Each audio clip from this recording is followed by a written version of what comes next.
Rough, tough, Nothing but loving you. He one time said, I went to the doctor, and the doctor said I was getting a little unsteady, so I should put a bar.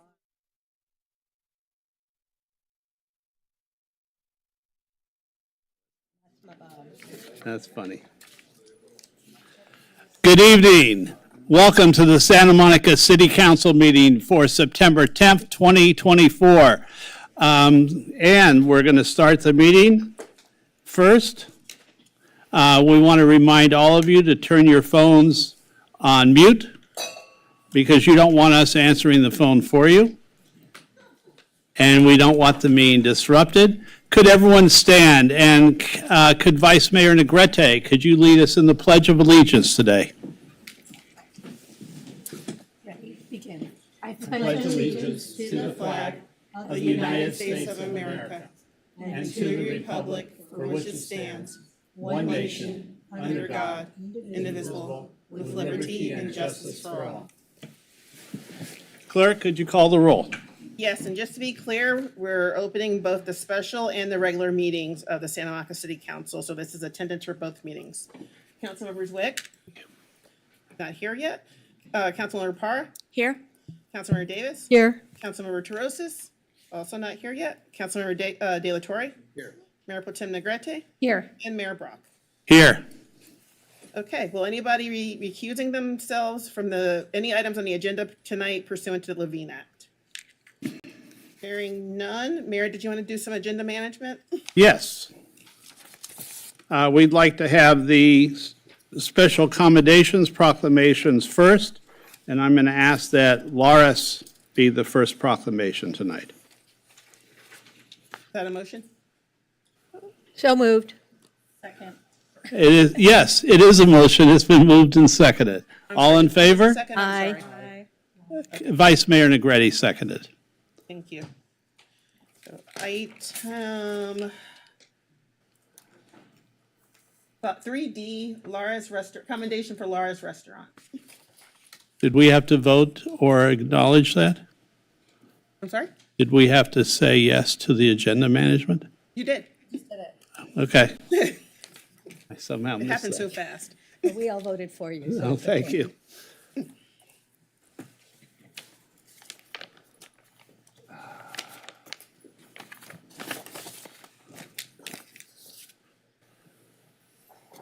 And our first commendation tonight, proclamation, is going to be for a wonderful Mexican-themed restaurant, very authentic, in the Pico neighborhood. Councilmember De La Torre, could you go down to the dais and hold the proclamation and welcome their representatives to the stage? Of course, thank you, Mayor. Oh, you're gonna read that No, first? no, no. You got another one. I was being nice and opening it all for you. Okay.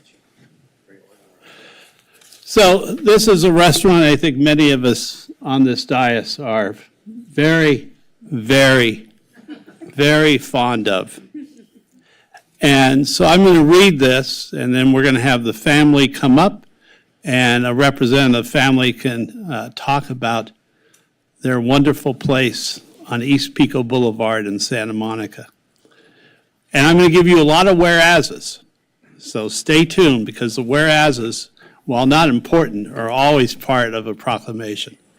Whereas Lares Restaurant was established in 1968 by Jesse Lares and his sister Aurora, beginning as a small four-table cafe at 2909 Pico Boulevard. And whereas through hard work and dedication, Jesse Lares and his family have expanded Lares into a bustling and renowned Mexican eatery, featuring traditional dishes, unique family recipes, 2 full bars, live music, and whereas Lares has become a cornerstone of the community with multiple generations of the Lares family, including Jesse's daughter Martha, who is the general manager, and son Jesse, who continuing to help run the business alongside Jesse and his wife Rosa Maria. And whereas despite challenges faced during the pandemic, Lares adapted by creating an outdoor patio, which has become a popular seating area for its patrons. And Whereas the waiters and chefs at Lares are encouraged to express their unique personalities and provide exceptional service, with many staff members having been part of the Lares family for 20 to 30 years or more. And whereas Lares Restaurant has built a loyal customer base from Santa Monica and around the world, known for its warm, welcoming atmosphere, commitment to making every guest feel like family, and of course, that special salsa. Now, therefore, I, Phil Brock, Mayor of the City of Santa Monica, on behalf of the members of our City Council, do hereby commend Lares Restaurant in recognition of its 56th anniversary for its outstanding service, cultural significance, and contributions to the community. And I need to add that I just saw the restaurant listed in either Infatuation or Eater's best 10 Mexican restaurants in Los Angeles. For that, I think our entire community congratulates you and is so proud. Martha and maybe your dad or whoever, come up to the microphone.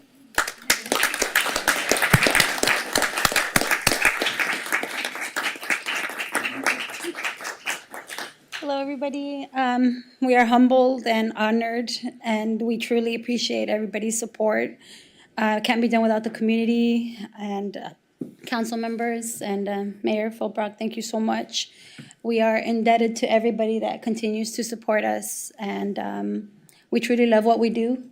And we're here for new generations to come. I'm on my third generation, so I've been there 30 years, and I wouldn't change a thing. And I just really we are humbled. We are very humble, and we thank you so much.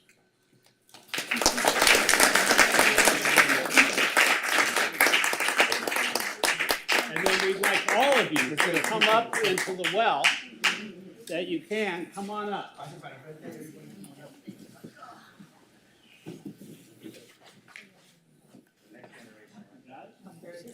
Yeah, put the little one up front. Hi. Hello. I hope that means she's making It's like guacamole politician. today. Yeah. And I want to know who's making my margarita.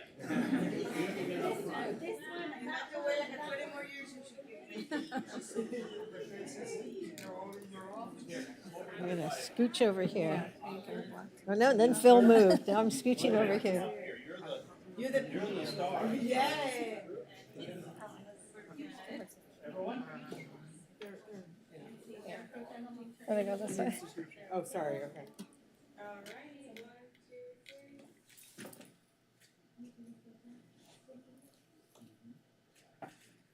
Thank you.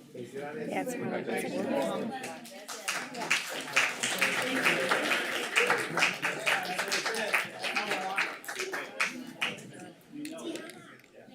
Thank you. We love my husband and I love coming.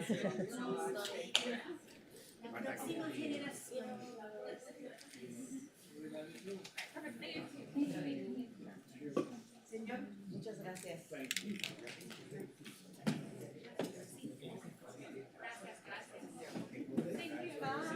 And you're all excused. There are people waiting to eat at the restaurant. Thank you.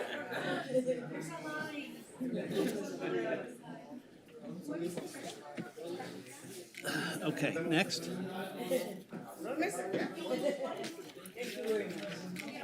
Yeah, you guys, y'all can go on this way. Pueden salir por acá. Okay, adiós.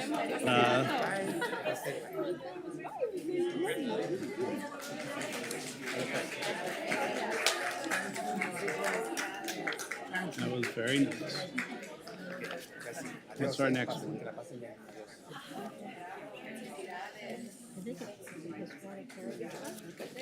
Okay. Now moving back Oscar, to, Yes, sir.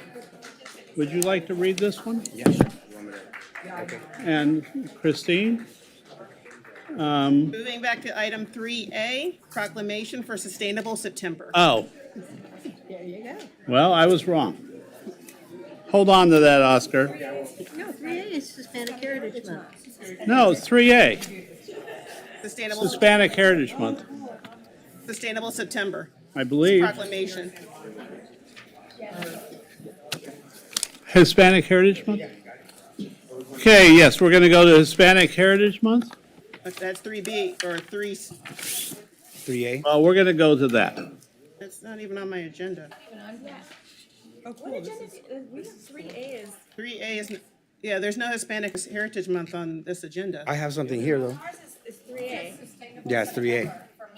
Yeah, it's 3A, there's no Hispanic, There isn't? Proclamation, yeah, it's here. I have. see, it was September. We all have different agendas? Well, that wouldn't be. Yeah. We all do have You want me to read this one? I don't know. Hold on. Yeah, it's just you and I have. That's the weird. mayor's agenda. Okay. For some reason it says sustainable. Okay, yeah, Hispanic Heritage Month. I don't, somehow mine got printed differently. Okay, so we're gonna bring forward the item on Hispanic Heritage Month, right? And so I see Concepcion, and the last name is very difficult for me to read, but it's like Rexad, something? Rexade. Okay, so Concepcion Rexade. She's a community services supervisor who will introduce the artist that will read an original proclamation. After, please read closing statement below and provide, okay, no, I got it. That was just the instructions. See, that's why they don't let the non-mayors do this, but anyways. Okay, so Concepcion, come on up. Thank you very much. The committee will be joining me as well, the Hispanic Heritage Oh, great. Event Committee. And we apologize for the confusion. That's okay. We're very happy to honor all of you. Thank you. So, good evening, Mayor and Council. My name is Concepcion Rexade, and I'm very proud to be here tonight with the Hispanic Heritage Month Event Committee beside me. And we want to introduce the artist that has worked with us on this very beautiful proclamation that you will all see. Israel, would you like to please come up and join me? Israel Campos is an interdisciplinary queer LA-based artist who works in painting, print, and digital media and artist books. His work embraces the art traditions of Mesoamerica to explore how historical events are interconnected and reverberate into the present, explore how historical events reverberate into the present, blending pre-Columbian iconography, folklore, and contemporary pop culture to collapse the centuries. As a proud Chicano, he inherits the cultures of Mexico and the United States, but retains a separate identity. His work seeks to reveal the present as the inevitable outcome of interconnected past events and decisions. By seeing the past clearly, he creates the possibility that we can ask the right questions of the present to actively shape the future. Mr. Campos graduated with a BA from UC Santa Cruz and a Master of Fine Arts from the University of Wisconsin. His work is in the permanent collections of the Kohler Art Library, the UCSC Digital Art Research Center, the Zuckerman Museum of Art, and the Oregon College of Art and Craft. And he has exhibited in venues across the country. He also runs and operates Chayote Press.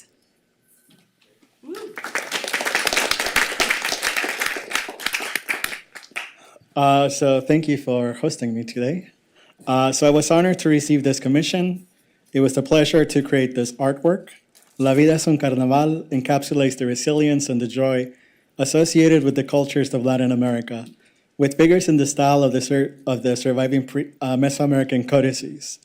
I wanted to include elements of Santa Monica, such as the Big Blue Bus, the pier, and the special geography of this place.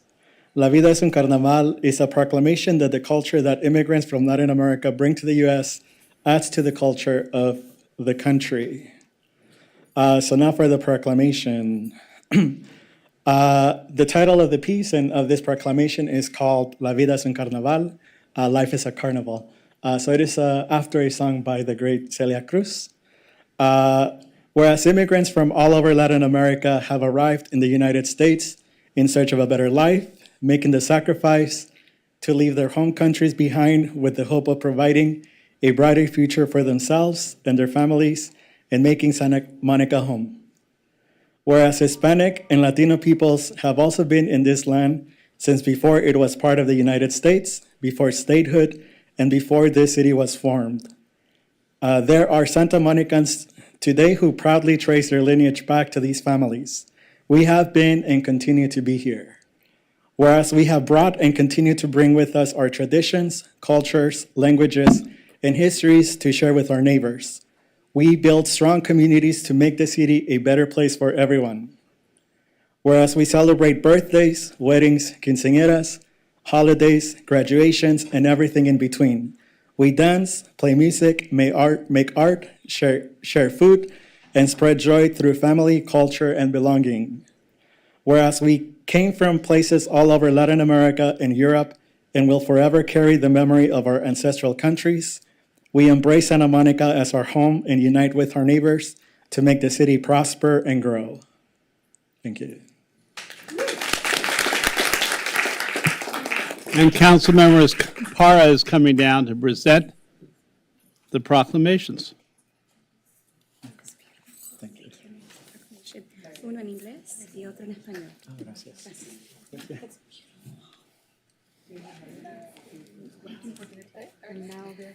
Oscar, do I'm you want just to go going to down take to this the well? moment. This is Cecilia And Christine, Tovar. you want to go down into the well with Hello, them? Mayor and council members. Just want to invite the community and everyone to visit the city and the library calendar of events to celebrate Hispanic Heritage Month. There's going to be a lot of events going on throughout the month, so we'll hope that we see everyone there too. Muchas gracias y buenas tardes.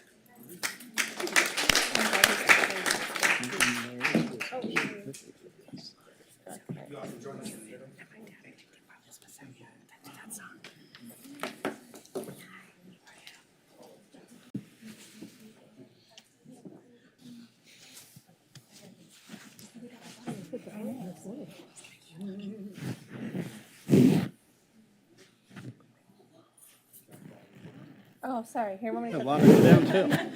Sorry about that. You might want to do 2 rows, maybe?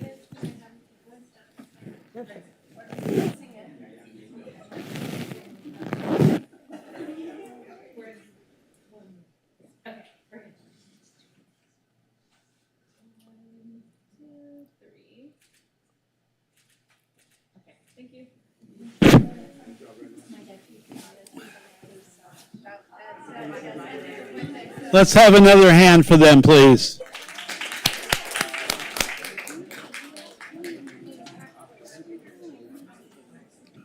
Nikki, next we're going to do transportation.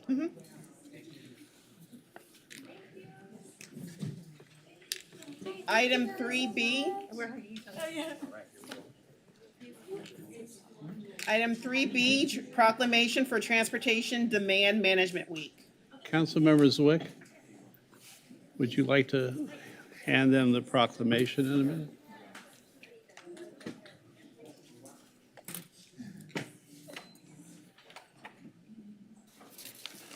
Okay, our next proclamation.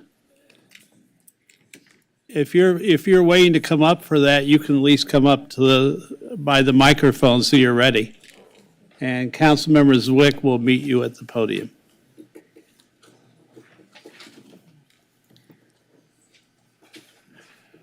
Whereas the City of Santa Monica adapted the Transportation Demand Management Ordinance in November 1991 and committed to reducing air pollution, preventing harm to the natural environment and human health, and creating a safer, less congested infrastructure to improve the quality of life for its residents and visitors alike. And whereas Santa Monica has pioneered the implementation of Transportation Demand Management, TDM, on a municipal level through partnership with the South Coast Air Quality Management District, advancing efforts to create a livable city with clean air, safe streets, and robust mobility options to connect the city with the rest of the region. And whereas environmental quality, economic vitality, and equity are interconnected, and providing mobility is integral to the city's long-term interest. We must ensure that multimodal transportation options create an accessible and connected community for everyone. And whereas local environmental, economic, and social issues are tied to broader regional, national, and global challenges, and the city will continue to advocate for and implement innovative TDM programs that promote sustainable mobility and infrastructure. And whereas the entire community must be aware of its environmental, economic, and social impacts and take active steps to reduce single-occupancy vehicle trips, committing for safer, more sustainable, and equitable infrastructure. And whereas TDM Week will provide an opportunity for the city to educate and engage the community on sustainable transportation, reduce vehicle emissions, create safer streets, and inspire actions that protect the environment, grow the local economy, and build a safe and just community. Now, therefore, I, Phil Brock, Mayor of the City of Santa Monica, on behalf of the entire City Council, do hereby proclaim the week of September 16th to 20th, 2024 as Transportation Demand Management Week and in the City of Santa Monica, and encourage everyone to do their part to reduce emissions and congestion. Thank you so much.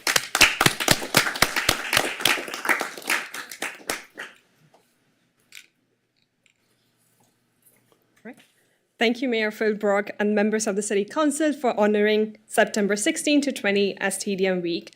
My name is Purma Ghosh Roy, and I'm the Director of the GoSamo Transportation Management Organization, also known as GoSamo TMO. As part of the TMO, we work with employers and the wider community to implement TDM strategies that promote sustainable ways of getting around in Santa Monica. Today's proclamation is a great testament to the incredible and the very important work done by Santa Monica businesses and community organizations to promote a more sustainable and greener Santa Monica. TDM not only helps with improving environmental vitality by promoting alternatives to driving, but also promotes economic growth through employee satisfaction and retention, improves access to multimodal options through infrastructure and service improvement, and makes our streets, city safer and more livable. I especially want to give a shout out to our GoSamo Achievement Platinum and Gold winners like Kite Pharma. We have Jeff here from Kite, Snyder Diamond, Tennis Channel, Huntley Hotel, Pacific Park, Red Bull, and Snap, who have been championing TDM through the award-winning employer commuter programs. I also want to thank city staff for being a leading voice for innovative and thoughtful TDM approaches that support long-term behavior change and mode shift. I'll end my little speech here as I can keep on going and going. Please keep an eye out for communications from the city's mobility team and TMO on upcoming TDM programming and events to celebrate all things sustainable transportation. Thank you. Come on up, everyone. Let's get a picture. Okay.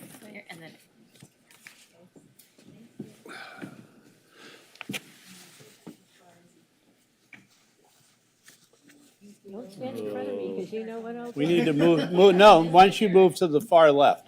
That's what I have, this. Move over. There you go.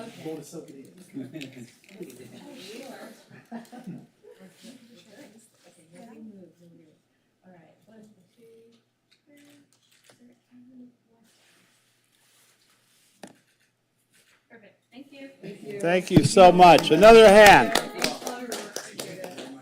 Thank you for making our community more sustainable.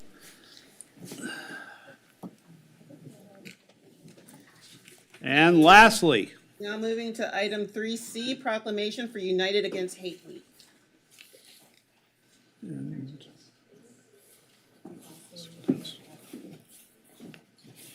you want to go downstairs?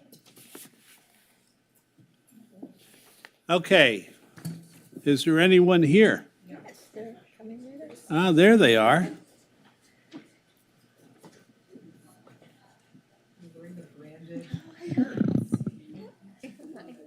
Lovely shirts.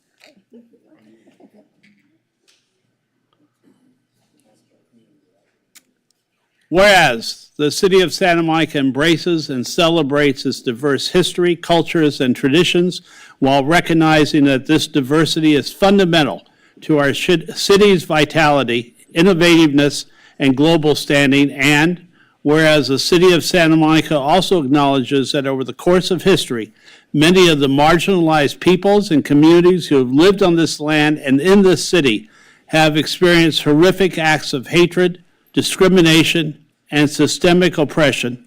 And whereas the Los Angeles County Commission on Human Relations reported in its 2022 hate crime report that hate crimes in the county have continued to rise over the past 8 years, and that violent hate crimes reached the second highest level in more than 20 years. And whereas racism, anti-Semitism, Islamophobia, xenophobia, sexism, transphobia, homophobia, and other bigoted and hateful actions have no place in our city.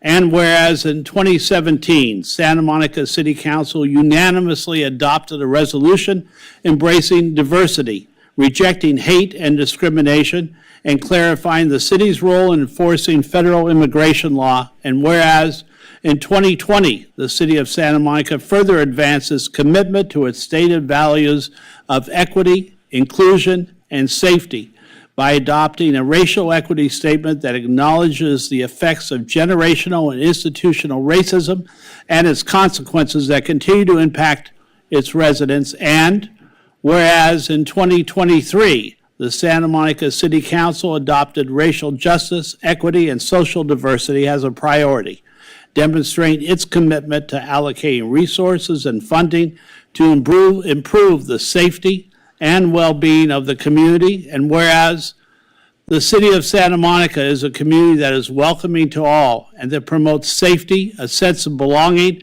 and equal protection of constitutional and human rights.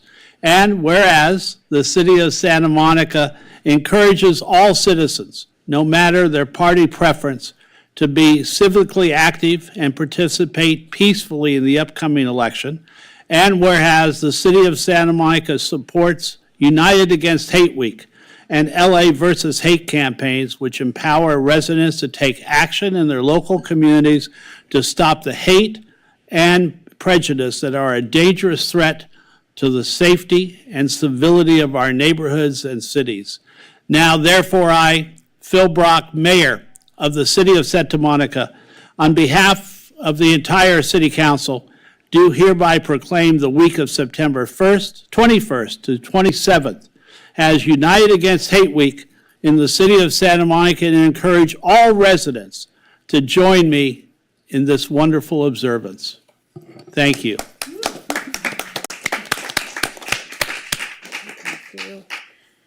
Thank you so much, Mayor Brock. Thank you to all city council members.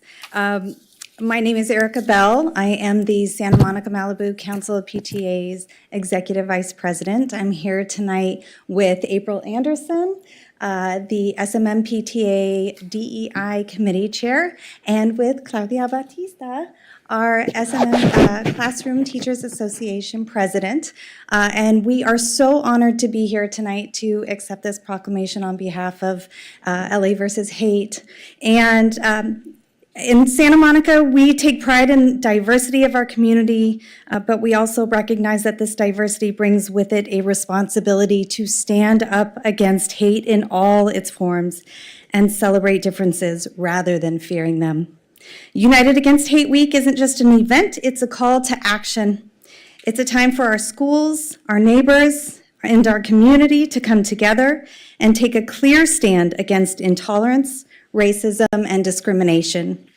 It's about modeling kindness, respect, and empathy so the children of the city can learn what it means to be a good citizen.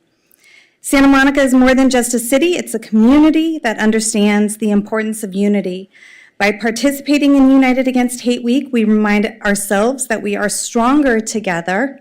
We can choose to be upstanders rather than bystanders, and that our actions, no matter how small, can make a difference. We want to strive for a world where diversity is celebrated, where everyone is seen and valued, and where hate has no place. And it starts here and now with each of us. So let's come together. Let's make United Against Hate Week about more than just words. Let's make it about action, about education, and about a future where love and understanding prevail. Jumping in. Hi, as chair of the Santa Monica Malibu PTA Council's Diversity, Equity, and Inclusion Committee, it just gives me a great deal of pride to be a part of a community that continues to value diversity and to take courageous action in fostering and celebrating that diversity and endeavors to really ensure that everyone has a place here, everyone feels valued, everyone feels welcome. And that, you know, Santa Monica will continue to be a place that is truly united against hate. And as the representative of the teachers here, I'm Claudia Bautista. I'm the president of the union. And one of the things that I'm most proud of is that we have these incredible presentations that we're going to give to our students and our parents and teachers in a combined event on the 24th, and on the 23rd, we're going to have a Teachers Against Hate Day, and we're going to be meeting about how to combat hate on a regular basis. So please join us, because it does take a village. It's not just one of us. Thank all of you so much. Give them a hand. And could we have your committee come up front in the well to take a picture?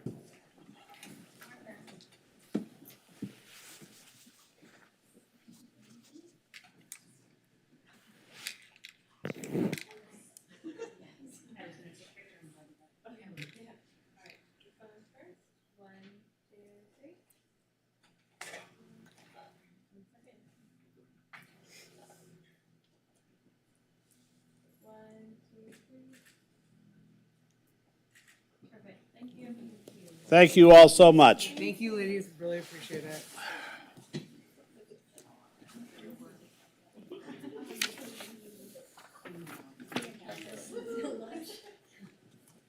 Moving back to public input, public comment is permitted only on items not on the agenda that are within the subject matter jurisdiction of the city. State law prohibits the city council from taking any action on items not listed on the agenda, including issues raised under this item.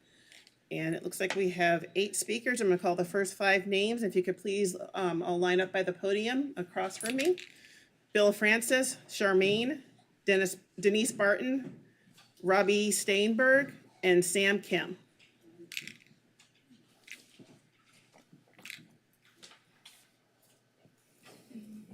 Bill Francis? Come to you? Oh, no, right there, the podium right there. Oh, okay. Bill Francis, you can go ahead up to the microphone. Yeah, I'm here about a parking issue. I'm a longtime resident at Oceanfront Walk at the apartment building next to the chess park. And I'm representing a number of the tenants that we're having issues with parking. There's only 2 parking lots down there for the residents. One is residents only, it's a small lot. The other one is open to the public and the residents can use it. The public's not supposed to use it after 8 o'clock at night. What's happened since they started working on the Lowe's Hotel, all of the workers from the Lowe's Hotel are piling up there in the morning, and they're not even supposed to be in that lot until 6 a.m. They're piling up at 5:45, 5:30, and filling all the lots up.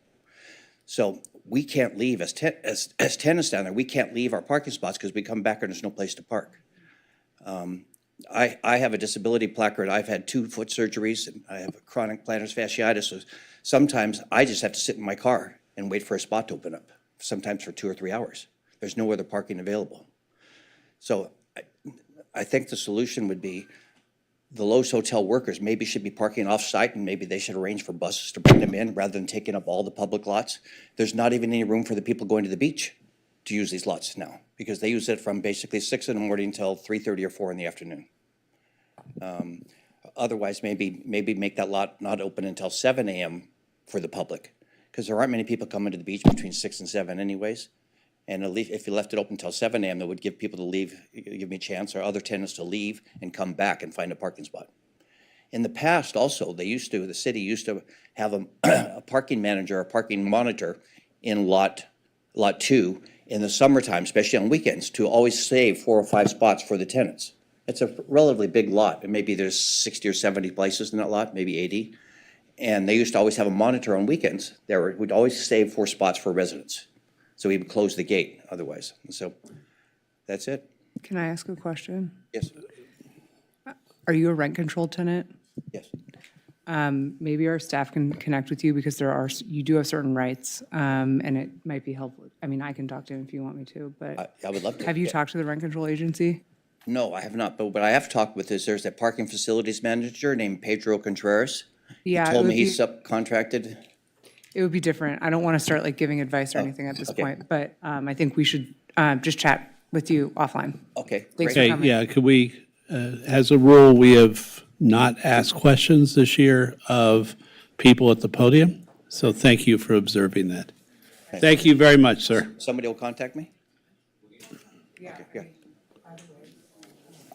Okay, next speaker. Next speaker is Charmaine.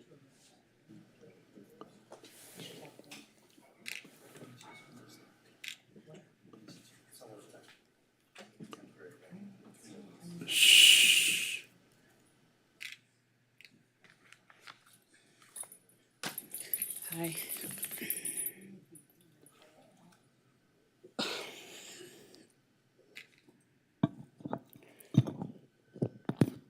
Okay,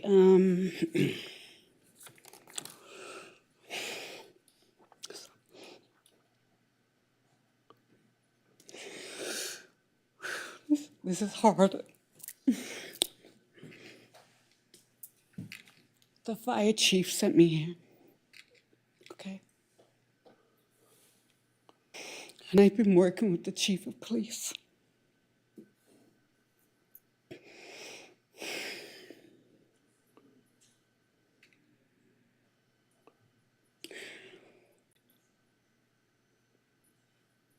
We talk about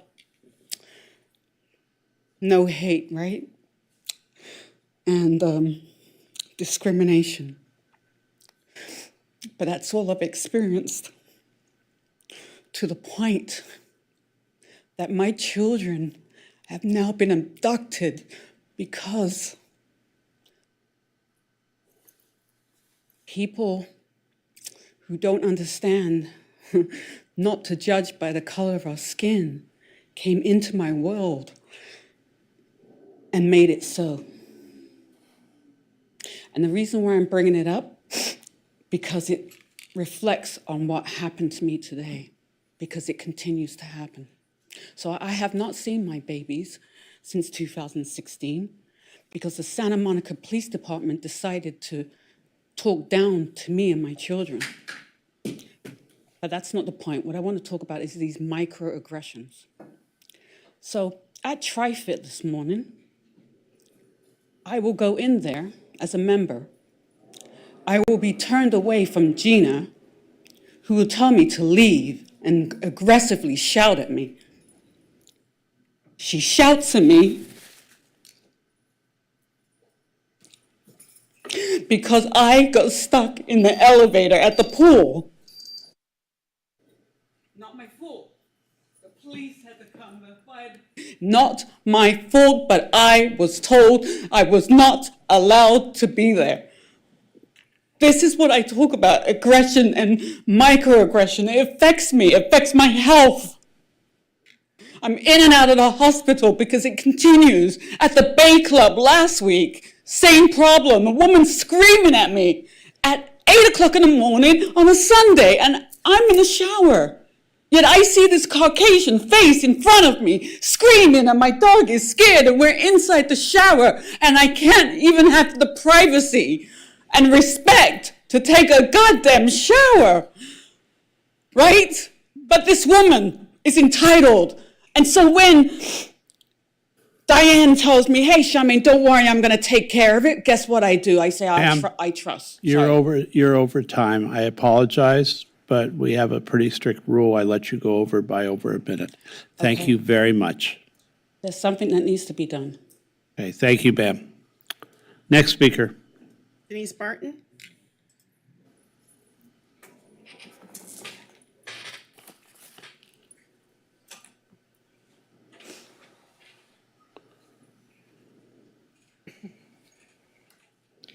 And good evening, Mayor Brock. Do you realize that you violated Robert's Rules of Order with your with your hostile defensive comment after I mentioned that the city council members are indebted to the LA Board of Supervisors for special interest and funding after my public input presentation at the August 27th, 2024 Santa Monica City Council meeting.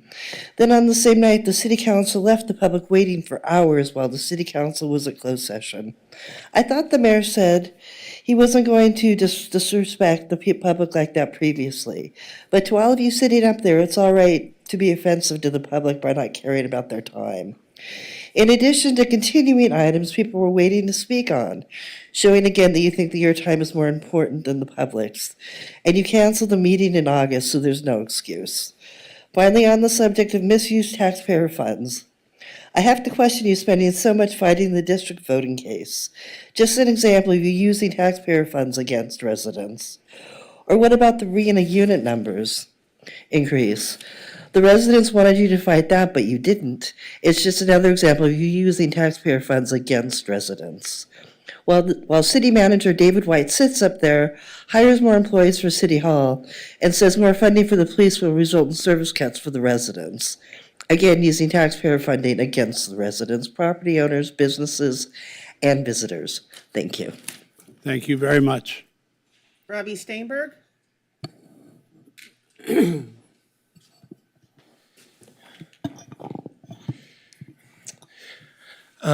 Robbie Steinberg, representing Assemblymember Zabur. I have a lot here, so I'm going to cut out all my whereases. I thought I would focus on public safety, retail theft, and climate. So first, public safety and retail theft. In August, Governor Newsom signed 10 bills to improve public safety and combat retail crime across the state. I'm happy to report that one of those bills, authored by Assemblymember Zabur, our representative, is AB 2943, the California Retail Theft Reduction Act, which we believe will have a meaningful impact in reducing retail crime by targeting organized crime rings and ensuring consequences when someone is apprehended. It does this by creating a new crime targeting serial retail thieves with a penalty of up to 3 years behind bars for possession of stolen property with intent to resell. Significantly, the bill is not solely punitive. It also helps get at the root cause of theft by expanding the use of diversion and rehabilitative programs like drug court through increased supervision for shoplifting and petty theft, and the opportunity for early discharge from probation if the program is completed. Changing gears extremely dramatically. Some of you are no doubt familiar with the climate bond. Quick backstory, Assemblymember Zabur worked closely with the climate bond, on the climate bond that was negotiated in the legislature. In fact, we incorporated our offshore wind bill into the bond. The climate bond has successfully made it to the ballot, and I'm very excited to tell you that if enacted by voters in November, the $10 billion bond will represent the largest voter-approved climate resilience investment in U.S. history. Beyond our interest in promoting wind energy, which was the original bill the Assemblymember proposed, this measure will directly benefit communities in our district, starting with $81.5 million for the Santa Monica Mountains Conservancy, as well as $48 million for Baldwin Hills, $80 million for Los Angeles River Watershed and Revitalization Plan. I have 7 seconds, so I'm not going to give you all the details, but we are very excited about this bill, about the bond, and the transformative impact. Thank you so much for coming to the Santa Monica City Council this evening. I'll see you in a couple weeks. Sam Kim, and before you get started, Mr. Kim, I'm going to call the last names on the list. Abby Custis, Jonathan Foster, and Zoe Montaner. You may proceed. Hello, Councilman. I'm a resident here, and I got pepper sprayed by a homeless person. And I'm going to present this case to here because otherwise this won't get any public attention, since luckily I didn't have to go to hospital. So I'm a regular runner. I was running at 7 a.m. broad daylight on Palisades Park down to the beach at Montana Descent. And the homeless person just yelled at me, "Get out of here in 5 minutes." I turned back, asked him what's going on, and he pepper sprayed into my eyes. So I believe this is a hate crime. He was white, I'm an Asian. I called the police, but then the police came in 2 hours, so that I lost a chance to track and identify the person. So I know this is quite a difficult problem to improve and resolve, But the point that I would like to deliver is that as much as possible, I would like the council member and the city to reduce the presence of homeless people. In the past, they were on the weaker position, so we were generous and lenient. But in this case, they have a weapon, although defensive. Residents don't. And if they get jailed, they get out in 2 hours, saying that the lunch in the jail was great. So I hope the council and the city make a right decision in the future. Thank you. Next speaker is. Would there be a way for you to get further information on that? To see why the police response? That doesn't seem normal. Yeah, thank you so much. Abby Custis? Yes. Good evening, everyone. I'm going to make this really brief. I'd like the city council to maybe take time when they are not busy, which is probably never, and look into the surveillance techniques that seem to be systemic throughout our country that involve radiation and listening devices and weaponizing technology. I know this is serious, and I know it's a new frontier. I just think that everybody needs to start taking a responsibility about learning about what's going on in the United States. And it affects pets and kids and people of all ages. And so that was basically, I just want to bring that out in the open, that if we could look into that and just be more knowledgeable about this in the future, maybe we wouldn't have it, possibly. So that was my comment. Thank you very much. And thank you. Jonathan Foster? Hello again, Phil. Start with Phil. That's one reason why they got a lot of heat for it, but LA police made sure they would never ask anyone for immigration papers, because they wanted people who were victims of crime to come forward. No. So that's not exactly. No, historically, there's been past grievances with the Monroe Doctrine, the Platt Agreement. Going all the way back to the 1840s. So there's just holding on to the grudge since the 1840s. Is that really what he just said, really? So acts of love require justice means you all get put in jail and arrested, put in jail. See, the fish rots from the head, from Suicide Joe and Kamalala down to Lana, no. I'm sorry, no. So acts of love, pouring love onto the Jamil Shaw Sr. family is ending this policy and stop harming black families in hate, which is not turning illegal aliens over to ICE. That's what Special Order 40, in the Brock interview, you don't understand who your vote harms. The LAPD Special Order 40 came from the Spanish speaker voice, and a whole voice killed Jamil Shaw Jr., not turning over to ICE. This is a hate crime, not doing so. That Phil Brock, you and Lana, and the whole month of celebration of hatred since 1948, that's what it sounds like to me, right? Where there's this whole other side of not seeing it, it's like completely unacknowledged, without regard. You moved a sold out to people who are not citizens over the rights of people who are citizens. And they have to be turned over to immigration.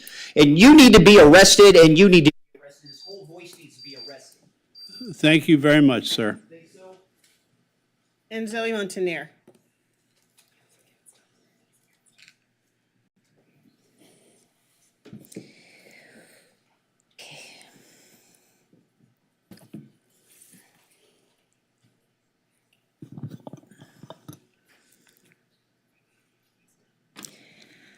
Good evening, council members. As I spoke at the last meeting, There's no democracy that is perfect. However, it's our job as citizens to work towards a more perfect democracy. And tonight, there's going to be a presidential debate and everybody is going to be talking about this. But I'm going to focus on what happens locally. Strengthening our democracy, people deserve to know how elections are run and be able to hold election officials accountable. Election Transparency Initiative is working to fight for transparency, secure, and accountable elections to voters that we can trust. I want to present and give to the record a note that was given to me by Nikema Newsom when I went to provide my papers for nomination. These are the 3 things that she told me that my nomination papers required. This is evidence. I also want to provide evidence on the proposed judgment from the city attorney's office, where they say that the city disputes the allegation that the city clerk gave me in 3 different occasions a go-ahead that my nomination papers were correct. That is not correct because I can provide the proof here and on the emails exchanged by the city clerk and myself. As you know, I file a writ of mandate, and we are right now, I file also an appeal because of a technicality on that writ of mandate. But I just want to prevent the city from more damage and fiscal responsibility, because this can end up in a costly litigation that we can easily avoid. This is another piece of evidence. This is from the LA County. Thank you very much.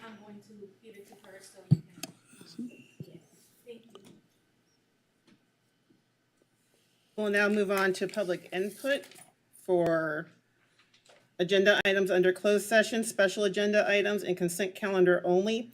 No public input is permitted on ordinances for second read and adoption. And we have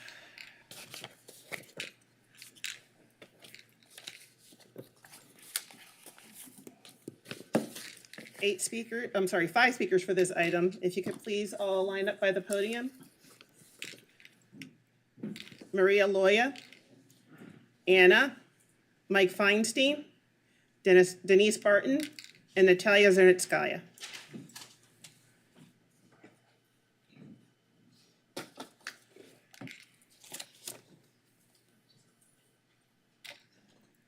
You may proceed. Good afternoon. My name is Maria Loya, and I'm a Pico neighborhood resident and a mother of 2 boys. 8.5 years ago, the Pico Neighborhood Association and I filed the CVRA lawsuit against the city of Santa Monica for violating the voting rights of Latinos in Santa Monica's Pico neighborhood. After 6-week trial, Superior Court Judge Palazuelos issued a judgment affirming that the city of Santa Monica had indeed violated the voting rights of Latinos and also the Equal Protection Clause of the California State Constitution. The city council at the time voted to appeal the Superior Court judgment and refused to establish district elections because it threatens the political establishment's strong hold on our city governance. Spending more than $14 million of taxpayer money to protect power and privilege is not progressive or even liberal. It demonstrates that institutional racism is alive and well in Santa Monica, and racial justice is just a mere word. Even Judge Crawley warns that without a settlement, this case could last for another 7 years, doubling the attorney's fees. The tactic of refusing to settle the CVRA lawsuit to avoid attorney fees, only to accumulate mounting legal fees, is irresponsible and nonsensical. Does the current city council realize that by refusing to settle and continue to fight against the Latino voting rights and district elections, they are creating a structural deficit that will cost Santa Monica residents millions of public dollars and years to recover? It saddens me to think that the city that prides itself on being progressive wasted millions of dollars to fight our call for district elections that will make it less expensive to run for city. Thank you very much. Anna?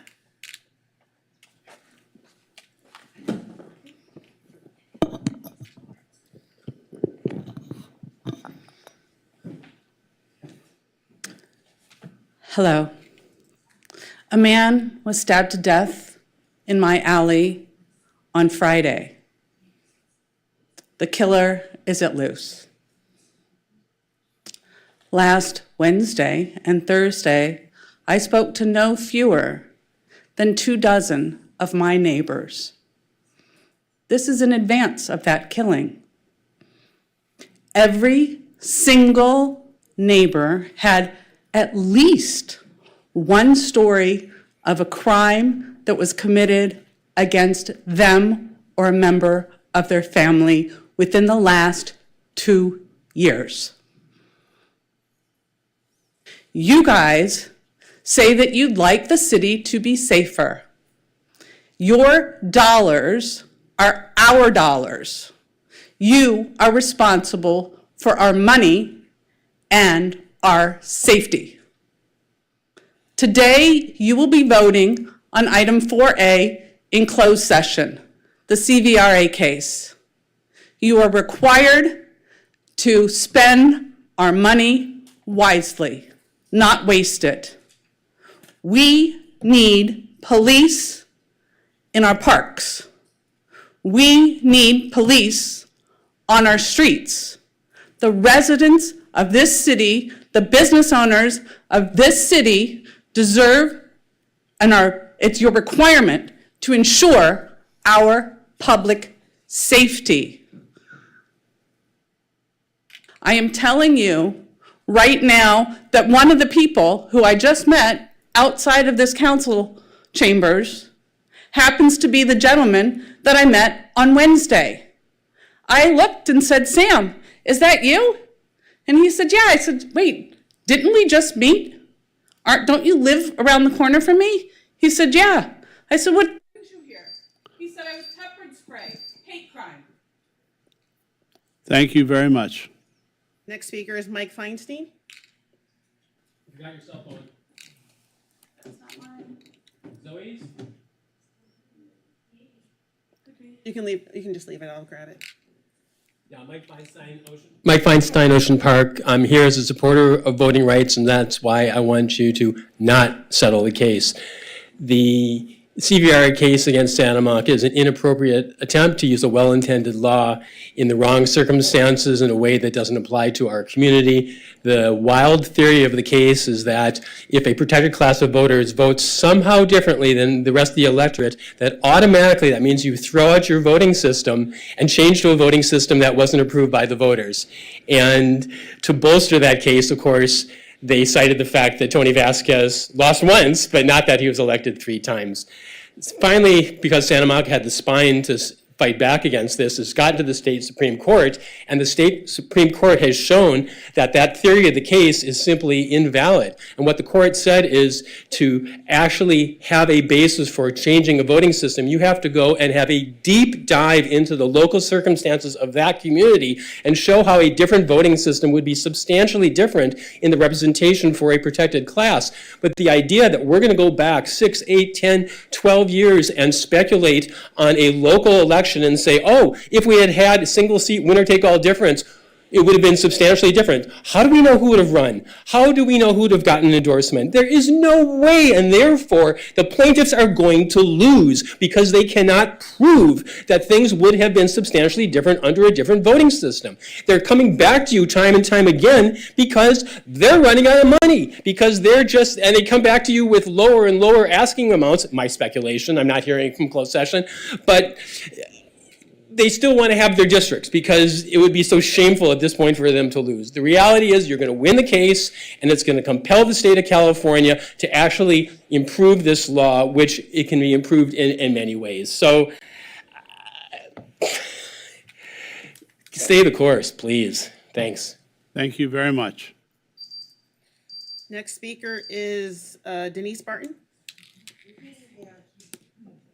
Good evening. On item 5A, I have to wonder what difference a cloud-based common operating platform to share data across computer-aided dispatch systems makes when calls are not taken. On Sunday morning between 3 and 5 in the morning, I made a call to the police because I saw a guy walking down the street with his arms full of knives and little leather pouches. And he was walking down on the east side of 2nd Street. I watched him walk down almost to the corner. And then I went and called the police. And then when I got up the next morning, someone in alley 6 had been stabbed on Wilshire. So I'm just wondering, and then when I contacted the police chief station, she said she couldn't find the call. So if they aren't taking the calls, then it makes no difference as to what having a cloud-based computers operating platform to share data across computer-aided dispatch systems. It's just horrible. Thank you. Natalia Zernitskaya? Good evening, Council. I'm testifying on item 4A, the CVRA case. I urge the Council to stay the course and let this case be heard in court. With the exception of the first trial court's decision, which was completely overturned in the Court of Appeal, each level of the justice system has declined to rule in favor of the plaintiffs because they have not been able to prove a violation of the CVRA. Protected class voters in Santa Monica have consistently elected candidates of their choice under the current system for every elected body. I understand the concern about the potential costs, but that would only be an issue if the plaintiffs prevail, which, given the actual facts and outcomes in Santa Monica elections, is very unlikely. If the city wins at trial, a much more likely outcome, we could even recover some costs. Further, I urge Councilmember De La Torre to recuse himself from this item due to a clear conflict of interest. Among other considerations, a plaintiff in the case is the councilmember's spouse. In January 2021, the then council majority voted to disqualify the councilmember from participating in or attempting to influence discussions or decisions relating to this litigation due to a finding of a common law conflict of interest. After the councilmember filed a lawsuit against the city in March 2021, there was a settlement between the parties in June 2022. There was no actual ruling by the judge. In fact, he denied issuing summary judgment to both parties. The last filing issued by the judge prior to the settlement noted that an issue had not been addressed was the elephant in the room, the city's contention that the plaintiff's attorney, Mr. Shankman, is a de facto attorney for Councilmember De La Torre, and it would be a conflict for him to participate in a vote to potentially award tens of millions of dollars in a settlement to his quote-unquote de facto attorney. If we wish to explore a change to our electoral system, it should be by... Thank you very much. And Zoe Montaner. I'd like to clarify something. Point of personal privilege? Yeah, point of personal privilege. Miss, I can't pronounce her. Zarskaya has come many times before. Every time that this item comes up, it's like she comes before us. I learned that she's a resident of the Pico neighborhood and has barely moved in. And it's just shocking to me that someone would move into a community and not really understand the true history of that community, the impact of marginalization, like what the lack of political representation has done to the people in the Pico neighborhood. I mean, the social neglect, the abuse, that has happened, real harm, real death, gang violence, I can go on and on in terms of what lack of political representation meant and continues to mean to low-income people, and that have been historically marginalized in our city. So I want to clarify that. I want to say that yes, the city council, to her point, said that I had a conflict of interest. We had a lawsuit about that. The judge said in writing that I have no conflict of interest, and that's why I'm back, participating in these discussions. In the end, I mean, all the legal arguments get made in court. We just get to decide whether we continue to fight this or not. So I just want to clarify that a judge said that there was no conflict. That's why I'm back, in the discussions. And I would hope that Natalia would, spend some time to really understand the history of the Pico neighborhood and the harm that lack of political representation did to the residents of that part of the city. Thank you, Council Member. I want to speak on item 4A as well. I'm concerned that unfortunately, in this election cycle, we are losing 3 members of the Latino representation in politics. You know, Lana is not running. Until 26. Okay, but Clem Davis is not running, and Christine Parra is not running. So we have less representation of Latinos, and that's one of the reasons I decided to run for Santa Monica Community College after being a year a student at the community college. And when I started researching how the California Community College operates, in their website, you're going to find that in response to the California Voting Rights Act of 2001, many community college districts have converted from an at-large trustee election to by-trustee area elections. Prior to 2011, districts were required to seek voter approval for such an elections change, an expensive, we know that, and time-consuming, we know that, process.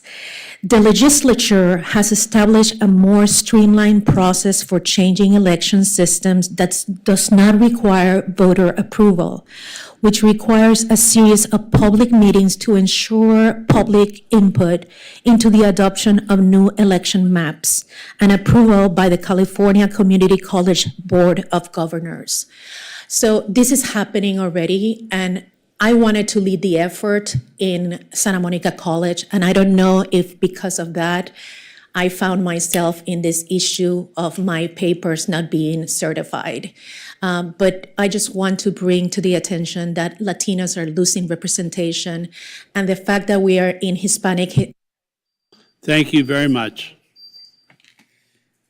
We'll now move to item 3F, City Manager Report. Good evening, Mayor, Vice Mayor, and City Council. This past week, we saw the successful launch of LA Metro's Tap to Exit program at the downtown Santa Monica E-Line station. So far, I'm pleased to report things have gone smoothly with the education period, and starting today, citations and fines will be issued to those who haven't paid fare. Bless you. This is just one part of our ongoing efforts to work with Metro on system improvements.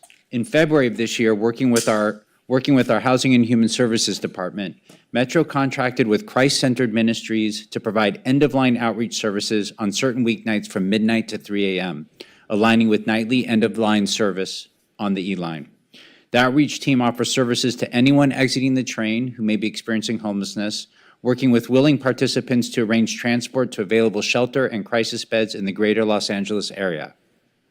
Early data shows that an average of 28 such individuals are contacted each night of outreach, with 1 to 4 individuals agreeing to shelter transport weekly.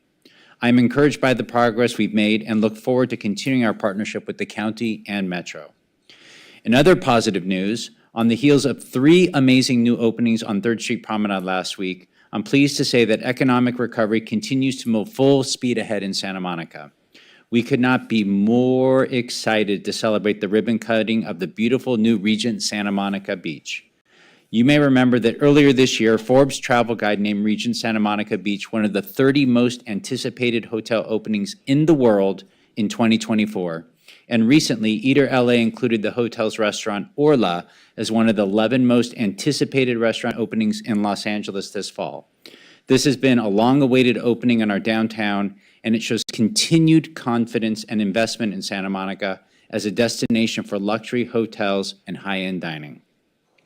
I am so grateful to all the employees in community development, public works, and fire that have worked hard to ensure an efficient permitting process and provide inspections on a timely basis so that the hotel could open as soon as possible.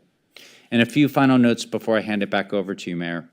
I want to congratulate our police department for swearing in 2 new officers last week, both of whom are joining the force from neighboring departments. This puts us at 214 officers in the department as enhanced recruiting efforts continue, thanks to the council.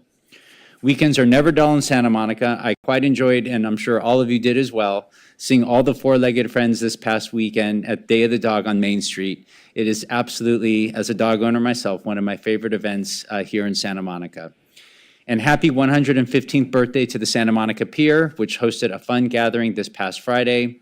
And continuing the fun, I invite you all to join us at the 3rd Americana in the Park concert this Sunday from 4 to 7 at Gandara Park.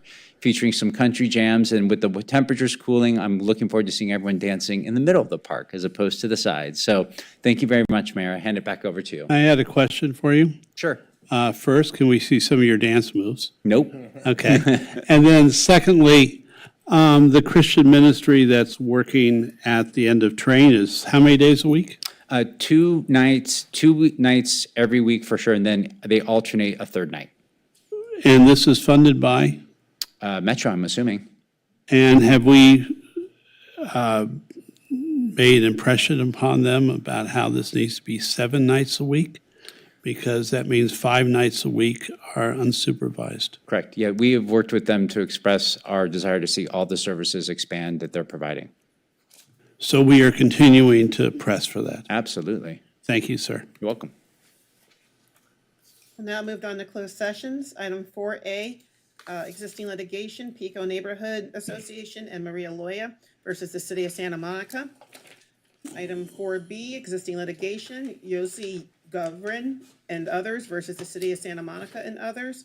Item 4C, existing litigation, Scott Harbor versus the City of Santa Monica. That's a report out only. And on the special meeting agenda, item 4A, conference with real estate negotiator, Santa Monica Beach, 1550 parking lot, venue for the LA Olympics 28 beach volleyball. City negotiators, Susan Klein, Assistant City Manager, and Melissa Spagnola, Community Partnerships Manager.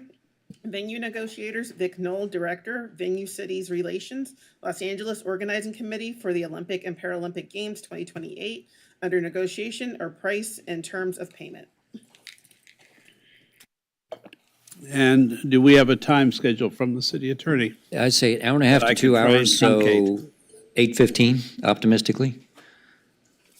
Okay, we'll see you back at 8:15 PM. Thank you.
Mine's on here.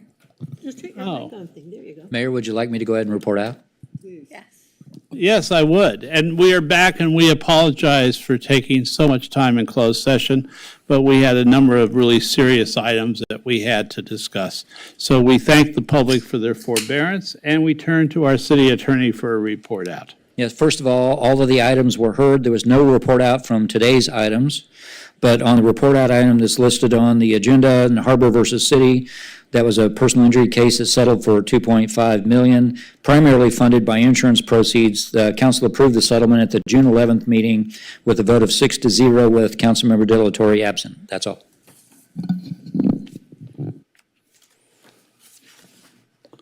With that, that adjourns the special meeting for 5:35. We'll now move on to the Muscle Beach presentation.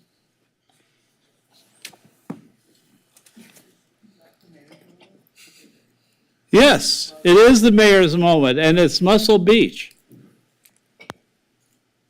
Welcome to the Santa Monica 3-Minute History Series. Today, we'll talk about Muscle Beach, the birthplace of California's fitness culture. Many people today associate Muscle Beach with its site in Venice. They often don't know that the first Muscle Beach originated in Santa Monica, just south of the Santa Monica Pier in the 1930s. At first, acrobats, gymnasts, wrestlers, and fitness enthusiasts flocked to a small children's playground at the foot of Seaside Terrace to practice their stunts and workouts informally. Some of the feats invented there became standards at the Olympics.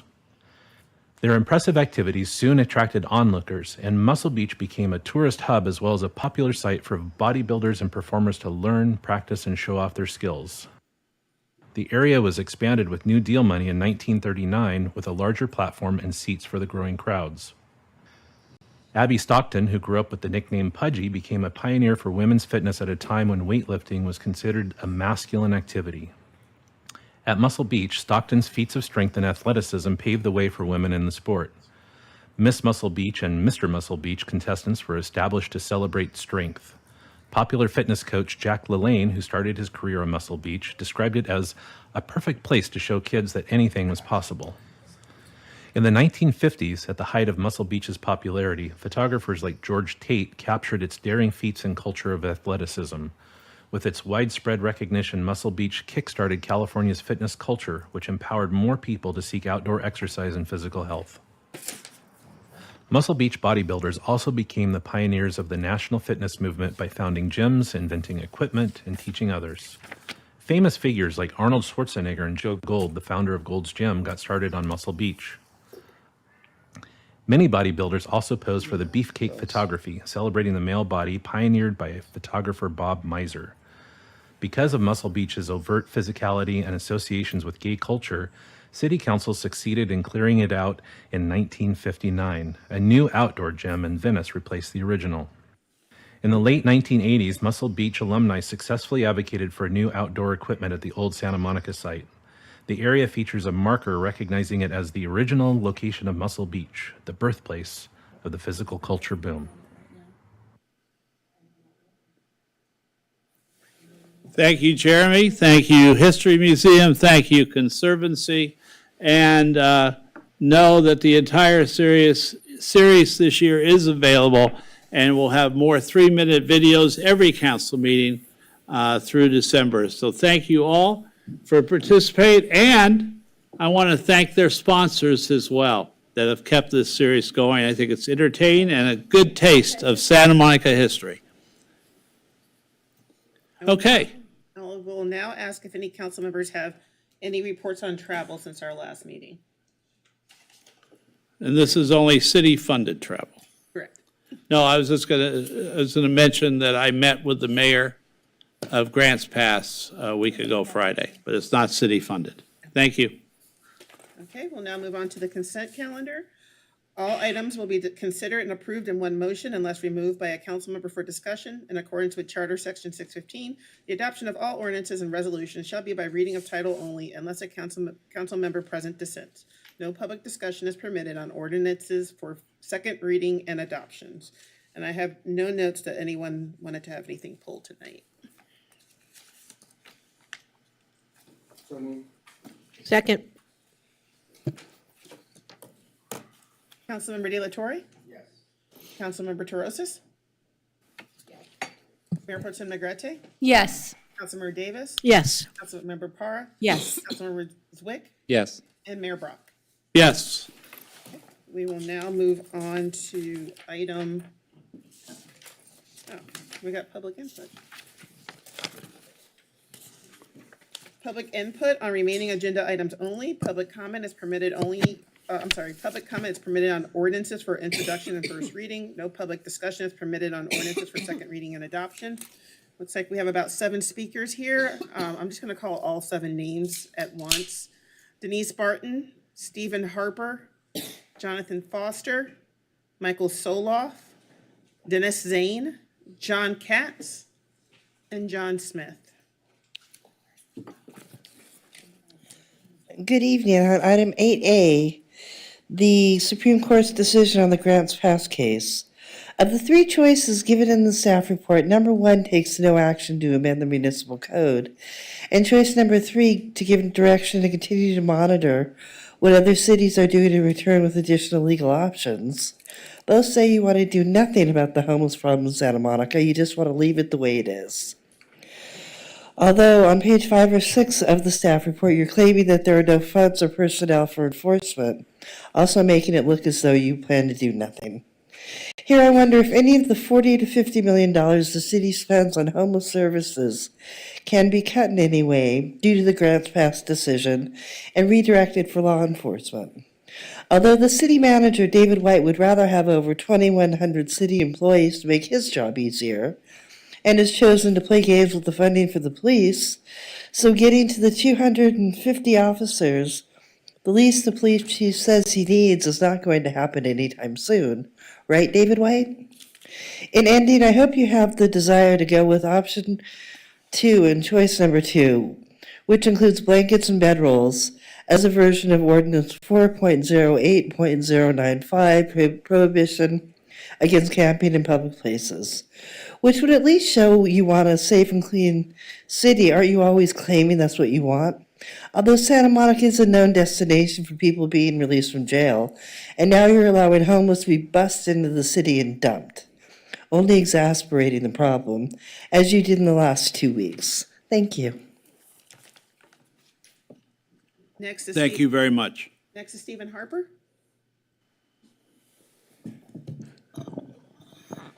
Hello, I've been a Santa Monica resident in Ocean Park from 2015 to 2017 as a renter and as a homeowner and business owner since 2021. Santa Monica has long enjoyed a well-deserved reputation of being a paradise-like great place to live and raise a family. I intentionally chose to move to Santa Monica over neighboring Brentwood and Pacific Palisades because I had faith in the way that I had experienced Santa Monica being run previously and versus how I perceived LA to be run. I'm sad to say that the homeless situation and related crime is so out of control that our parks, beaches, promenade, and other areas of public enjoyment are now overrun with homeless people living, sleeping, and passed out in places that are not intended for people to live or sleep. I live 2 blocks from Douglas Park, and we go there every morning with our 3-year-old and 2-year-old, and we consistently see individuals living in the park. They sleep there, they shower there, they take over the bathrooms. It's the same people every day. The same is true when we go to Reed Park, Palisades Park, and the beach, because we walk around Santa Monica quite a bit. The crime associated with the homeless population is undeniable, and having our children and my wife exposed to this level of threat in areas that we regularly attempt to enjoy is not acceptable. My wife has been menaced by multiple homeless individuals and is very uncomfortable and feels unsafe running, walking on the streets, or candidly going to the park without me being there with her. And making the public places that we have really unusable for my family. The negative reputation that is now being cast over Santa Monica needs to be corrected as it affects people's desire to live here and businesses to operate here. The problem is so bad that my wife and I have decided that if the problem doesn't get better soon, we'll be forced to sell our home, move our business, and leave Santa Monica and make our home elsewhere. I respectfully request that we amend the camping law to preclude homeless people living in our parks using bedrolls, sleeping bags, in addition to the current restrictions in those areas. I'm not unsympathetic to the plight of homeless, as I have supported every initiative where funds were requested for homeless services and housing. Thank you, sir. Next is Jonathan Foster. Please need more resources. Hello, Jonathan Foster. I think you got to take this off and rework it and bring it back. I support it, but I think the things I want to suggest is that there should be no criminal charge unless there's other physical issues, like they attack you or something, or ban personal property, drugs or something, weapons, or leaving the trash there, right? But must be told to pack up and go, though, especially during the day. People in America should be able to put down a tent or a sleeping bag from 11 to 7 and sleep at night, right? So there's already a prohibition against sitting and lying in the doorways at night. And one of the reasons I talk about this, I brought up D-Day, but that's in France and Europe. What about here in America? There was a revolution. There was a huge sacrifice for this revolution. Then there was a civil war, right, for states' rights and slavery, even larger sacrifice. So we've sacrificed so we can give ourselves something that's good. But having the people all down on the sidewalk with their pee and their trash and the aggression. Remember the lady, she had her house burnt down and the dog died? How do we take care of that? You've got to take them. So in some very prominent, limited ways, this has to happen. You cannot, in certain places, you can't have these people in tents like this. You already know this. I think you're already up to speed on this stuff. But it can't be as widespread as it's written. And I think there just has to be a better approach. I think about a lot of things once you deal with them, trying to get them housing and stuff. But some of these people, that's all they got is at night is a tent, and they need a place to sleep. So maybe. Thank you, sir. Next is Michael Soloff.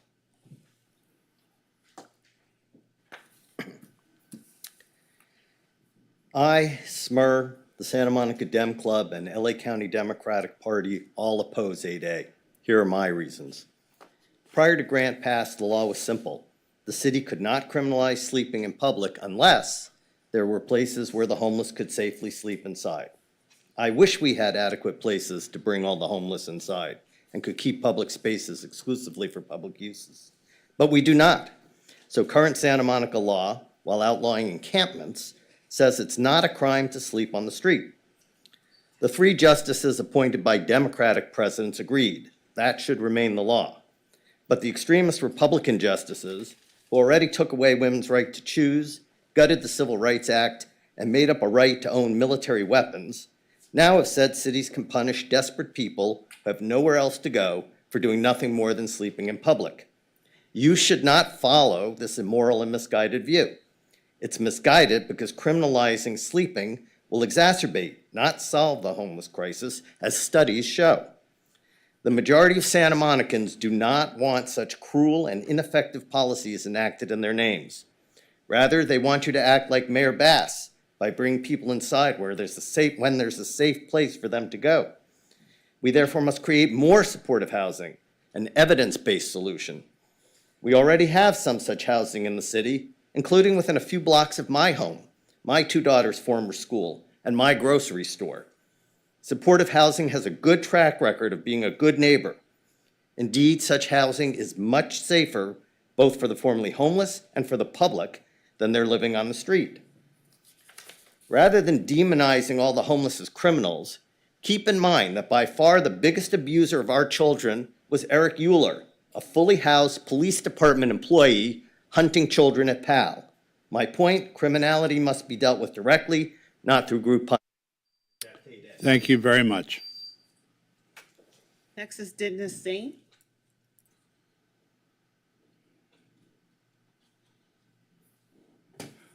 Council members, I'm Denny Zane. I live at 2402 3rd Street. I'd like to second what Mike Soloff just shared with you, but add a few other points of my own. I think we need to keep in mind that there are many among the homeless people who you would all agree, everyone would agree, are innocents and are simply caught up, lost in their own economic peril.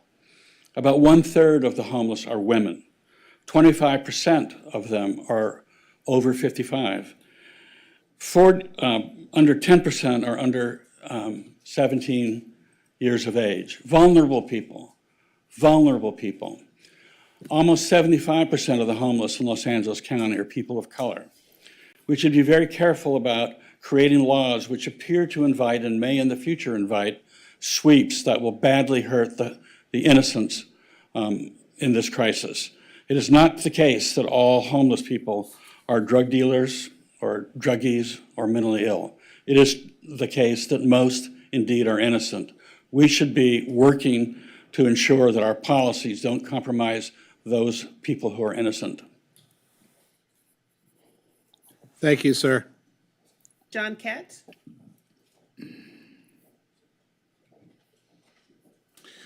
Hi, Mayor Brock and City Council. I'm John Katz, the president of the Santa Monica Democratic Club, and our executive board voted to oppose item 8A.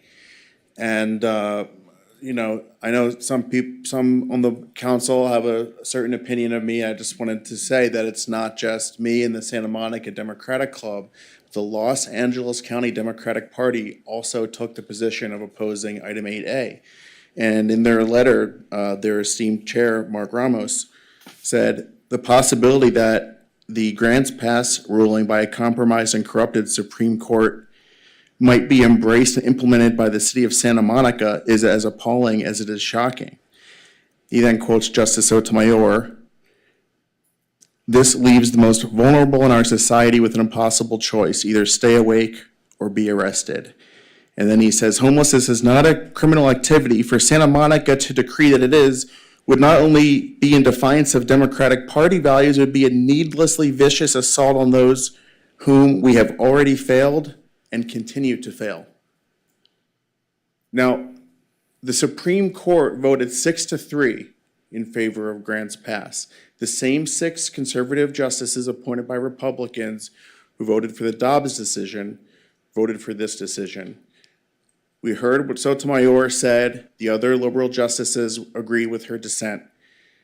And the question is, are you going to join the side who believes in excessive punishment, the justices who voted for this, or are you going to join this Democratic appointed Supreme Court justices who believe that this is excessive? Remember, we already ban camping in Santa Monica. So, either you believe in going to grants pass for a photo op with the mayor, or we can take this issue seriously. Thank you, sir. Thank you. John C. Smith?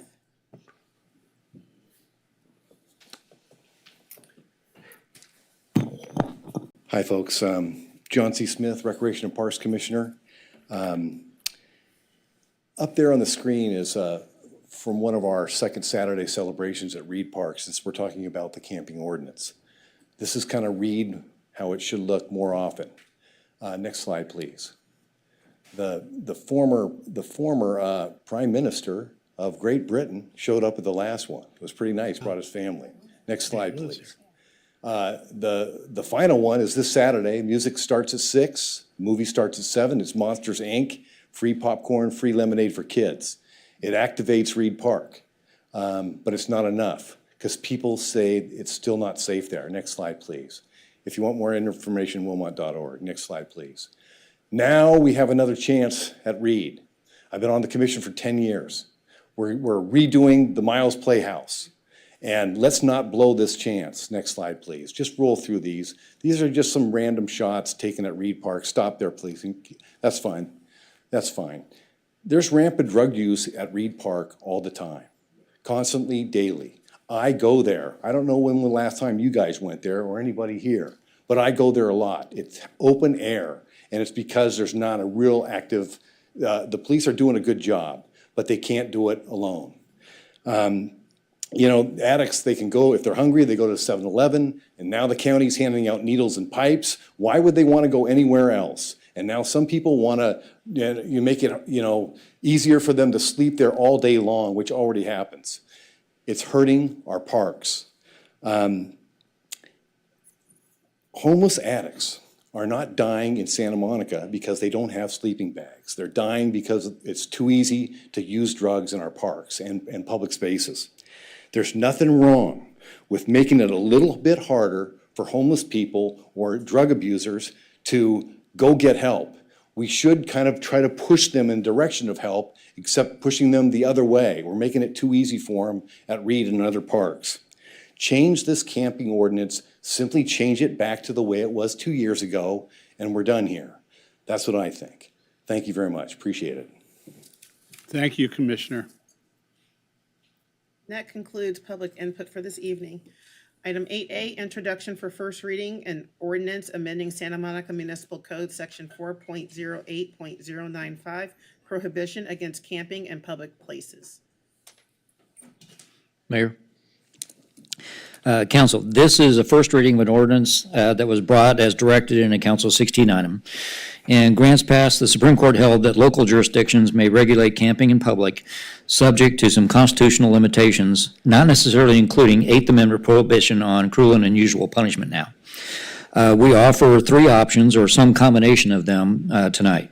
One is to take no action to amend the municipal code now. The current ordinance is fully compliant with the court decision. This section was modified in 2022 to comply with the Ninth Circuit grants passed decision, which held that a city cannot prohibit using items like blankets and pillows to sleep in public spaces. I'll note that the ordinance was originally adopted in 1994. So that's option one. Option two is amend the current ordinance to unwind the changes made to comply with the Ninth Circuit decision. This would strike out the paragraph added then that states, this ordinance does not prohibit those who are homeless from using sleeping bags, blankets, pillows, and/or bedrolls while sleeping. That was added specifically in response to the Ninth Circuit decision. Instead, if you were to do that, then those items would go back into the things that can constitute evidence of camping. The full text of the proposed ordinance with that change is included in the packet. The camping ordinance is about camping, not merely lying or sleeping in public spaces. Blankets and pillows are only a portion of the items that could be identified as evidence that someone has set up camp or is essentially using a public space as their living accommodation.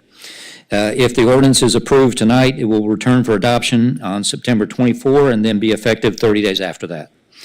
Option three is to continue to monitor what other jurisdictions are doing and then follow additional court decisions in response to grants passed, then keep the council advised in case there was a desire to take some further action. Across the state, legislators, city managers, city attorneys, prosecutors, police chiefs, and other state and local officials are discussing strategies to deal with these issues.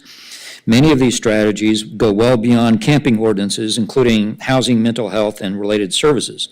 Option three may be combined with either of the above two options also. I'll note that there are other laws that are related to these issues too, including sit-lie prohibitions, park closures at night, and then prohibition of tents on the beach. Finally, Jenna Grigsby, our chief prosecutor, is available for questions on how this ordinance is enforced should you want to explore that further. That's all. That was a great, quick staff report. Thank you. Do we have a question from Vice Mayor Negrete? We're starting with questions, right? I'm gonna, I guess, Ms. Crispy, I'll call you up and maybe PD, I don't know if the chief can answer or you can answer for them. So prior, just to reiterate, this is just taking the language back to what it was before the grants pass came to light, and we are not doing anything different, but just taking that additional language out. And then also to confirm, just because you were running through that so fast, in case anyone listening didn't hear that, this is about camping and not sleeping, correct? Correct. So this is not, I mean, our police department is so busy, I can't imagine that they're going around snatching blankets and pillows from people, right? Correct. I would never speak for the chief or his folks who are here, but the way that we have used this ordinance throughout the last decade, and even after 2022 when we imposed these changes, it is not an individual object.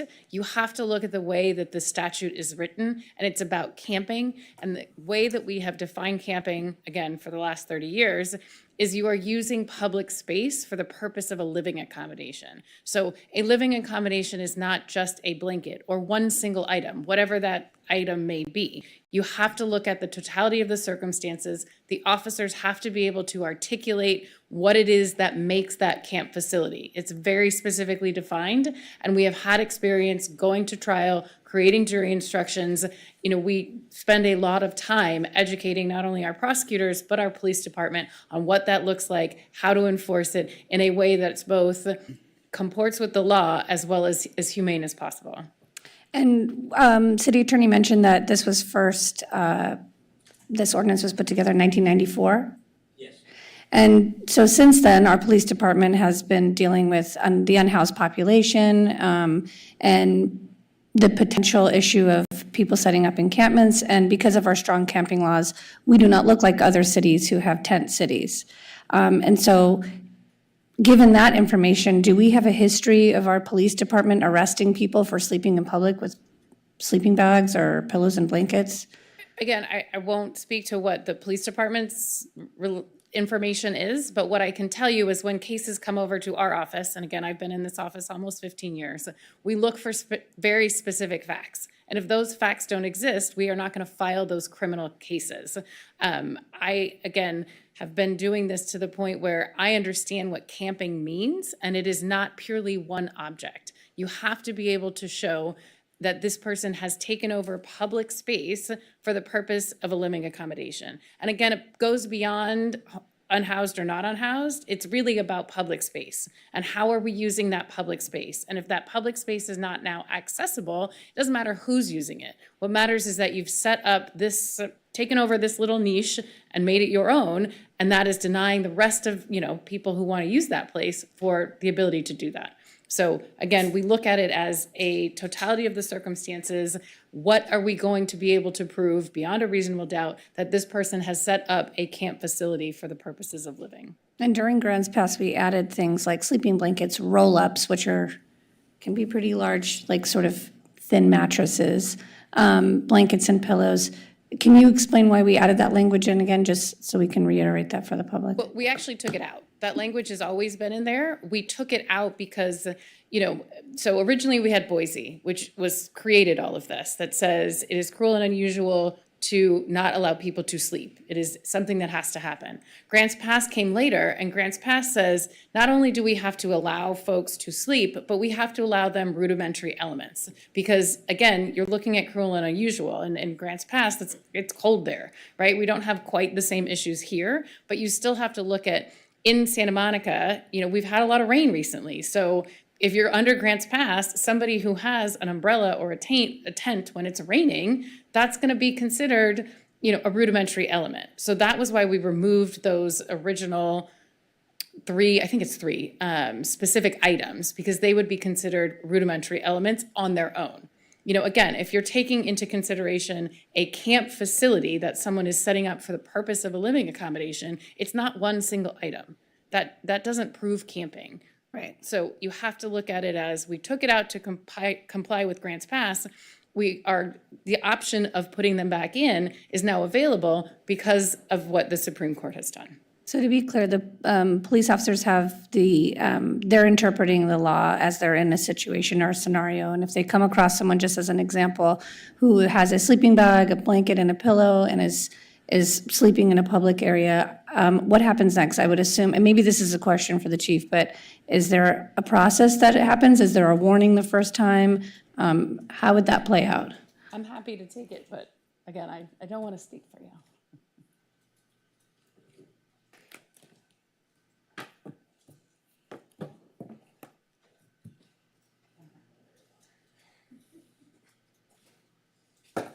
Good evening, Mayor, Madam Mayor Pro Tem, council, staff. That's correct. We would approach something like that with a warning. Okay, and then just so people understand a little bit how gray the interpretation is, or given Santa Monica's decades of policing and how we've handled this situation, prior to this language being added in, and now we're discussing just taking it back out. How does it look any different from how we handled it prior to that language being put in if we were to vote to change to take that language out? Does it change anything? Have how the department would address people sleeping in public spaces? So no, right? As we've heard, sleeping in public spaces is not what we're regulating. We're regulating encampments in public space. And we've been successful because we've followed the guidelines on how to approach these individuals in these cases where they're beginning to build a tent by first warning them and then moving on from there to make an arrest if that's what it calls for. But 8, 9 times out of 10, the person will heed the warning. They'll listen. They'll like, okay, I didn't know that. I'm new to this area, and they move on. So. But that's what occurred before this language is in here. So I guess nothing really changes. The same. Right. And then my other question is just how often do, I know it's hard to say if you don't have numbers in front of you, but how often do officers on a daily run into writing reports or needing to arrest anyone for encampments? So we're responding to maybe 20% of the total calls that we take are related to some type of homelessness-related issue, specifically encampments.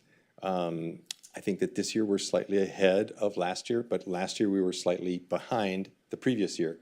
So I have notes I could tell you exactly, but if that's what you're looking for. I was just trying to make the connection that I think this language is, unfortunately, the misinformation that has gone out to the public and sort of conflating this idea that the optics would be that police officers would be going around and literally finding people who have a blanket or a pillow or just trying to sleep with a sleeping bag. I mean, am I correct, City Attorney, that there's constitutional issues around arresting anyone for sleeping in public? Well, yeah, you can't arrest somebody purely for the status of being homeless, and that's essentially what it would be at that point. So you can't do that anyways? No. Right. And so putting this language back in there, would you say that it is a tool to provide engagement? Because my understanding is that oftentimes the unhoused, the most consistent and often human connection they have are with our first responders and our police officers. And that tends to lead to, as we know, through harm reduction in county programs, for example, that connection and human connection over time and time again leads to connection to services, connection to shelter. So does this provide a tool to engage in a conversation with the unhoused individual? Or do you see any benefit to adding the language back in as far as engagement between the police officers and the unhoused are concerned? So it is a benefit to add it back in. On a weekly basis, we provide a report to the city manager that he provides to you of some of those success stories that have started with those initial engagements. So yes. I was at a swearing-in, I think about a month ago, and a couple, and I think it was put on the social media account for PD, was thanking a police officer or maybe more because of that engagement. And is that a success story of our officers going out and engaging with someone who was sleeping and unhoused and was able to end up connecting them with services as opposed to arresting them? Downtown service officers come into contact with a lot of folks that are experiencing homelessness. That's where the majority of the concentration is occurring in our downtown beat 1. The DART officers are engaged in doing the same thing, actually helping to place folks at San Michelle. And of course, historically, the help team has been doing this kind of work for a couple decades. So just to note, we have a help team that is just designed specifically to respond to our unhoused individuals. I've engaged with them multiple times, and the whole purpose is to connect them to services, not to arrest them for being homeless or sleeping in public, correct? Correct. It's a multidisciplinary team of officers with a Department of Mental Health clinician. And would you say that the Santa Monica Police Department takes an approach of compassion? We lead with compassion. You lead with compassion. That's awesome. Thank you. Councilmember Zwick. Davis. Thanks. Well, Chief, since you're up there, I'll ask you some questions, if you don't mind. So someone doesn't have to have a blanket or a sleeping bag for a member of our police force to engage with them, right? I mean, you can see a person who's experiencing homelessness, and even if they don't have a sleeping bag or a bedroll or a pillow, you can go up and begin a relationship with them. That's not a prerequisite, correct? Correct. So if we don't change the language back to the way it was in 2022, there's nothing that prohibits you or anyone on the force from continuing that level of engagement. I mean, I can't assume, I mean, maybe I'm wrong, correct me if I'm wrong, you don't go up to persons and go, oh, you have a blanket so I can engage you. Right. You're going up to people because they're in our public spaces experiencing homelessness, whether they have a blanket or a sleeping bag or a bedroll, correct? So I think the distinction is when our residents call us in situations where somebody is near their home in a situation where they're experiencing homelessness and have maybe nowhere else to go, then lowering this threshold and removing that barrier makes it so that the officer has more of an opportunity to have that engagement directly with that person. There are times when we get a 911 call of the same type of report, but on our approach, we see that we don't really have an opening of like how to begin the conversation because the person is really in that situation not breaking any laws. And so I think that having the restriction removed gives the officers just one more opportunity to start that engagement and have that conversation. Whereas if it's not there, then the officer may look at it and say, you know, actually this person, while unsightly, is not breaking the law, which happens. So that's a curious response to me. So if you got a 911 call from a resident, said there's somebody in the alley behind my house and they're making me nervous, and the officer goes and the officer says, well, they don't have any prohibited item. They can't engage, they can't go up and go, I mean, you've had a 911 call. Right. So you couldn't go up and say, sir, ma'am, is there something I can do to help you? Well, I mean, a 911 call in and of itself is not, you know, prima facie evidence that a crime has occurred, but our officers are incredibly respectful of the Fourth Amendment and people's rights. And so we have to walk a fine line and recognize that in many instances, something could generate a 911 call, but it's not, there's no violation that's occurring. And the only thing that we're responding to is the fact that a person is unhoused. And I think that goes to the crux of what we're dealing with, in that homelessness in and of itself, we recognize and respect that, and that's not a crime. We don't approach into some of those situations. And it's frustrating for the residents to see that we approach, recognize that they're on public property, there's no trespassing situation, and there's nothing else for us to go on. So we have to be careful in how we approach somebody who's not breaking the law. All right, and okay, and I won't put you on the spot anymore, thanks. But now I would like to talk to Ms. Grigsby, if that's all right. So in light of what the chief just said, you repeated several times, this isn't about one item. This isn't a, so now I'm hearing from the chief, it is about an item. That the difference between an officer approaching someone is whether or not they might have a sleeping bag or they under their arm, or it looks like they're laying it out on it. I mean, there was a gentleman out on the front of City Hall this evening when I came in who was in a sleeping bag. And I actually thought maybe he was silently protesting perhaps. But my point is, if someone does a 911 call and says there's someone in my alley that I'm uncomfortable having in my alley, and an officer goes and that person is sitting there without a bedroll or a sleeping bag, but they're just sitting there, and maybe they have a shopping cart or a suitcase or something. That isn't approachable, but if they have a sleeping bag, now we're going to approach them. So it is about the one item. I think that the one thing I would add to the chief's comment is that officers have the ability to do consensual encounters at any point. So take it out of the context of camping or this particular violation. The officer can do a consensual encounter whether or not they have any of those prohibited items. Whether it becomes a violation, I think the officer then is looking for the ability to articulate, based on the totality of the circumstances, that they have set up a camp. And one of the ways to do that is look for one of those particular items that is restricted under the Muni Code.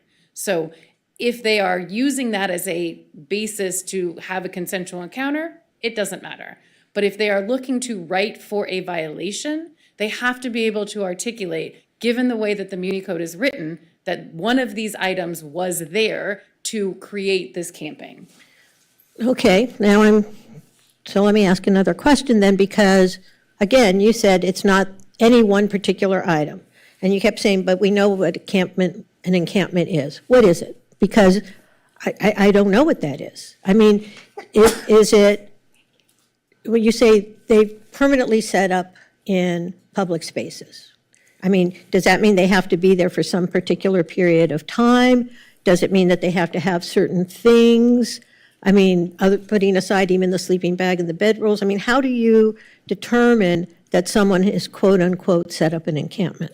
And I think that's the nuances that we find ourselves when we're looking at this litany of case law that has sprung up around this, right? Because we're looking at something that is very fact specific and changes from defendant and defendant, which is part of the reason why I love criminal law. It's always different. You never know what you're going to get.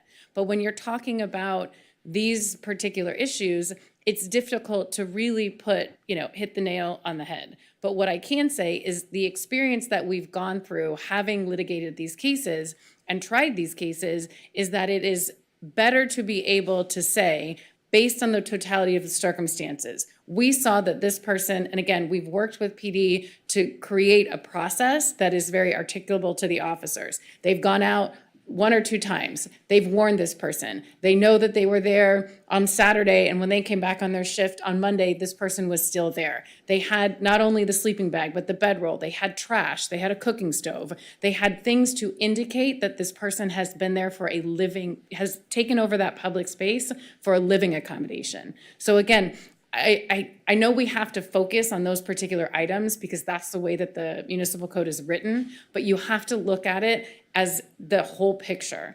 And it is really hard to say this is camping and that's not camping because it's almost like pornography. I was joking about that earlier. I know it when I see it, right? I can't tell you X, Y, and Z equals camping because it has one particular item. The officer has been trained, and we've worked on a system on how to train them so that they can articulate this so that we can best convince a jury of our peers that this person has now taken over that public space. So I know we're here to focus on those 3 items that we removed, but really the way that the statute was written 30 years ago is very helpful and it's very effective because it gives the officers just enough discretion to be able to articulate the circumstances, but is specific enough so that when we craft jury instructions, jury is looking for those, at least one of those particular items. Counsel, if I could, I think it'd be good to ground this in what the ordinance actually says. Right. Yeah, so the ordinance says, "No person shall camp in a prohibited public place." For the purpose of this section, camp means to erect, maintain, or occupy a camp facility for the purpose of living accommodations. And then camp facility means the use of, settling, fixing in place, setting up, locating, or leaving behind in a prohibited public place any or a combination of the following: tents, huts, other temporary physical shelters, cots, beds, and then sleeping bags could be added back in, or hammocks or bedrolls.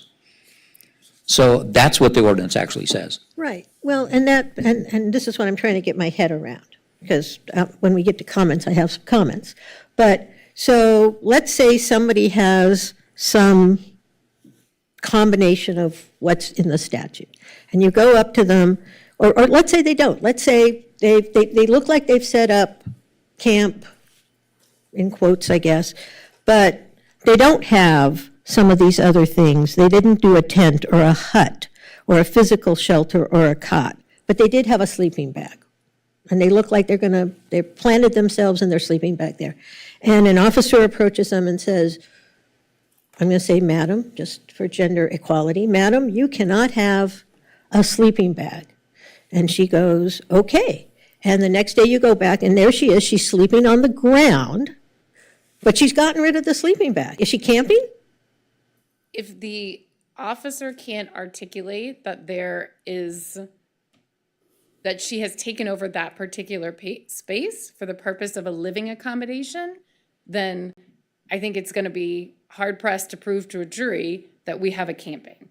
And that's the way that I always look at it, right? Because I don't write the law, I just prosecute it. So I am happy with whatever the choices are, as long as it's clear what we know we're going forward on. But I think what we have failed, because we have gone to trial in these cases and where we've lost, is where even if they've had all the stuff, because the municipal code has these very specific things that says it has to include one or more, if one of those things is not there, it doesn't matter if the officers testified, they've gone out 3 weeks in a row, they've offered all the services, they have documented, they've got warnings, we've got all the prior contacts, we have the body worn. If that one specific item is not listed, we have lost on those trials. So I think that's why having those things included is helpful, so that the officers can articulate in any circumstance that they encounter. It gives them limitations, but it also gives them some discretion. So, and I'll finish because I don't want to beat a dead horse, but I want to make sure I understand this, because you kept saying it's not about one item. But what I'm hearing now is it is about one item. If someone has a sleeping bag, I'm not saying you're going to prosecute necessarily, but what I'm hearing in a combination of the comments from you and the chief is an officer could go up and say, under our anti-camping ordinance, you can't have a sleeping bag. Again, And, sorry. well, and putting, making the discretionary decision that that person looks like they intend to lay there for a very long time. They don't have anything else, but they've just got the sleeping bag, and that's what opens the door to the officer going up and saying, I'm sorry, you can't camp here, and camping is having a sleeping bag. And the person says, okay, and because we're compassionate, you don't scoop them up and take them to jail. You say you can't be here with a sleeping bag, and so you go back 24 hours later, you get another 911 call, and the person's there, and now they're just sleeping on the ground in the exact same place. They look like they still have no intention of moving. They have confiscated this piece of public property, but they don't have a sleeping bag. Then there's nothing we can do because they don't have one of the enumerated items. So it does really, and now all that's happened is we now have this homeless woman sleeping on the ground and not in a sleeping bag, which we can argue about whether that's a good thing or a bad thing. But we can't do anything. We can't intervene because she doesn't have the sleeping bag. I know you keep saying it's not about one item, but it is about one item. That is what, and if all we're going to do is tell homeless folks that in order to avoid violating the statute, just lay on the ground instead of on a bedroll, and we know it's wet and we know it's cold, but hey, we're Santa Monica and that's how we're treating you. That's really the difference. That's how they're going to avoid intervention, if you want to call it that, or having a run-in with the police. Again, I think it's important to remember that this statute is about camping and the using public space for the purpose of the living accommodation, not sleeping. So I think if the only articulable fact that the officer brings forward is that this person is sleeping there, I think that's going to be difficult, again, because we are looking at camping as a whole. And if the only thing they have is one particular item and the officer can't articulate anything else, that in and of itself is problematic. But if you're talking about camping and that you want to, find this person in violation of camping, that to me is a broader ability for the officer to articulate those facts. But counsel, you're correct.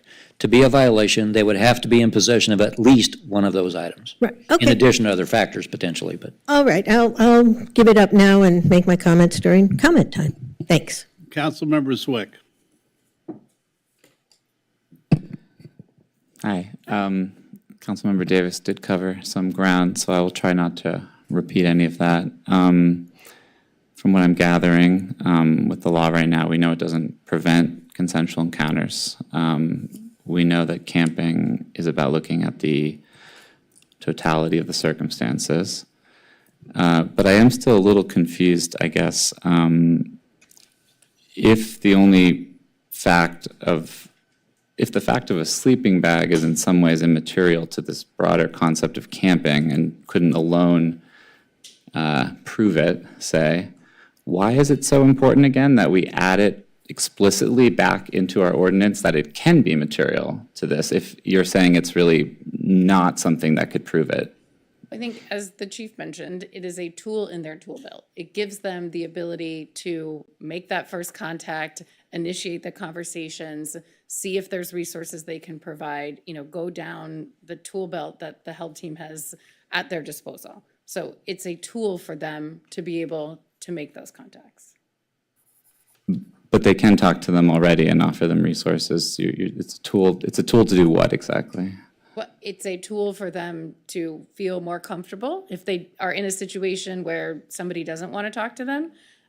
Again, I hate to speak for the police department and how they do, their business, but again, that is what it is, and I think would be used as to give them that ability. So, I mean, maybe I will ask the chief since he's right here as well, just to make sure I'm clear. So the difference, if this was explicitly enumerated, is that there's somehow, I mean, they can talk either way. They can't arrest either way. I mean, is there a broader, a closer distinction than that broad one?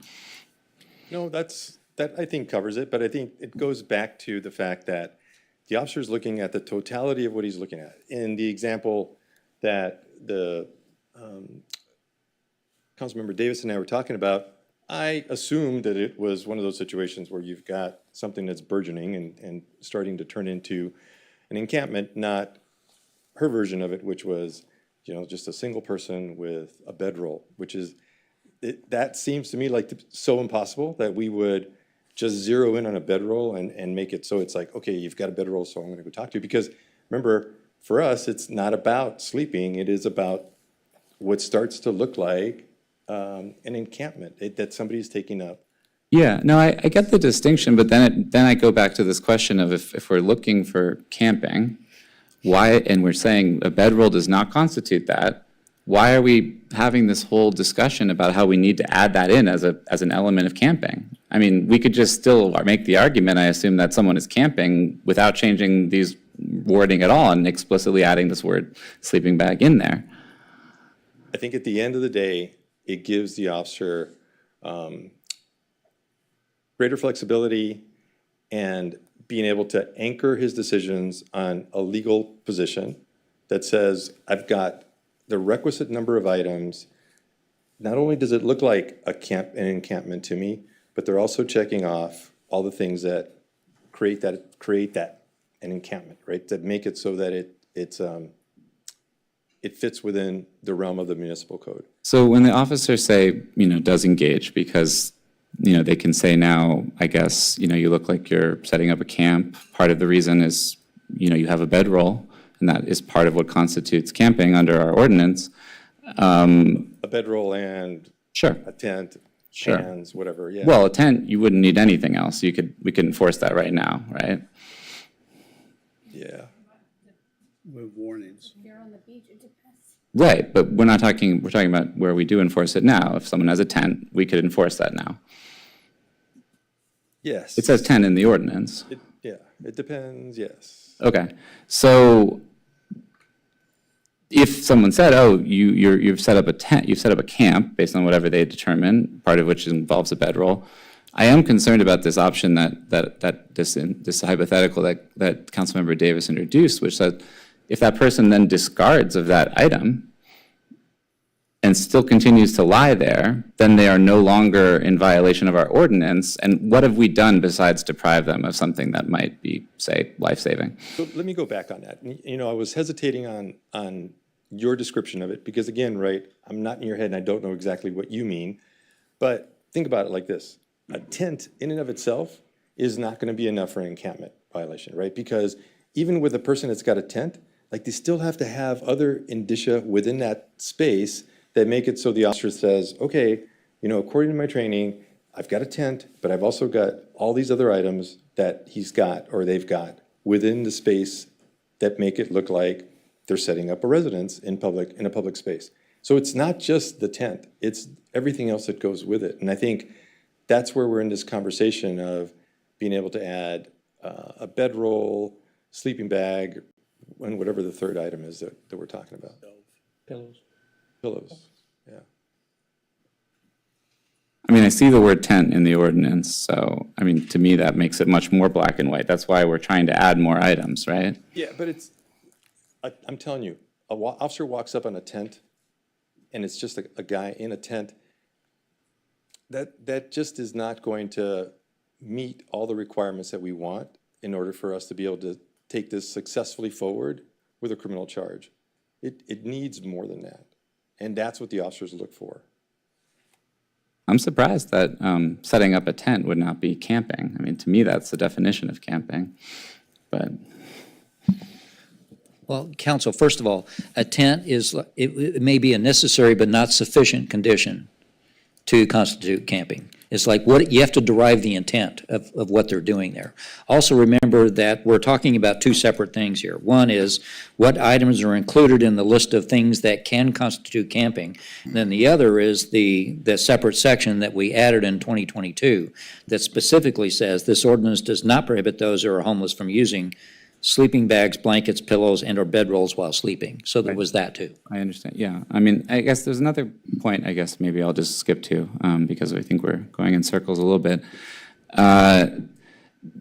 There are some prohibitions already, you know, sitting and lying in certain places in the city, in the promenade during the day, in commercial entryways at night. There's some specific reasons for this. You know, we don't want conflicts between employees coming to work and people sleeping in front of businesses and all sorts of things. I noticed that there's a lot of streets listed, but there's not like, there's certain streets that aren't listed. You know, there's certain business districts like on Ocean Park, Boulevard, or Montana. I mean, what's the reason for that? You know, when we approached this 1 or 2 years ago, we worked very closely with the city prosecutor's office because we didn't want to overreach. We wanted to be measured in the approach as to what areas we would work on. So I think at the crux of it, that's really where it lied, is that we didn't want to make it so that, you know, try to make it so that every business corridor in Santa Monica would be covered the same way. It was an effort to show restraint in our approach. My impression is there was also an issue of capacity. Resources. Resources to actually monitor and enforce. It would be better to, it'd be better to have it than not have it. I don't know if the resources is something that we talked about that year. I don't recall that. Okay, I mean, I guess I'm not sure why we would want it to apply to one commercial street and not another if it wasn't a matter of resources, but I guess that's a different question.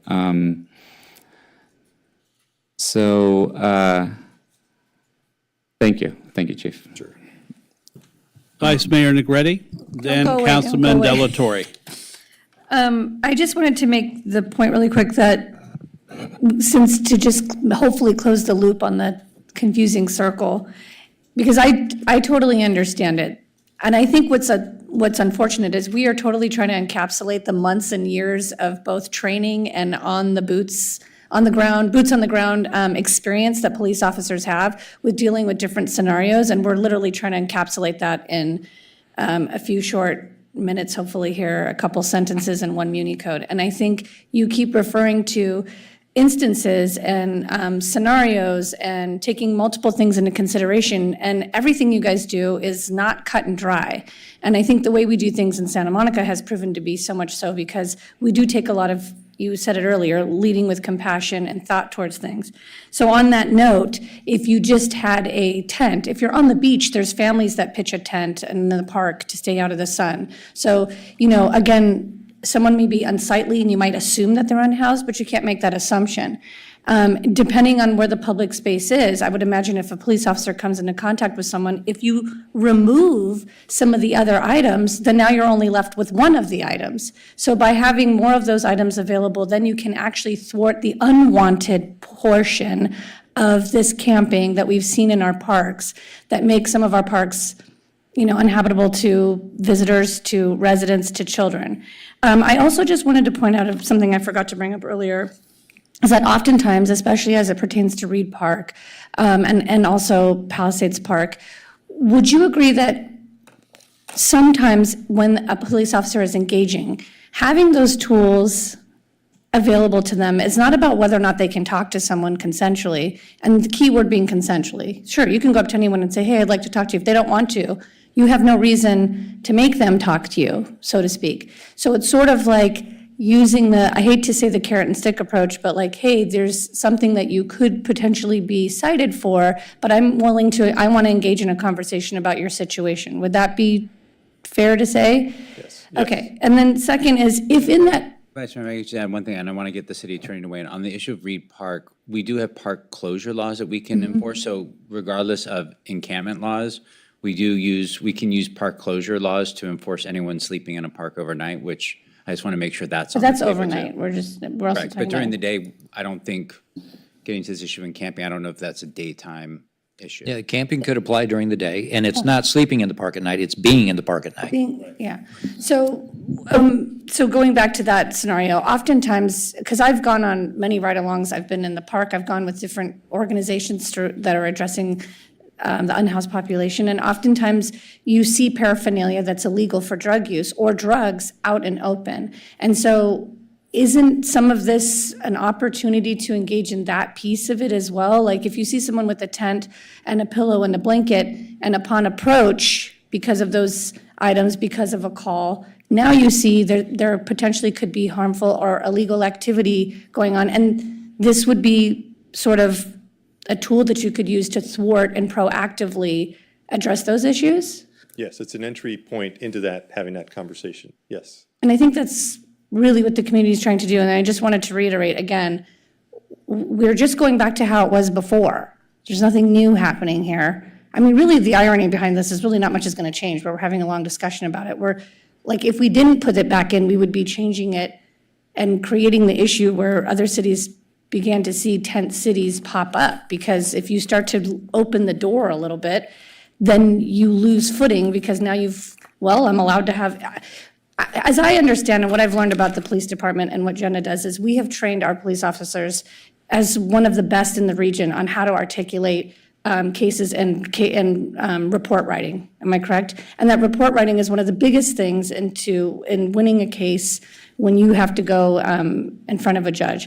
And so in order to do that, you have to be able to articulate, as you mentioned earlier, the circumstances very clearly. And I don't think any police officer on our department wants to waste their time with the limited amount of resources and officers in writing reports that they know are not going to go anywhere. I would imagine most of the officers with the training that they have are understand what they need to do in order for something to go forward. Would you say that they're sitting there writing reports and we're finding out, Jenna, that, your guys are out there, making contact and arresting people who only have a tent up or are sleeping with a blanket? I mean, is that happening? Or was that ever happening where our police officers? So no, I mean, our track record shows in the way that you can see the difference between the boundary between ourselves and Los Angeles. So we've been effective. We just want to be able to continue to have that ability, that tool to continue to do the work and have successful cases when it's necessary. But by and large, we're able to get people's compliance by letting them know we have a camping ordinance. And, these are the things that are making it so that you can't be here. Would you say that since the grants passed, like when we switched over to that, did you see an increase during that time period of people setting up and sleeping on our streets, like during that period? There was a period when we had an influx of folks that started setting up encampments on the sidewalk, maybe not directly reflective of grants passed, but just the fact that they didn't know the area. And those we approached the same way. With a warning, we're in Santa Monica, this is not LA, you can't have all of this here. And we've kind of prided ourselves as a city, when you go down, you get on the freeway in Centinela, you look left, you look right, you can see a clear difference between what a strong camping ordinance does.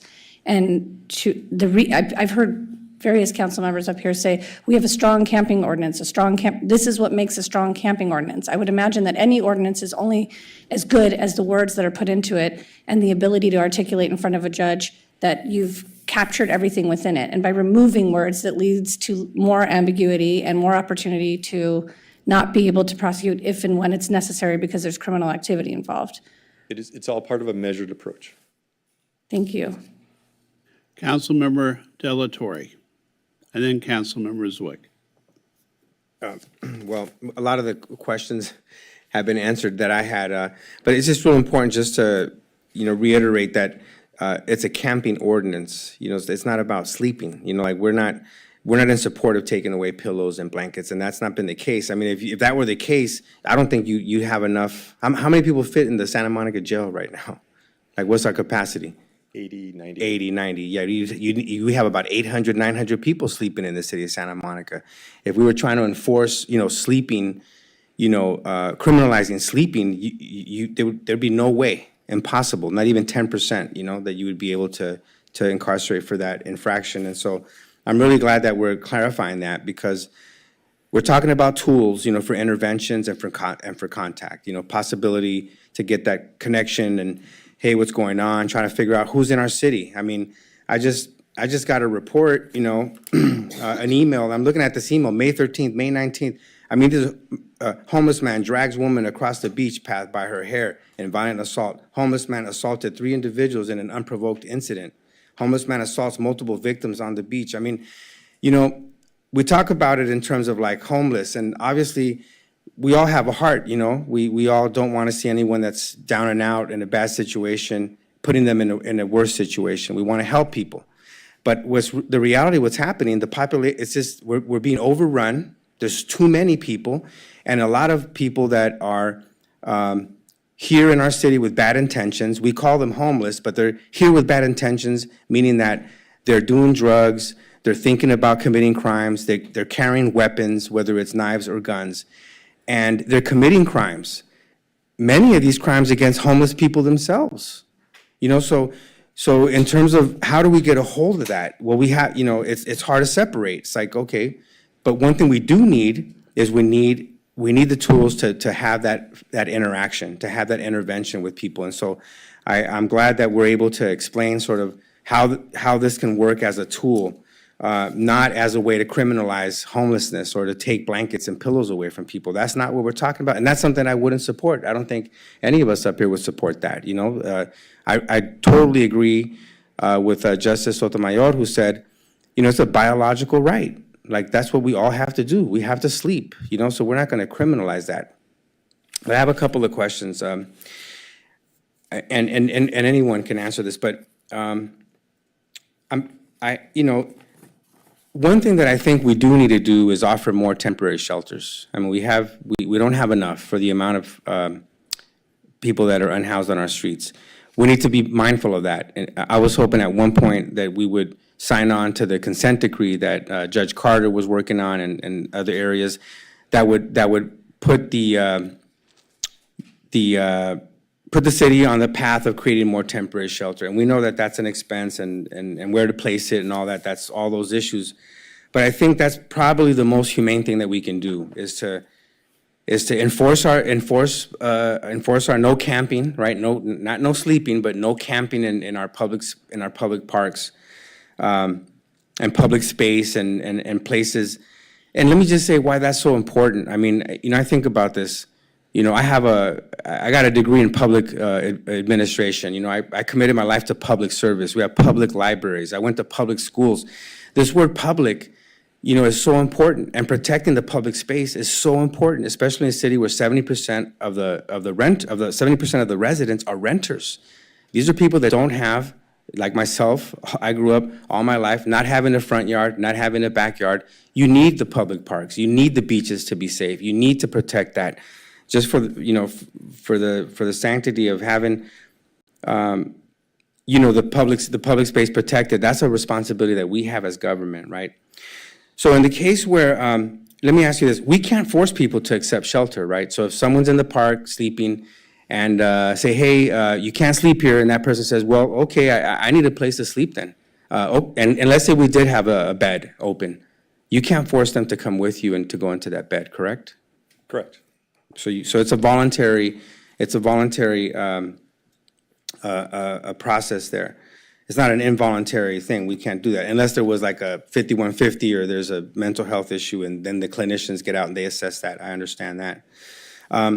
What legal process might assist in encouraging people to take advantage of available resources like a shelter? I mean, do we know of any jurisdiction that has a best practice where, we have a more effective way to transition someone from sleeping in a public space like a park into a shelter? Is there anyone that's doing this in a very good way that we might be able to learn from? I feel that the combination of all the resources and the ways that we address this issue is giving us a lot of positive outcomes. So for example, Samo Shell is up to almost 80% capacity as of today, as of this week, indicative of the work between the police department and Health and Human Services and the staff at Samo Shell to streamline the ability for the officers to take folks into shelter when they accept it.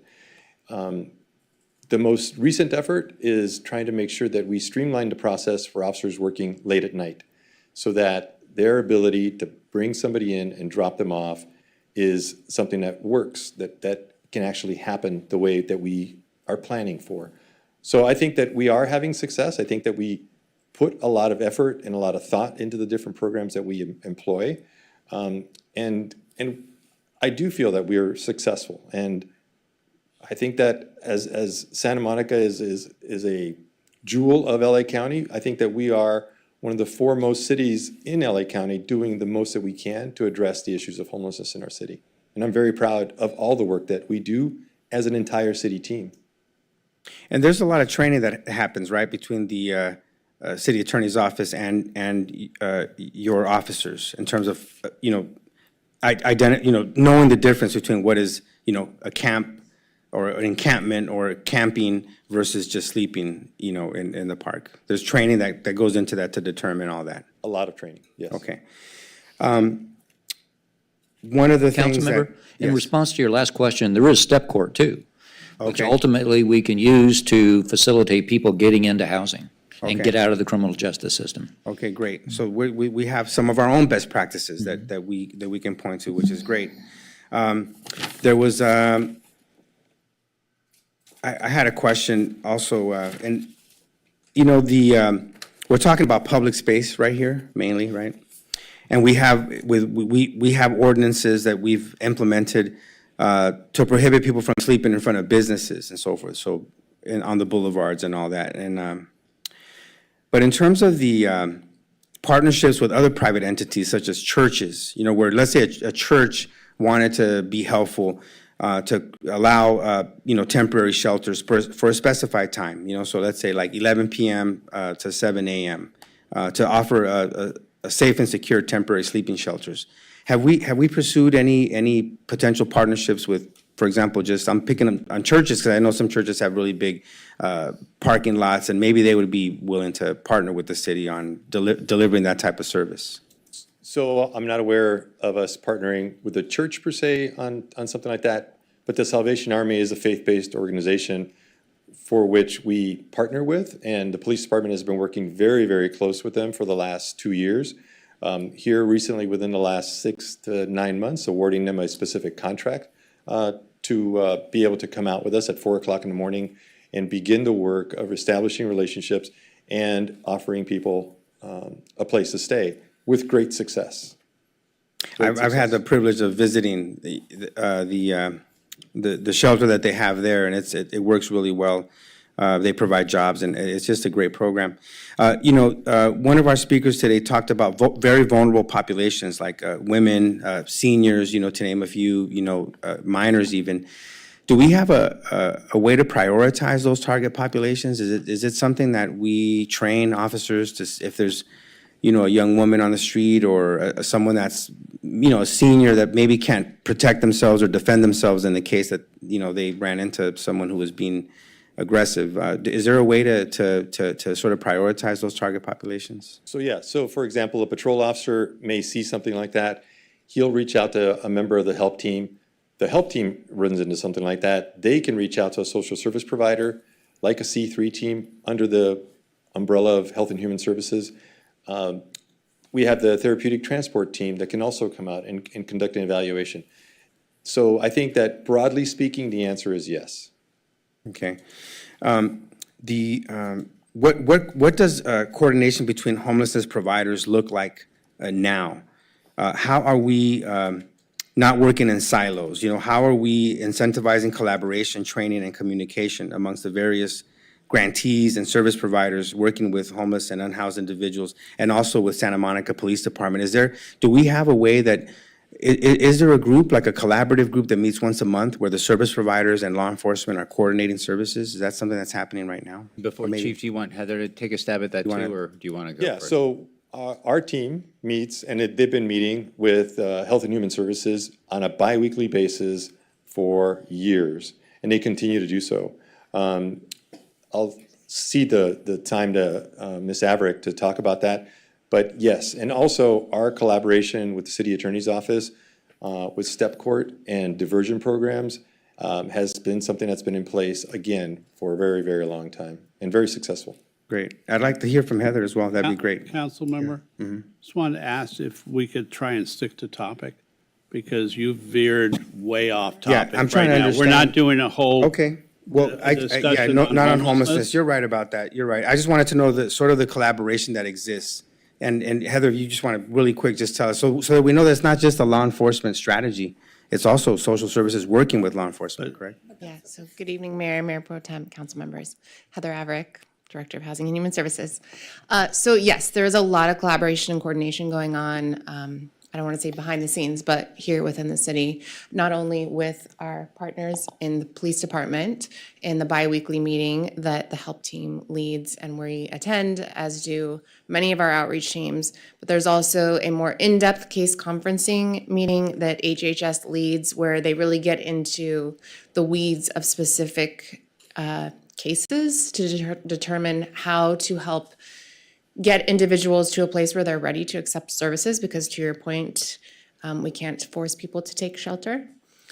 And there's also a lot of just day-to-day collaboration amongst outreach teams, HHS, the police department, to troubleshoot individuals that we're encountering every single day. So it really, not only are there these coordinated set meetings, but day-to-day, that work is happening real-time as well. Great, thank you. I just want everyone to understand that it's not just a public safety issue. Law enforcement's not working in isolation on these issues in terms of when they approach people that are in the parks and in public space.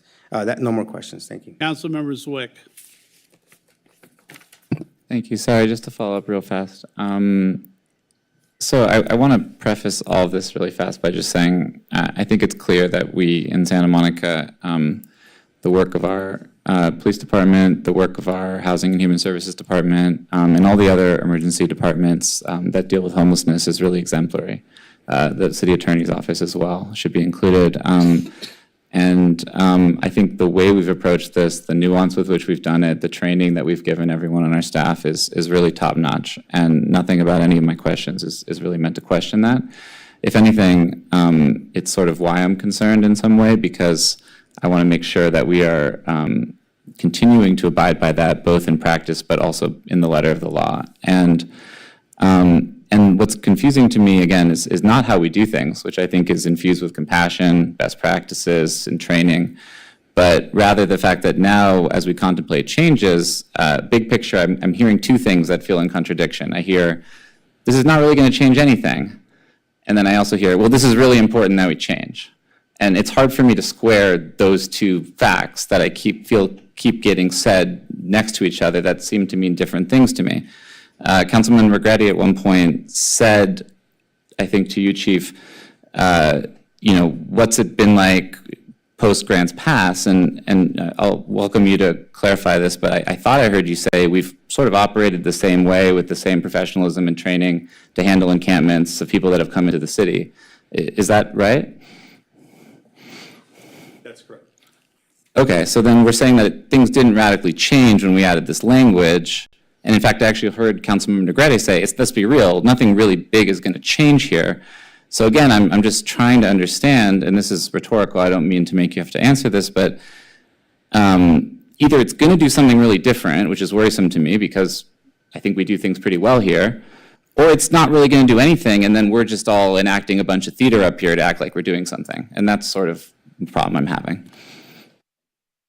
So since we're on Councilmember comments, Negretti again. I'll respond to that. Vice Mayor. My point was not to ask whether I was asking if their practices, that's separate. How they operate with the police department is one thing. What I was asking is, did you see an increase in encampments, if you missed that part, during that time? And he said, yes, there was an increase in people setting up encampments. So my point is that not correct? They said they handled them the same way. I wasn't talking about whether they handled them. Don't interrupt each My, other, my, please. my point in bringing it up Thank is you. that they saw an increase of people trying to create encampments. What we have been so proud about, look, the whole nation has seen what has happened with tent cities popping up everywhere. Okay, no one's denying, that homelessness is a crisis and an issue, and whether or not, we're talking about people who just lost their job a few months ago, or were one paycheck away of missing their rent, or have an opioid addiction or mental health. We have a crisis on our streets, and during this period, we saw an influx in other communities around us, and we barely saw it here because of our strong camping ordinance that already existed. But when Grants Pass came about, we had to add language in so that we were in compliance. And that's where the bedroll and the pillow and the blanket came, because we were told we had to allow that. We had to allow those things. And so now, if we keep it that way, we might see this creeping and growing and looking more like the other side of Centinela Underpass when you drive by. So by having these tools put back in, it just gives the ability to officers to say, you're meeting the requirement of 3 items. But I think what's silly is that we're pretending like the way they practice their policing out in the street is going to change because of it. Those are 2 separate things. The way they police and address people and engage with people have been one of the most progressive police departments, the leader in our region. They train other regions. So we're like questioning how they're going to engage with people. My point was to say that they're not changing how they engage with people, however, the impact to the community as to whether or not we see tents popping up will definitely change if we don't put this language back in. That's my opinion, and I think it's based on the proof, which is why I asked the question, did you see a difference? Yes, we did see a difference. There was more encampments trying to pop up. And so by eliminating this language, we're just leaving the door open for that. Why not put it back to where it was so we can go back to saying, we have such a strong camping ordinance?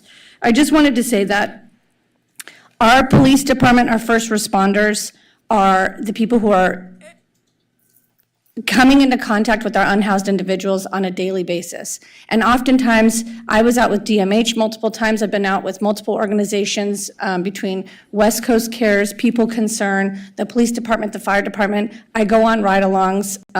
I show up to roll calls. I hear and I understand what they're engaging with to the best of my ability, but I could never say that I understand what it's like showing up to work every day and having to engage with an unhoused population that is resistant to assistance because of mental health issues, because of opioid addiction. I can say as a business owner, I personally witnessed the 2 hours and 17 minutes and the 9 individuals it took to help one young female in front of my store. And nobody was taking a blanket or a pillow away from her.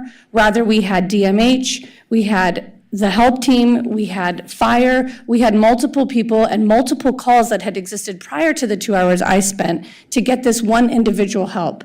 So to sit here and think that the police department's going to go around snagging pillows and blankets from people or making arrests for that matter because of that is ridiculous. But what I do think is we are barely gnawing at the edge of a huge problem. And as a local government elected officials, we have very few tools in our hands to give us the ability to gnaw around the edges of a huge problem. And this is one of them. And we're up here pontificating about pillows and blankets, and then there's a misinformation campaign that goes out and makes it all political, like, oh, we're gonna take away pillows and blankets. It's, well, who's saying that? We don't want to create an environment where people can create the ability to sleep outside. Why would we want to promote make it as comfortable as possible to be unhoused. No, we have services and service providers, and we need more for sure. But why not create an environment where we say, we want to be able to engage and encourage you to get those services, to however many empty shelter beds. If it's not at 100% capacity, then there's 20% more beds. We want people to go in there. And I think it's silly. Maybe people need to go on ride-alongs, but as what I've witnessed is when the PD is engaging with individuals, they're not there to be hook 'em and book 'em. That's not what they do all day. We're in 2024. They've become mental health specialists and psychiatrists and social services, really. They're having long conversations. They know people by name.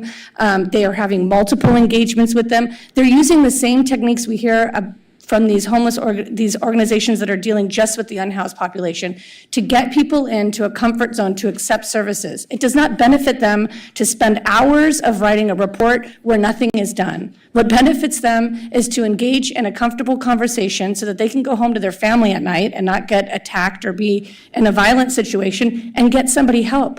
Like I said, I've been to swearing-ins where people have come and thanked them and been in tears for connecting them to services. Because again, PD is often the only consistent human being that an unhoused person is coming into contact with.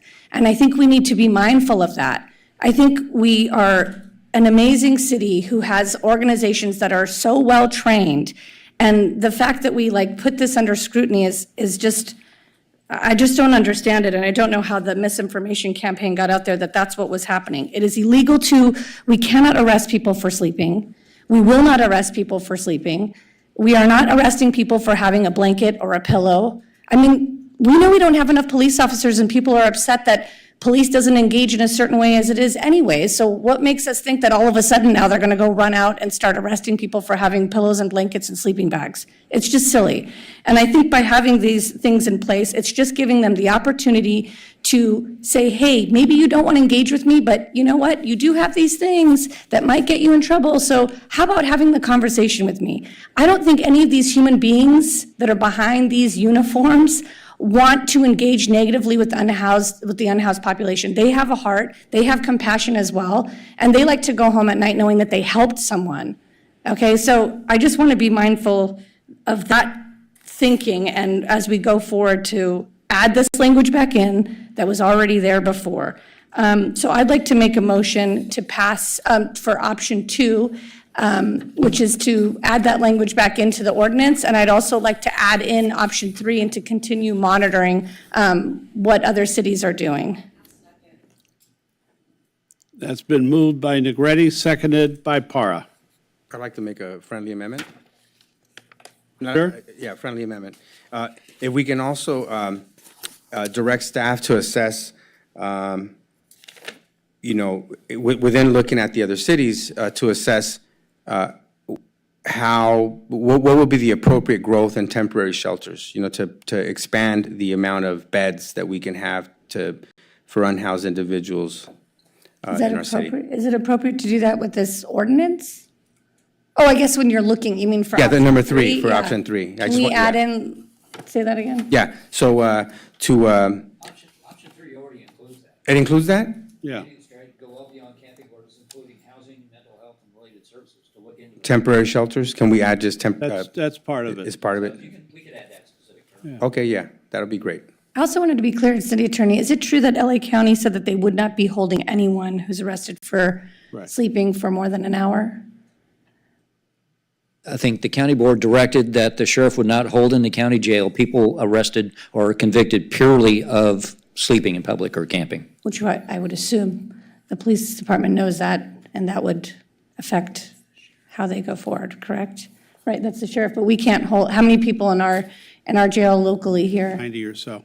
So I just wanted to point that out because I had that written down, but I wasn't sure if that was the case. So the motion is for option 2 and option 3, adding in the language, if it's not already there, that Councilmember Okay, Delatorre. fine.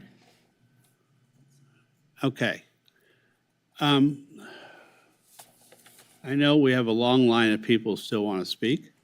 First, do all of you still want to speak? No. Oh, look at this. It shrunk a little. And Councilmember Davis, I haven't had a chance to No, please, go speak right yet. ahead Can I know I should wait till the end. No, go first. Go first if you want. That's fine. Okay, I wanted to If ask. you have, no, okay. So I didn't get to speak, and I'm concerned about adding back in the language before 2022 because I believe our police need the tools to engage. I can't imagine we're going to arrest anyone for this. There's not really, I don't think we're going to be arresting people because they have sleeping bags or tents most of the time. We're going to ask them to move. But I think what's really important is our PD and our services have the option to go up to them to try and get them to move. And let's Council, Vice Mayor Negretti, you were real a few minutes ago, so I want to continue that. We had a gentleman murdered in an alley where he had been sleeping for months, Friday morning. He had been sleeping for months, camping in an alley between 6th and 7th Street. I've got a block off California that probably almost 80% of the people are terrorized. They're afraid to let their children go out. They're afraid of all these things because there might be a murderer walking around. Now, to be real, most of the fears of the community a lot of times are exaggerated. But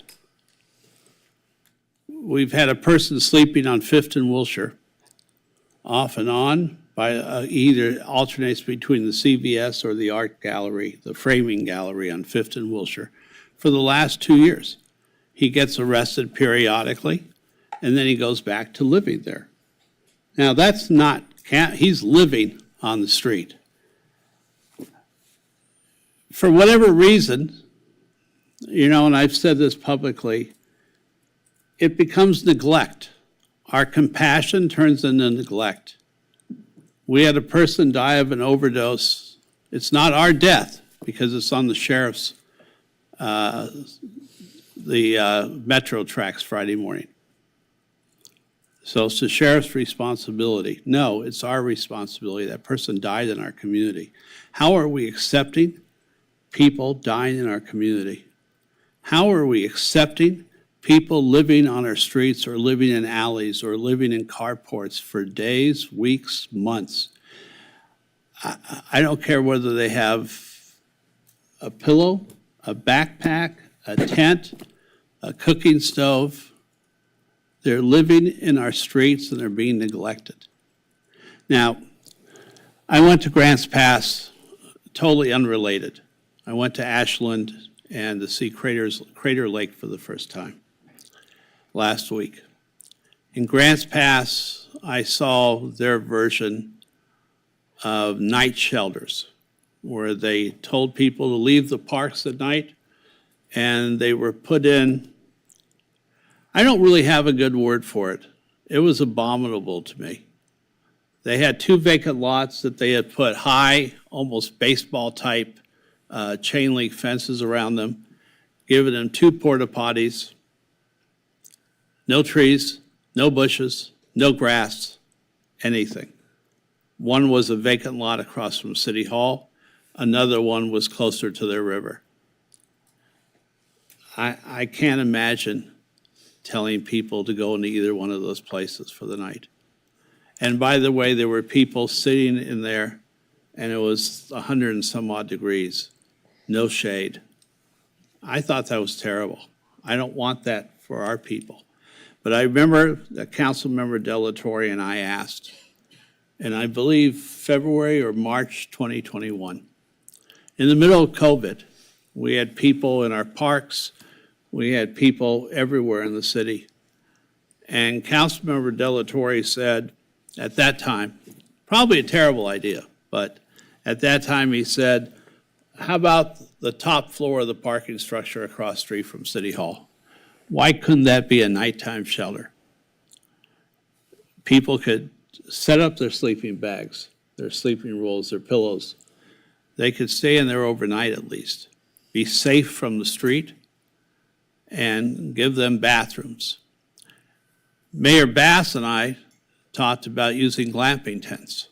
the nice $2,500 tents, and setting up a community kitchen, and, the trailers with showers and the trailers with bathrooms, and find a place or two places somewhere in the city to do that.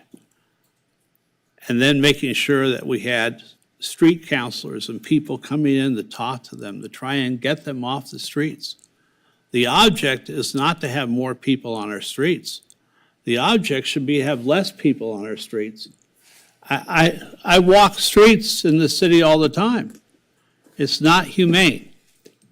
It's not compassionate. It's not $1 million houses.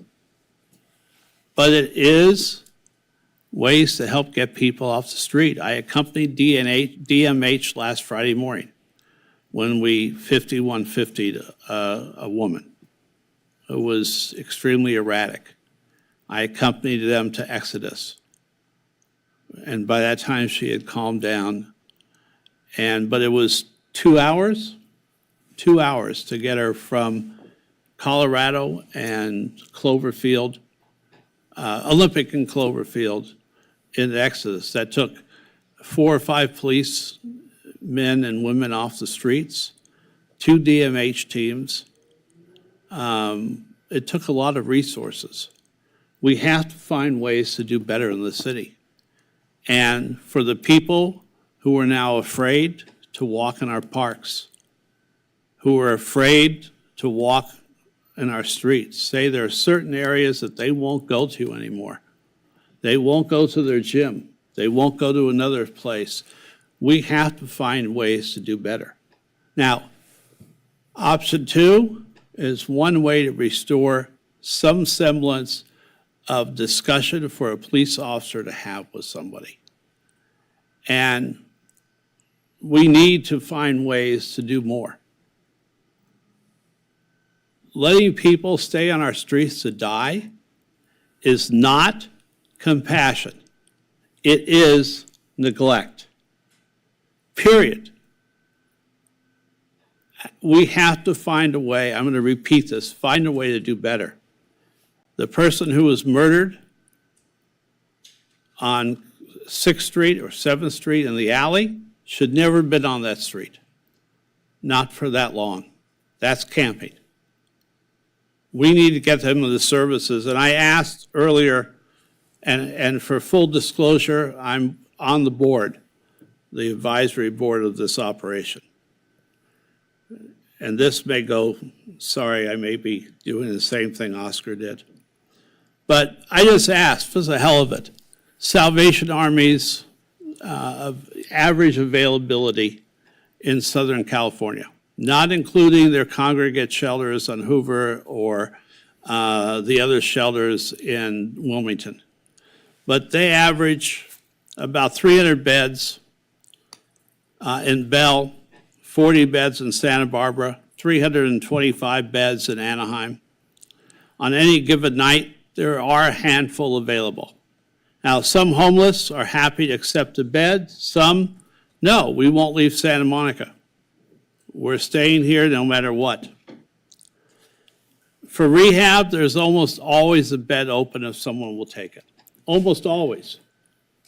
60 beds in Santa Monica on 11th Street, upstairs above their Salvation Army facility.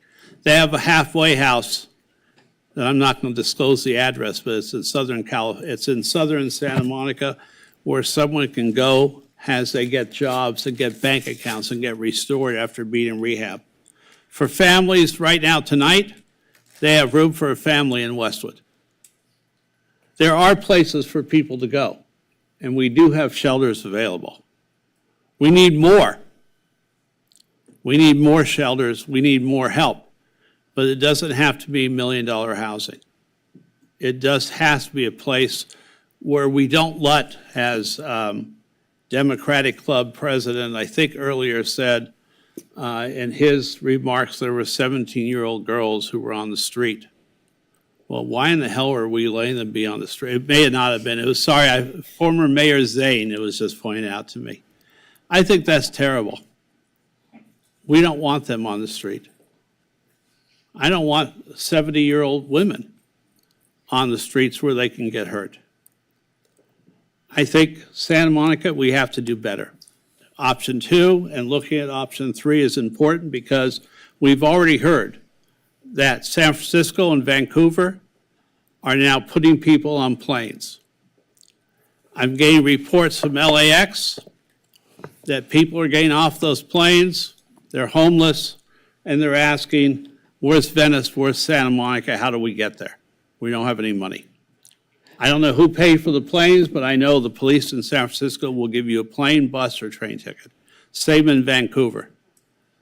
We're going to see more, and we have to do better. And I guess those were my comments. Thank you. Councilmember Davis, thank you for your indulgence. Of course. Well, and let me start out by saying I agree with you. We need to do more. Homelessness is a housing problem. If we want to solve homelessness, we need to house people. You know, we talk so much about people who are homeless doing drugs. I guarantee you, in all of this discussion while we've been sitting here, thousands of people in Santa Monica have been doing drugs. But we never talk about them because they're in their homes doing drugs.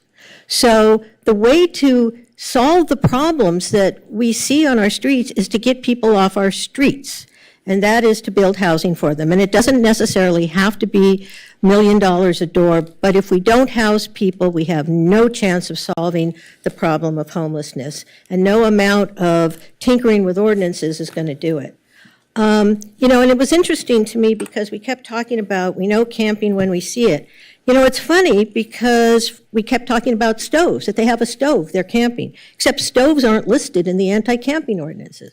I would feel much better, in all honesty, if what we were talking about was amending the anti-camping ordinance to say things like stoves or food storage or things that really are indicative of people setting up permanent shop in a place, which are not sleeping bags or blankets.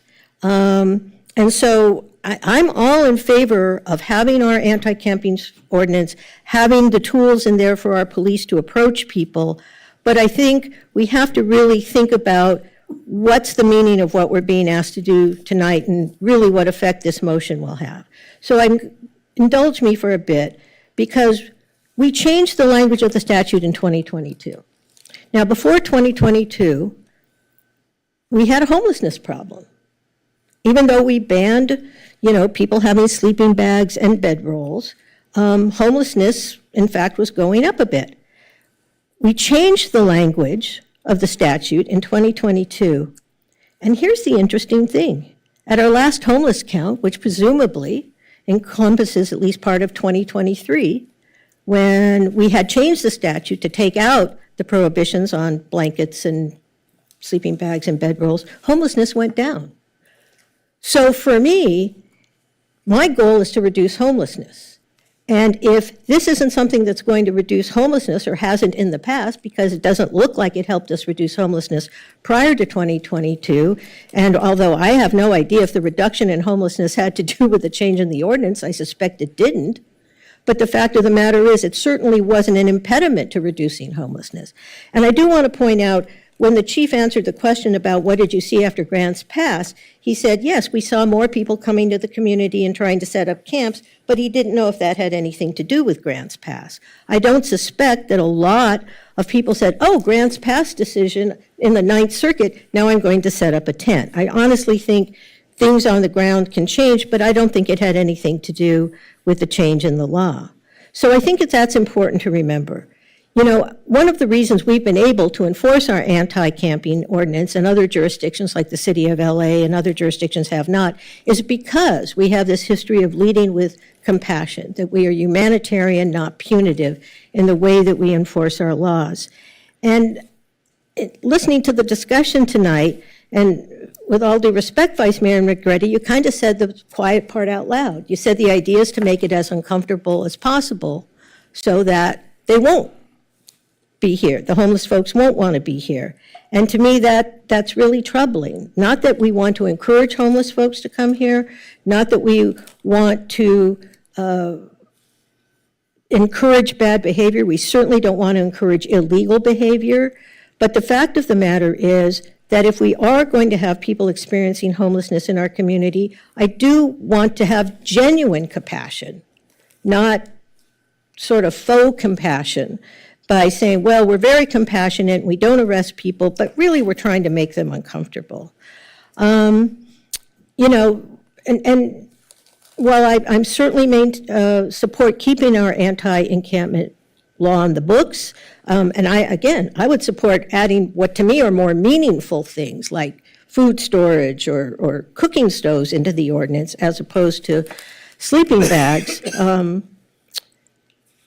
I think that we also have to realize Rand, our neighbor across the strip way, is doing the most I guess comprehensive is probably the right word, study of homelessness in the Los Angeles area. And they've issued a couple of reports, and one of the things they say about discouraging encampments and clearing out encampments is it's not an effective way of reducing homelessness. You're just moving people around.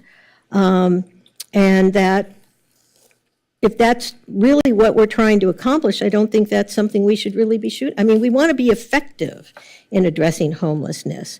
So if doing full encampment sweeps doesn't solve homelessness, I'm not sure how adding sleeping bags and bedrolls back into the ordinance is going to have any be very effective.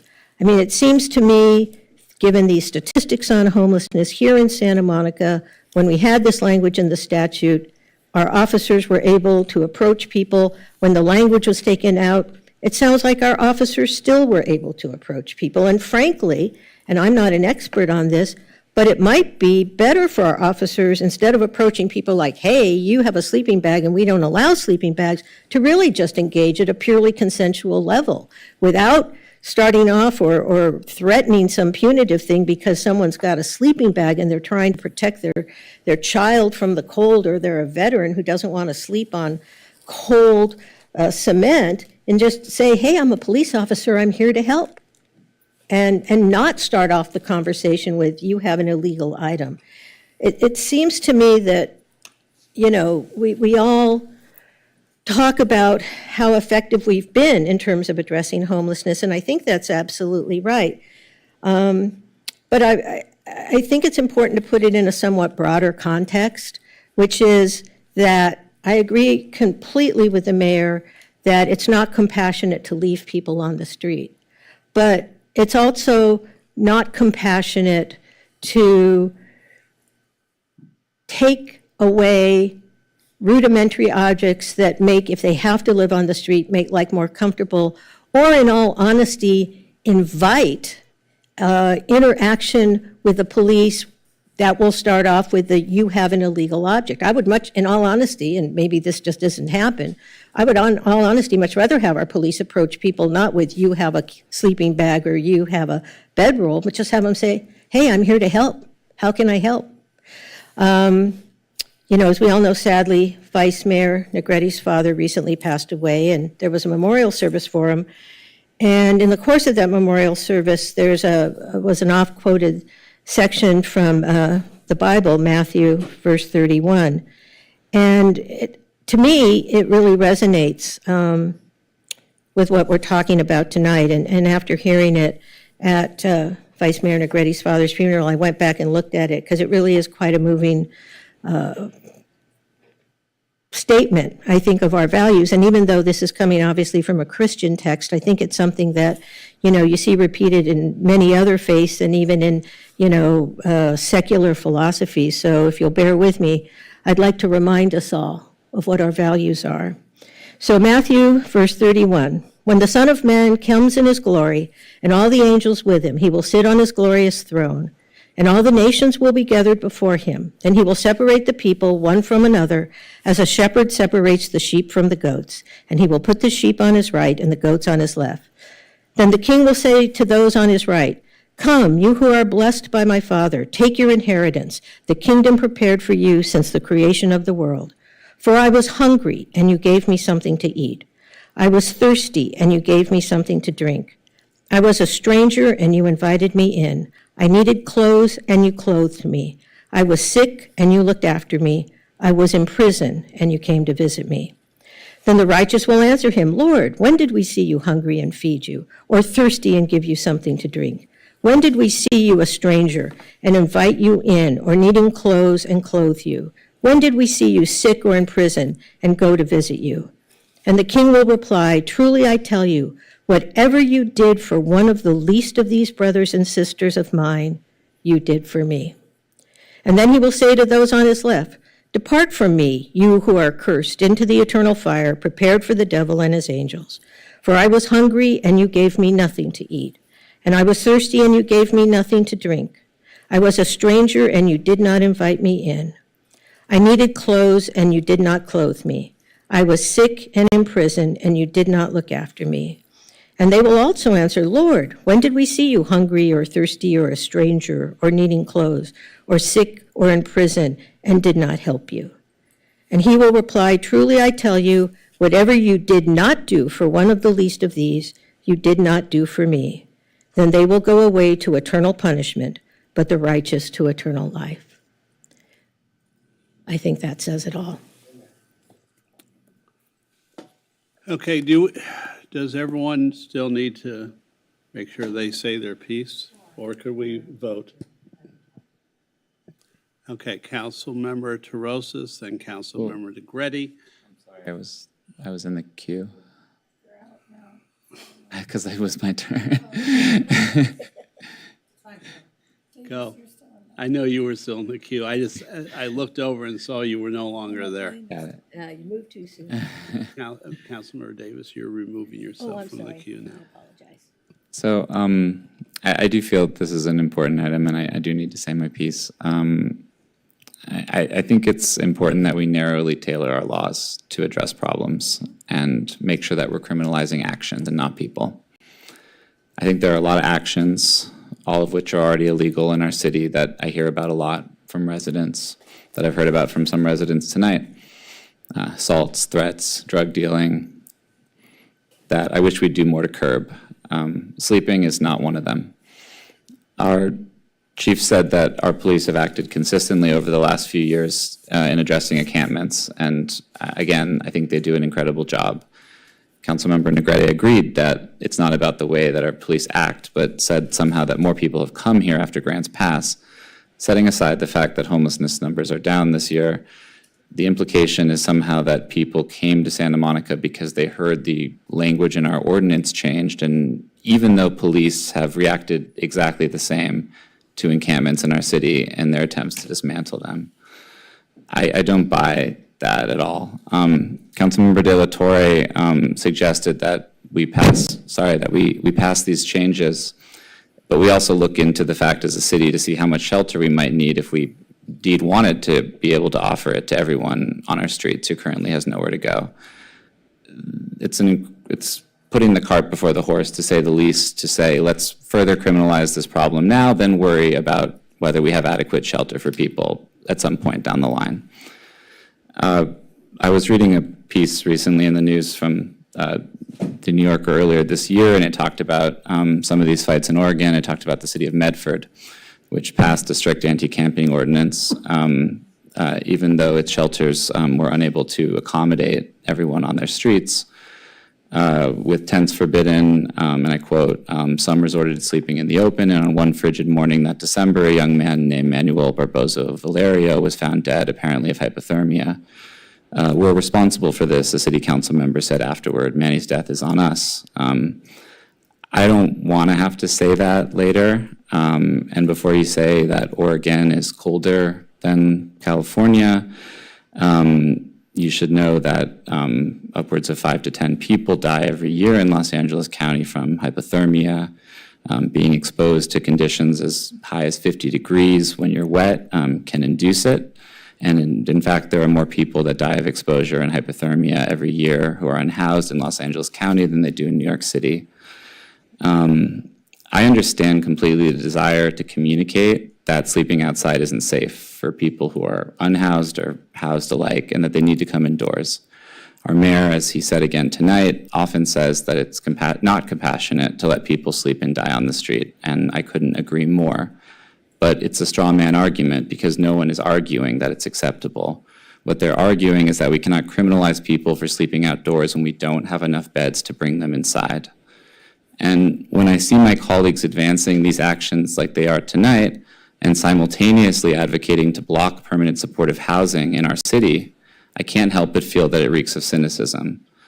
You have to choose one, people sleeping on our street or creating sufficient housing opportunities for them to sleep elsewhere. If you pick neither, as Kamala Harris said recently at her DNC acceptance speech, you are just not a serious person. Thank you. Councilmember Trosses. Thanks so much. Just want to say, like, much appreciation to all of our staff and police who came here to explain this to us tonight. But I want to explain why I can't support the motion on the floor.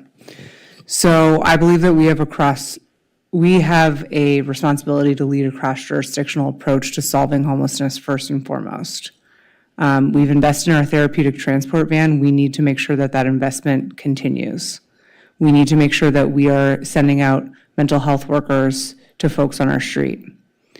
We need to make sure that we're working with our partners at the county to continue the success of Pathway Home and to expand, hopefully, Pathway Home. We all need to be working together, dare I say, like Mayor Bass said, locking arms to make sure that we're building housing at the West LA Armory. And I want to say that publicly because we haven't talked about that here, but we absolutely need housing, permanent supportive housing with wraparound services for folks who are experiencing homelessness. Because it's great if you want to cite and release people. It's great if you want to give them a citation that they most likely can't pay through our ordinances, but that is not going to solve the problem that is frustrating our community that we hear from every single week here. It is simply not going to reduce the number of homeless people to cite and release them. We know there's empirical evidence from LASA, from the Human Rights Watch, et cetera, that those types of cite and releases do not actually lead to ending homelessness. Housing ends homelessness, period. And I think we've had a lot of discussion tonight. Folks came and said you need to make sure you adopt an anti-camping ordinance. We have an anti-camping ordinance. It's very robust.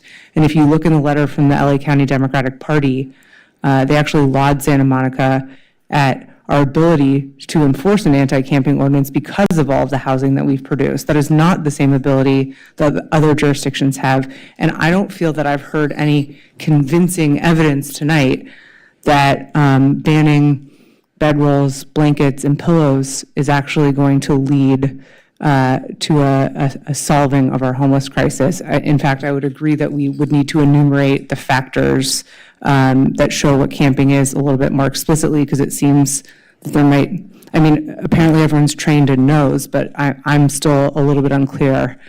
We also know that criminalization, I know people don't want to call it that, but citations, if you want to call it that, it perpetuates trauma and disenfranchises unhoused individuals, especially Black and Latino people. One of the commenters talked about that, who together make up the majority of those who are experiencing homelessness in Santa Monica, period.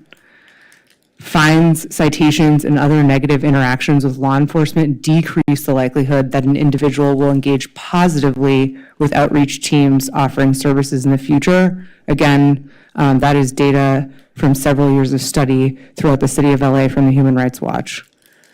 The same fines and citations actually can become a barrier to getting Section 8, to getting permanent supportive housing, to getting a job. And we need to help people with rehabilitative measures, not punitive measures. I understand that folks in the community are frustrated. I share your frustration. We all live here, but we all have to be working together on a regional solution. And again, to reiterate, the data from this year's homeless count suggests that a best practices approach aligns when all levels of government are working together, and this is the first year in several years that we've actually seen a decrease in our point-in-time count. Moving urgently on regional coordination, working together with our regional partners on care court, of course, expanding step court and all of the other items I mentioned, compassionate encampment resolutions, housing, services, and care work. And those are the solutions that we should be focused on here. Thanks. Councilmember DeGretti, then Councilmember De La Torre, and then I want a couple of words before. I just wanted to point out that Councilmember Davis said that, the police department should just be engaging with people proactively, or unhoused individuals. And I just want to be mindful that, times have changed and they have definitely become part of the social services system, but their job is to protect and serve and uphold the law and engage. They respond to 911 calls, and they're typically involved in criminal activity. So, to say right now we're short-staffed in our police department, we want to increase it. The perception of crime, the realness of crime, whether it be petty or egregious. In the last month, I think Councilmember Delatorre read off the multiple violent attacks that occurred. So to also now say that our police officers should be driving around doing what these organizations that are getting millions of dollars are supposed to be doing, which is engaging with this unhoused population, is a little amiss. I think they do that by way of they are the highest utilizers of our emergency services system. We've been given those numbers before, and if I'm correct, when it comes to crime, they are also the largest. That's the population. 67% is unhoused population arrested for crime. So I think we keep speaking to this, and I just want to. Look, I don't know any other way. I don't articulate it as well. I'm just going to speak the language that people speak, which is like, let's keep it real. I think we're trying to paint a picture that women and children and people with babies are shivering outside in the cold, and that's our homeless population. I know that exists somewhere, but I think what we are seeing and what we are responding to is the fact that we have a mental health crisis and a substance abuse crisis, and the majority of the people out on our streets are experiencing those things, which has created their homelessness. And some of us believe it's housing, but a lot of us see that most of these people are not from California and have come here because the elements and the services and the weather and the beach and the public spaces and some of the laws have made it more comfortable to be homeless. And that is not helpful. As a parent, we would not parent our children that way and create an environment where they can continue to do the things that are harmful to them. So to sit here and pretend that these are individuals that, when offered services, they're accepting them, that's just not the case. Most of these people are experiencing these mental health crises and they can't accept services. They're not in the right state of mind. So I think we'd be amiss to sort of ignore that. I also wanted to point out that the food storage comment was a little interesting because a lot of these shelters, you're not there during the day.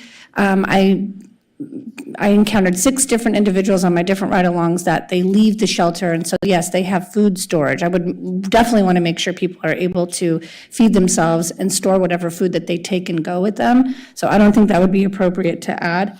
And I just want to say, Councilmember Davis, you may not have intended to do this, but I think it was extremely in poor taste to bring up my dad's funeral and a scripture that was read in a church setting and to use it in this setting.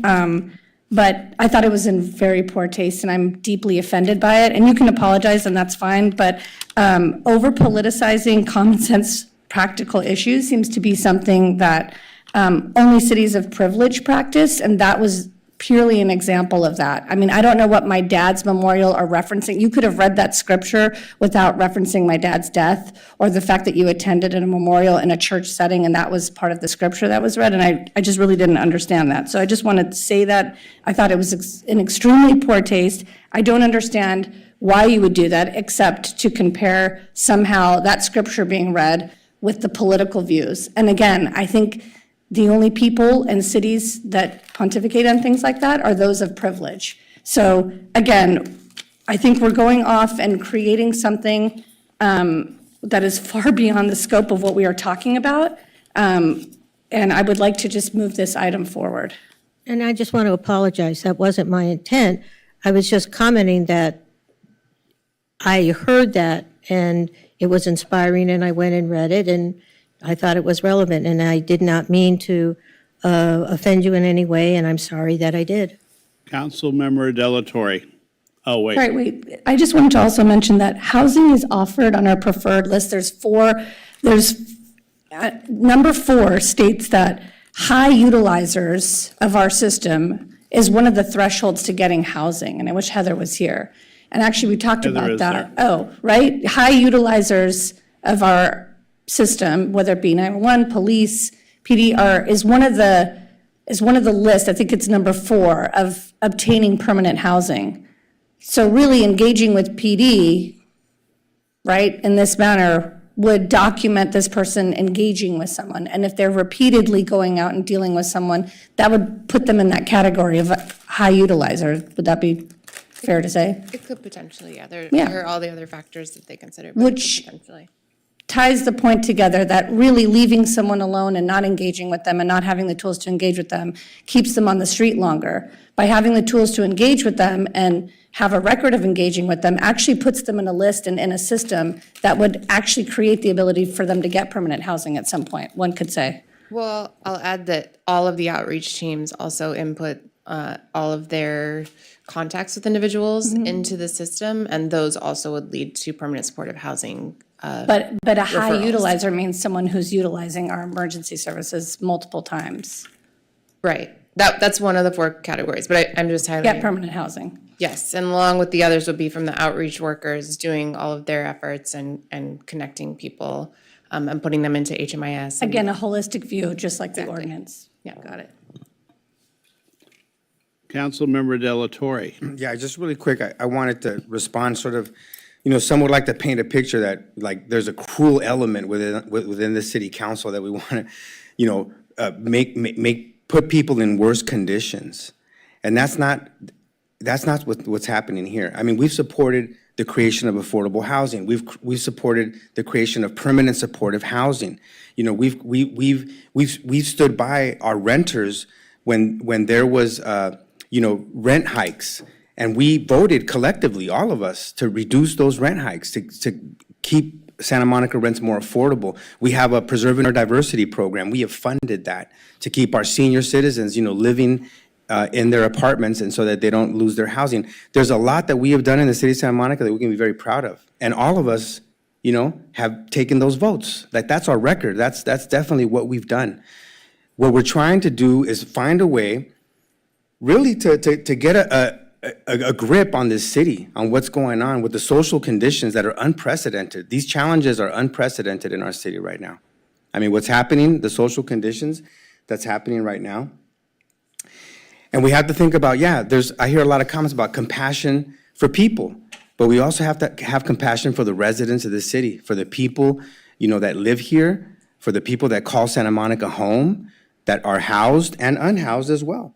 Because the other thing that's a reality is that an element exists within our homeless population that is harmful to the housed and unhoused population. It's an element. It's not everyone, right? But there is a group of people that are within what we like to call the homeless population that are doing things that are the behavior. I'm glad that Councilmember Zwick said it's not about criminalizing people for their social condition, but definitely their behavior. The drug use that's leading to mental health issues, that's leading to violent attacks against residents and both housed and unhoused people. We want to get a better grip on that. And we need to provide the tools to have those interactions, to have those types of interventions so that we can get a better grip on that population. It's not easy because, there's a lot of limits, to what we can do, but we have to find a way to create all the opportunities to do better than what we have been doing in the past. And that, I think, is what our residents expect of us.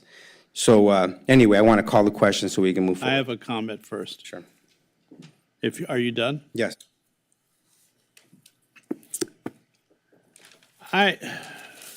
We went so far off something simple, restoring an ordinance, which was pretty simple. And it's become this whole hour-and-a-half discussion on homelessness. And yeah, it's probably a discussion we need to have more, but I think we also need to make sure that while we have compassion for those in need, that we also asked that there's accountability, even among the unhoused, for their actions. And we haven't been doing that. And yeah, I'm now veering way off track. But, our residents are beyond frustrated at this point. The Dem Club may have their 50 people or 20 people or 100 people who say, leave everyone on the street and let them just sit there. I've already said I don't believe in that. It's neglect.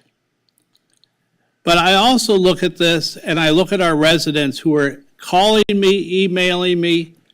When I go in person to see people, they're frustrated as hell because there are people in their alleys, on their streets, and for whatever reason, whether you could say it's unjustified or not, they're fearful of their own city.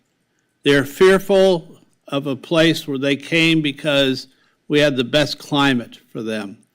We had palm trees and a beautiful ocean and great parks. And now they're afraid to use them. I think we have to have that part of the discussion too. It doesn't have to be tonight. But that part of the discussion has to be had. How do we have compassion for our residents? How do we have compassion for the small businesses in our city who are afraid to open their damn doors, who have to put buzzers in, who have to have security guards at the entrance of restaurants? This is unprecedented. I've been here, I'm 70 years old. We've had bad times before. I remember in the 70s where everyone said you had to get pepper spray. I remember when you didn't go under the tunnel by Oscar's house because that was Shooter's Alley. I remember when our squad cars wouldn't go down the alley by the Baskin Robbins on Pico and 17th without having two cars. And both policemen were wearing motorcycle helmets in their cars. And they wouldn't go down that alley to a call by themselves because it was so dangerous in the city. This is a different kind of danger to residents. And saying it's okay to have people on the streets for 6 months, a year, 5 years is unacceptable. One of the people I put in the motel in February, he had been on the streets at 4th and Arizona in the alley behind the post office for 4 years. 4 types of cancer. Artificial part of his leg because cancer had been taken away his bone. What the hell are we doing in this city? When do we start listening to our residents too? When do we start listening to our businesses too? We have to do better. And by the way, for any of you who think the point in time count this year was accurate, talk to some of the people who went on it when they didn't look at the beach. They didn't count the beach. They didn't count a lot of areas in the city. There were problems with the machinery all night. Don't believe the point in time count. Believe your own lying eyes. Look at the amount of people on our streets. Now, I know you guys can come up with campaign clickbait on all this from me, and that's fine. But my job is to represent residents in this city. And they're damn frustrated. And they're upset, and I'll bet you they're more upset because we just spent an hour and a half talking about something that should have taken 5 minutes that was common sense. When do we also practice common sense? When? Councilmember Delatorre, you wanted to call the vote. Let's call it.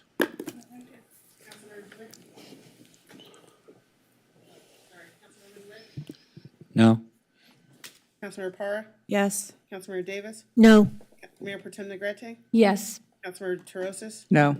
Councilmember Delatorre? Yes. And Mayor Brock. Yes. Let's move on. It's after 11 o'clock. Do we have a motion to continue, or do we go Move to home? continue past 11. All those in favor? Aye. Aye. Item 8B, introduction for first reading of an ordinance adding Santa Monica Municipal Code Section 2.32.2.90 to prohibit acceptance of gratuities by public officials. Mayor, did you want me to introduce this? Can we just vote? You may. Anyone want to introduce a motion? Second? Did you second? Or? No, I didn't second yet. Move second. Okay, moved by Delatorre, seconded by Vice Mayor Negrete. Councilmember Zwick, Yes. Councilmember Parra, Yes. Councilmember Davis, Yes. Mayor Pro Tem Negrete, Yes. Councilmember Terosas, Yes. Councilmember De La Torre, Yes. and Mayor Brock. Yes. Mayor, I'd like to give direction.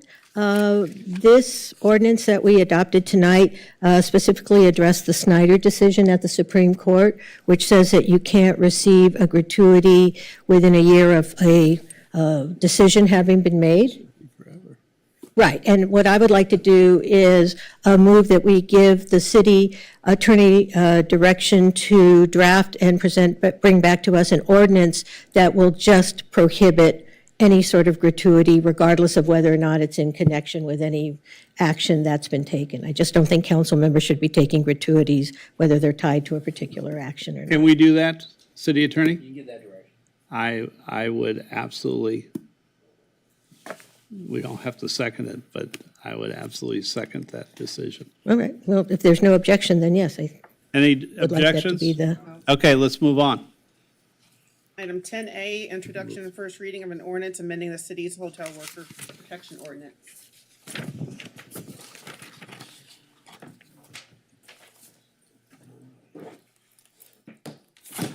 Hello, Jonathan Frank, Deputy City Attorney with the Consumer Protection Division of the City Attorney's Office. I had a brief presentation, but I can just go ahead and do it orally if that's more efficient. Did you, is it a PowerPoint? Yeah, it was the PowerPoint in the queue. Oh, look at that. Yes. Very good. Audio visual aids. Yes.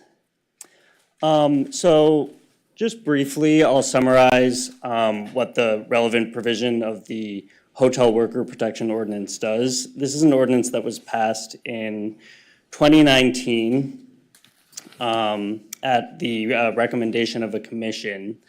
And the relevant provision here, the fair compensation for workload, it was adopted to respond to concerns about unreasonable workloads that were affecting, of course, the housekeepers themselves, but also public health and the quality of the work being done.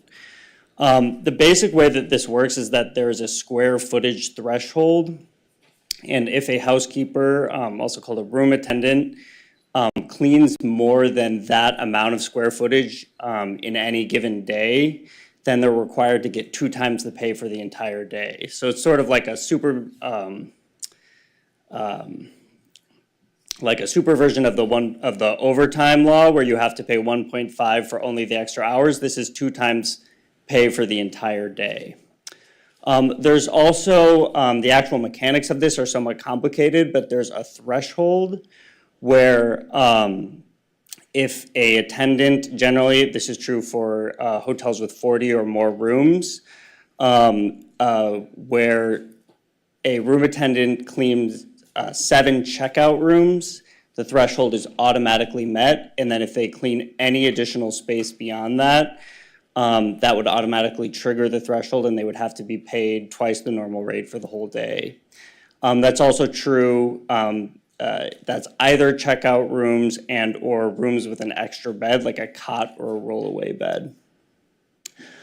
There is an existing records requirement, but it doesn't specify each category needed to determine compliance. So obviously, if you were to try to monitor this and understand whether or not an employee was entitled to that double rate of pay, then you would need to know all of these things, the number of rooms with an extra bed, the number of checkout rooms, the total square footage cleaned. Also, at the time that this was passed in 2019, due to capacity concerns, the only enforcement method that's explicitly set forth in that ordinance is enforcement by civil lawsuit. It does not have enforcement by civil citation, and that is the method that we do in collaboration with the Department of Consumer and Business Affairs, which is the method that we currently use for enforcement of the minimum wage ordinance, which includes minimum wage, but also paid sick leave, and the hotel worker minimum wage. So again, that's one of the major changes that would happen here, is just that it would allow that collaborative civil citation enforcement with DCBA for violation of that workload provision, failure to maintain the records that I was just talking about, and also compliance with investigation. Again, this very closely mirrors what we already have in our minimum wage laws.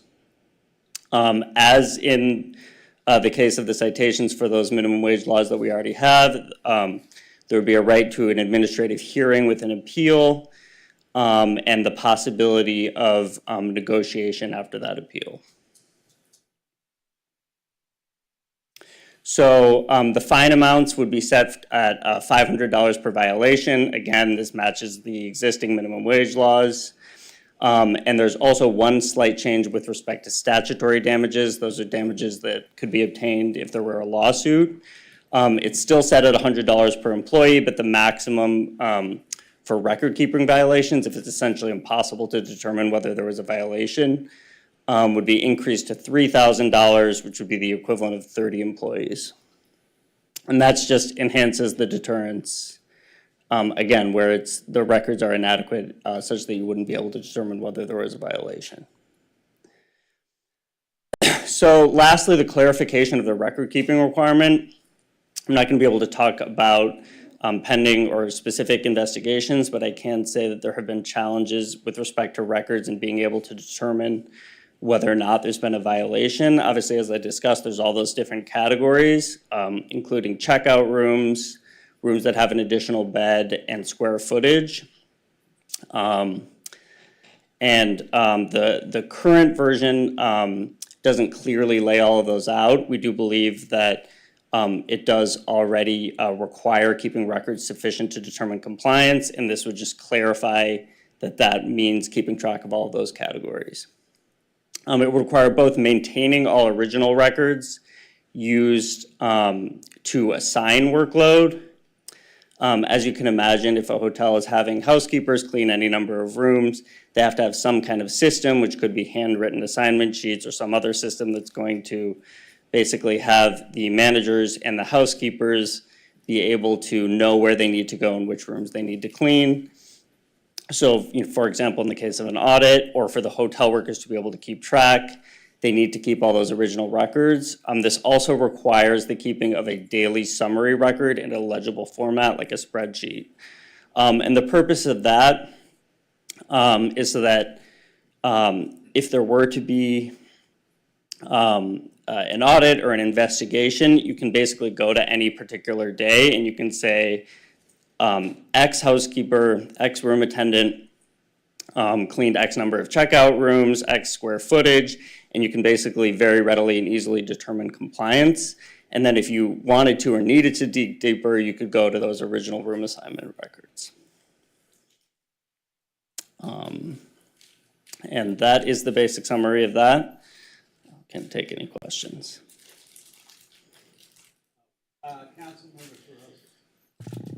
Thank you so much. I understand that this is following the heels of a similar ordinance in the city of LA. Is that correct? So the original ordinance in 2019, I know, was adopted and modeled after an ordinance in the city of LA, and I believe in a number of other jurisdictions as well. Yeah. And I believe they currently do have records requirement that is more specific as to those categories, and is also 3 years rather than 2 years, which reflects the statute of limitations. Right. So I would anticipate that not only would the Department of Consumer and Business Affairs be aware of and equipped to handle ours, given that there's other jurisdictions that have potentially more requirements than we currently have. But then secondly, that our hotel operators are familiar with other such ordinances, correct? Yes, certainly. So we've consulted with DCBA, and they're certain, we've consulted with them informally, and certainly they're aware of and kind of ready and willing to assist with this. Questions from SMTT, and had a meeting with numerous representatives of hotel management. The intent is certainly to clarify what's required and make that more explicit in the ordinance in terms of record keeping. Again, there already was a record keeping requirement, and this tries to clarify what would be required to make it easier for them to do that. Okay, and so there was no, I mean, I'm checking my emails, there was no pushback from hotel operators. Is that probably why? Because you've already met with some of them and talked about this and? Yes, again, we did have that meeting with SMTT, and there were numerous representatives of hotel operators there. And there were some questions and not substantial opposition. Great, thank you. Well, I just want to say that I'm going to move this item, but I want to say that hospitality workers are a big foundation of our economy here in Santa Monica, and so I think anything that we can do to, improve work conditions, and I think this accomplishes that, so proud to move it forward. Second, thank you, Lana. And to be clear, that includes the language offered by Councilmember Toroses? To add the square footage of the room. Oh, yeah, of course, yeah. I have a couple of questions. So I was still on questions, but, so you said you met with travel and tourism. You didn't meet with, so this sounds weird to me. So a union hotel, even though we have a standard in the city, right? We have a standard for how many rooms a maid could clean in a hotel, how many square feet or how many? That's correct, without having to pay the double pay threshold. Okay. But then how many hotels don't have that threshold because of their union agreements in Santa Monica? I'm not aware of any hotels that have negotiated a collective bargaining agreement with a supercision clause. Again, this doesn't change that at all.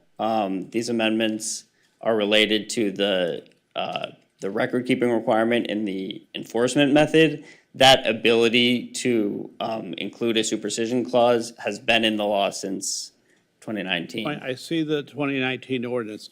But my question is because I happened to speak to, or 3 hotel operators contacted me and said that, and this may be totally false.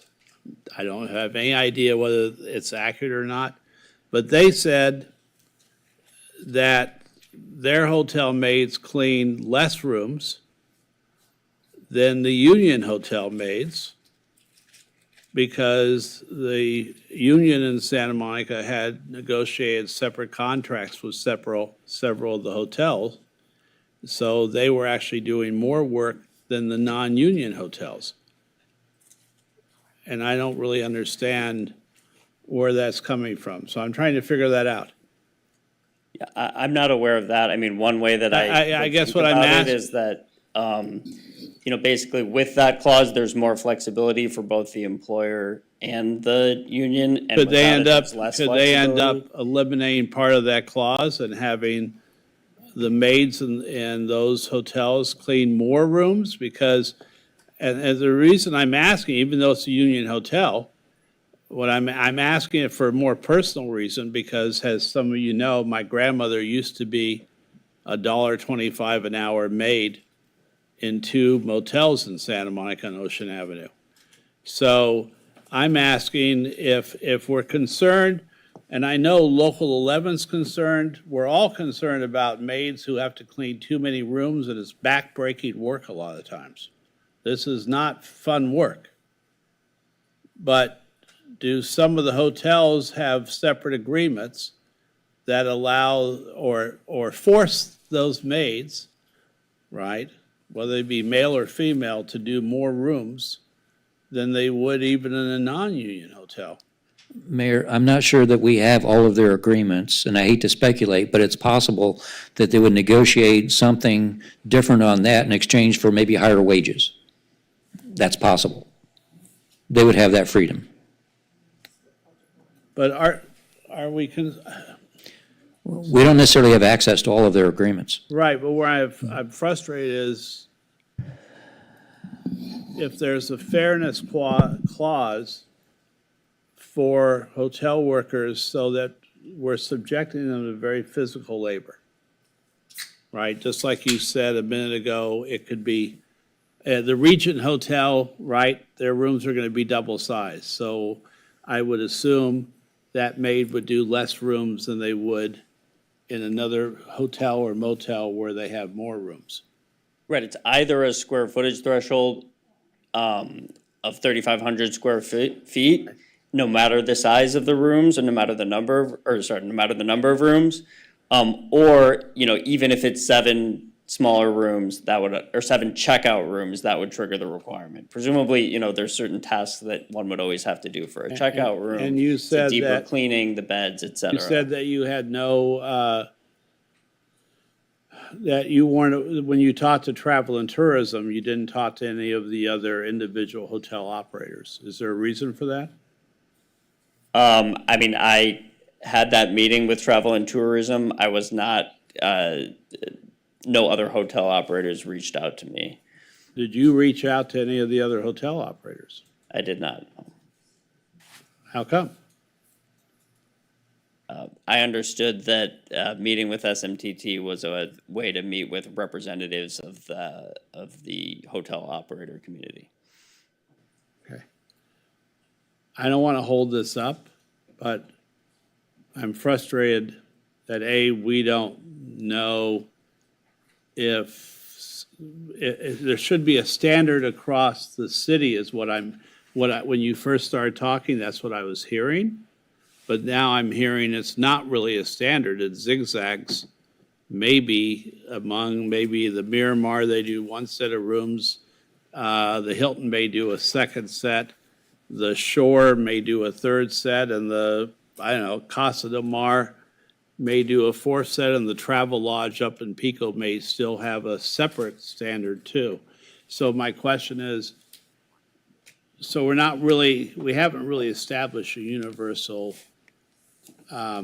law, because it could be zigzag from hotel to hotel depending on whether they're non-union, union, have a different collective bargaining agreement. Am I correct in that? Well, Mayor, we have a default standard, and then we allow the union, and this supersession clause was supported by Unite Here to allow them the flexibility to negotiate some of these terms.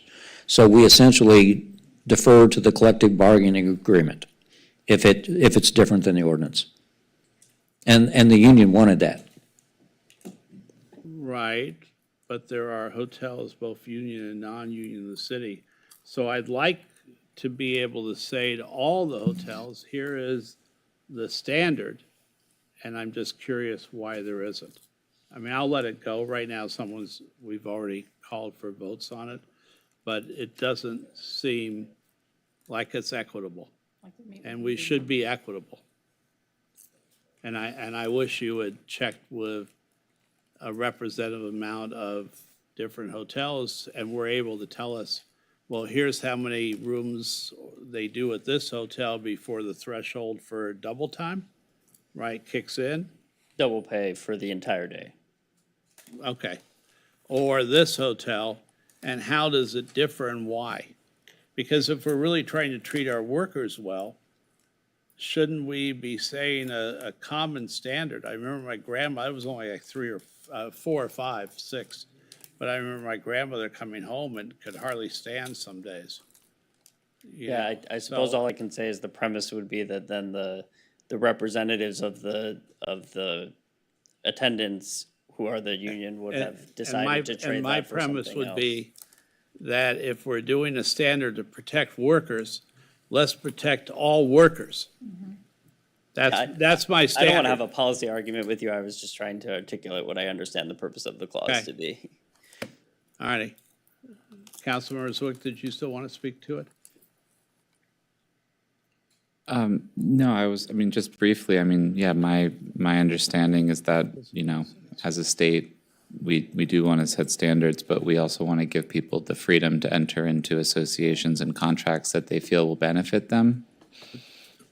And, I would like to have the freedom to negotiate what kind of benefits for what kind of pay I can have, and I wouldn't want the state to say, you might think this is better for you, but you're not allowed to do it. So I don't see the problem personally. Yeah. Oh, Councilmember Davis, I'm sorry, I'm getting tired. No, that's fine. I just want to briefly explain, because I was the mayor when we passed this statute. And the reason there's a supercision provision is because, yes, we set a baseline for everybody. But just like we have a state mandated minimum wage, people can negotiate a higher wage. And so you have people throughout the city being paid different things. The union is in agreement with the supercision idea because it may be, in fact, that a housekeeper at a union hotel may be cleaning more square footage than someone at a non-union hotel, but that is because there is a contract that almost certainly pays them far more than the worker at the non-union hotel is making. So they basically want the ability to make that trade-off. Maybe if I work a little more, but instead of getting $20, $25 an hour, I'm getting $35, $40 an hour. So, and I want to remind everyone that union contracts have to be ratified by the union membership. So it's not as if the union is making that decision unilaterally for the workers. The union negotiates the terms, and then it has to be ratified by the workers. So the workers are, in a sense, have to agree to the effect that if they're doing more work, but they're getting paid more, then that's something that they voluntarily enter into doing. So I think people just need to understand that that's the way unions work, is they often go above and beyond or differ standards that might be legally mandated, but that's because they're negotiating other benefits, maybe better health benefits, higher wages, whatever, more vacation. Can we negotiate for vacation? Can we take a vote? We need a second. I did, I seconded already. It was Oscar made the motion, I seconded. Councilmember De La Torre? Yes. Councilmember Terosas? Yes. Mayor Pro Tem Negrete? Yes. Councilmember Davis? Yes. Councilmember Parr? Yes. Councilmember Zwick? Yes. Mayor Brock? Yes. Item 10B, introduced for first reading local amendment ordinance to the 2022 California Energy Code for Energy Performance Approach REACH Code for new construction and adoption resolution. I would say that I don't need a staff report, but do other people? I would waive I would move to waive the staff report and move the item. It's been moved and seconded. I'm sorry, who seconded it? De La Torre. And with no staff report. I was trying to say that. I wanted to do that. I'm sorry. Thank you so much. Wait, I'm really sorry. I Sorry you had to honestly- stay here. Yeah. Councilmember Zwick? Yes. Councilmember Parr? Yes. Councilmember Davis? Yes. Mayor Pro Tem Negrete? Yes. Councilmember Terosas? Yes. Councilmember De La Torre? Yes. Mayor Brock? Yes. I'll take the staff report on another day in your office. During working. The Vice Mayor Negrete would like you to stay. No. And then just do the staff report for her after the meeting. In the parking lot. I'm really sorry. As they gather their stuff and run out of the meeting. And on 11A, well, did you need to announce 11A? Can I read it to the Yep. record, please? Item 11A, approved skilled labor policy for renewable energy and electrical vehicle supply equipment projects. I would just also state that I don't need a staff report on that because this was a previous motion that our council approved, and we also got an information item that outlined this pretty extensively, and now this is just the adoption of the policy. So I feel good about it, and I'm ready to move the item. Second. Councilmember Zwick? Yes. Councilmember Parr? Yes. Councilmember Davis? Yes. Mayor Pro Tem Negrete? Yes. Councilmember Terosas? Yes, with a lot of gratitude. Thank you. Councilmember De La Torre? Yes. And Mayor Brock? Yes. Item 16A, request of Councilmember Davis to direct the city attorney, city manager, and city clerk to prepare an amendment to the council rules that will provide that all 16 items must be approved by the city attorney as legal and the city manager as feasible, i.e. reasonably possible given available resources, prior to placing an item on the agenda. The city manager, city attorney, and city clerk are asked to return to the city council with proposed amended council rules as soon as possible. Do you need a staff report? I mean, I think it's fairly self-explanatory. The idea is, and, this did happen at the last meeting where our city attorney advised us that, and we were about to take any legal action, and we took it anyway. And I think the idea is to, rather than put staff in the difficult position of having to then respond to an action we take that they can't really respond to, is instead allow them, it's not about saying no to any particular 16 item, it's about working with staff to try and figure out what it is the 16 item is trying to accomplish, and then do that in a pragmatic, legal, and viable, feasible way. So it's not about saying no to what anyone wants to do, but it's about trying to craft these items in such a way that we don't put staff in the untenable position of giving them directions to do things that they're just infeasible or illegal. Vice Mayor Negretti, I think you have comments. Well, I had brought this up in, I don't know, whatever meeting I had with city attorney and David White that I agreed, our city manager. I didn't understand a couple of things, putting things on that we can't do anything about because it puts us in a predicament of having a discussion, and it gives off the impression that because it's on there, I think the community looks at the agenda as something that we can actually vote on. And so what's written is something that could actually move forward. And so it puts us in an awkward predicament of like voting for something for show and it does nothing. But I wanted to add, if possible, well, a couple things. The only thing that concerns me is reasonably possible or given resources. We don't want to also take away the ability to put things on. So I don't know if that's a problem or not. I understand the legal part, that's very cut and dry if something's legal or illegal. The other thing I would want to add to it that I had mentioned to both of you last time was, I don't understand why we're allowed to put 16 items on that have already been voted on. And when I asked you, apparently we can, like if we already discussed an issue, we already moved it, we could just keep putting it on.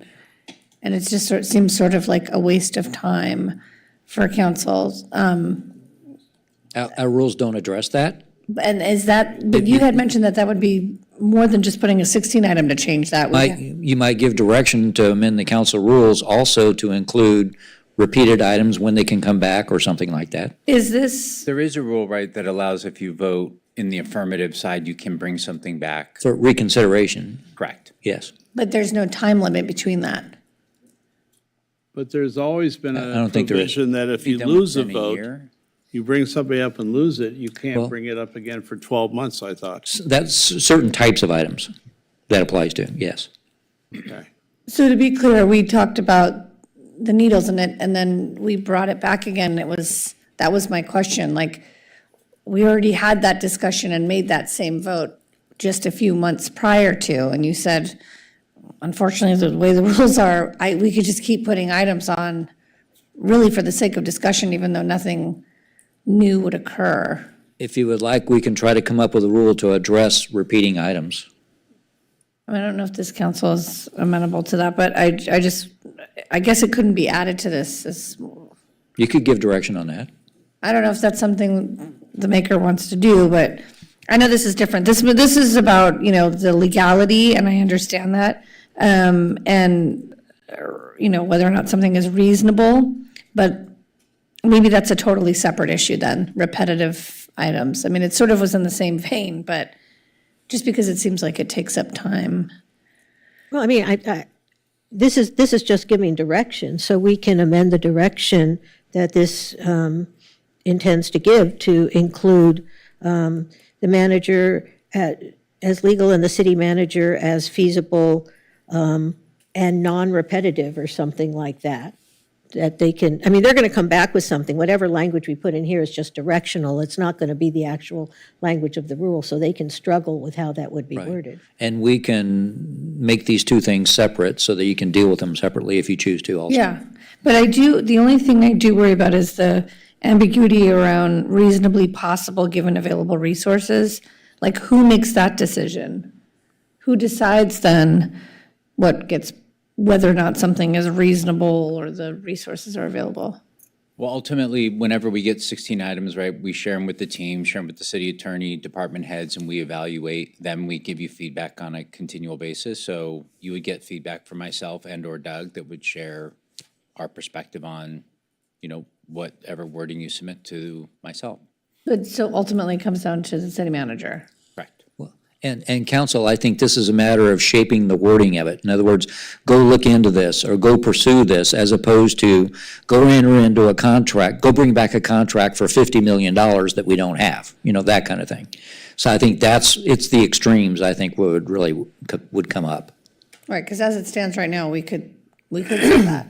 Right, I mean. Right. You could say, go find $1 million, or I don't know, or go get us. Yeah, some of this is that we have fallen into, it used, in the old days, and I'm old, 16 items were more directional, like go investigate this, or go see if this works.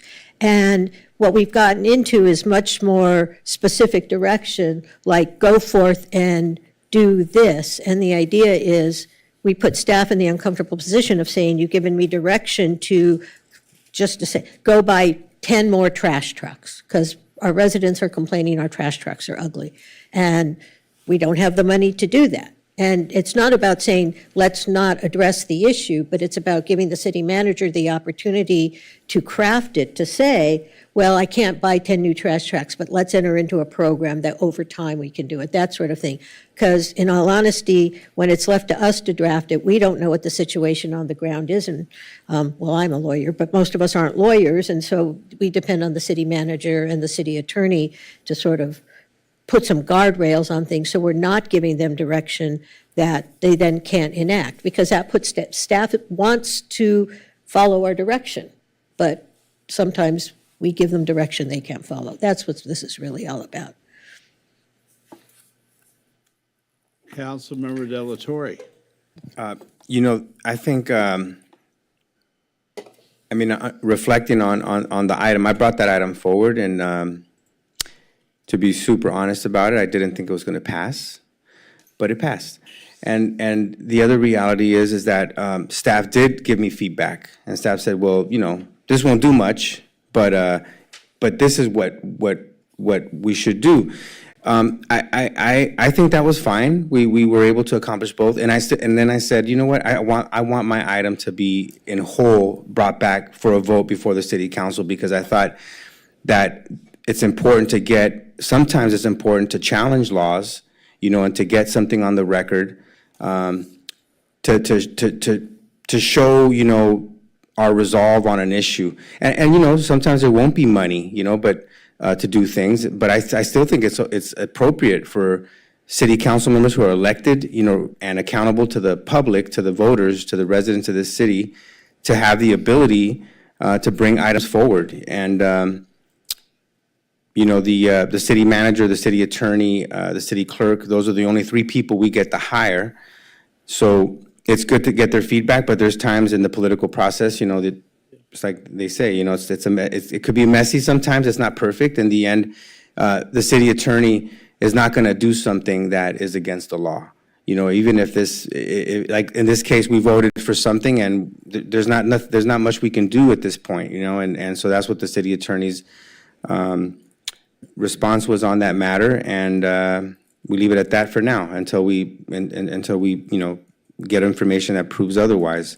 But I am opposed to putting guardrails, on items that come from council members, because a lot of times it's not just an individual thing; it's a collective thing. There's residents that are speaking, there's input, there's research, there's a lot of things that go into bringing an item forward at times, and I think we don't want to put guardrails. When the item comes up forward, you get a second. If you don't get a second, it dies. And if it passes, it passes, and staff has to try to work that out. And if they can't do anything about it because it's illegal or we don't have the money to do it, they're just going to have to sit on it. I've seen decisions where it gets a unanimous decision by the city council, and then things don't get done anyways. I've seen that happen as well. Staff has a lot of discretion, a lot of power in this city. I would say more power than any individual here on the city council. To give more power, I think, is just not smart for us right now. I don't think so. I think it's good to why put more guardrails when we'll deal with it at the dais, you know, we could stop things from happening and anyway, that's my position on it. So, Mayor, if I could address that, please. Sloan. I mean, the city manager and I are bound to follow the lawful direction of the majority of the council. It puts us in a very difficult position if you pass something that's not lawful, because then the public is expecting us to do something and we can't. So that's kind of the rationale here. Councilmember Negrete, and then Councilmember Okay. Zwick. So on that note, Me.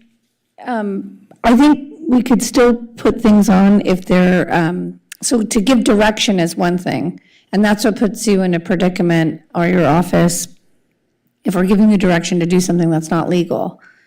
But in terms of making a statement, I don't think that prohibits anyone from doing that, the way this is written. You could still, just to be more specific to what happened last time, so if in the discussion, Councilmember Delatorre was told, unfortunately, if you gave that direction, it's not legal, could the 16 item have been changed? Because we've made proclamations, if you will, for many things. Could it have, with this in place, would it be able to go on in a different way where it's not giving direction? Sure, there may be several options. It could be come back with some kind of ordinance that, you know, that legally allows us to restrict this the most we can.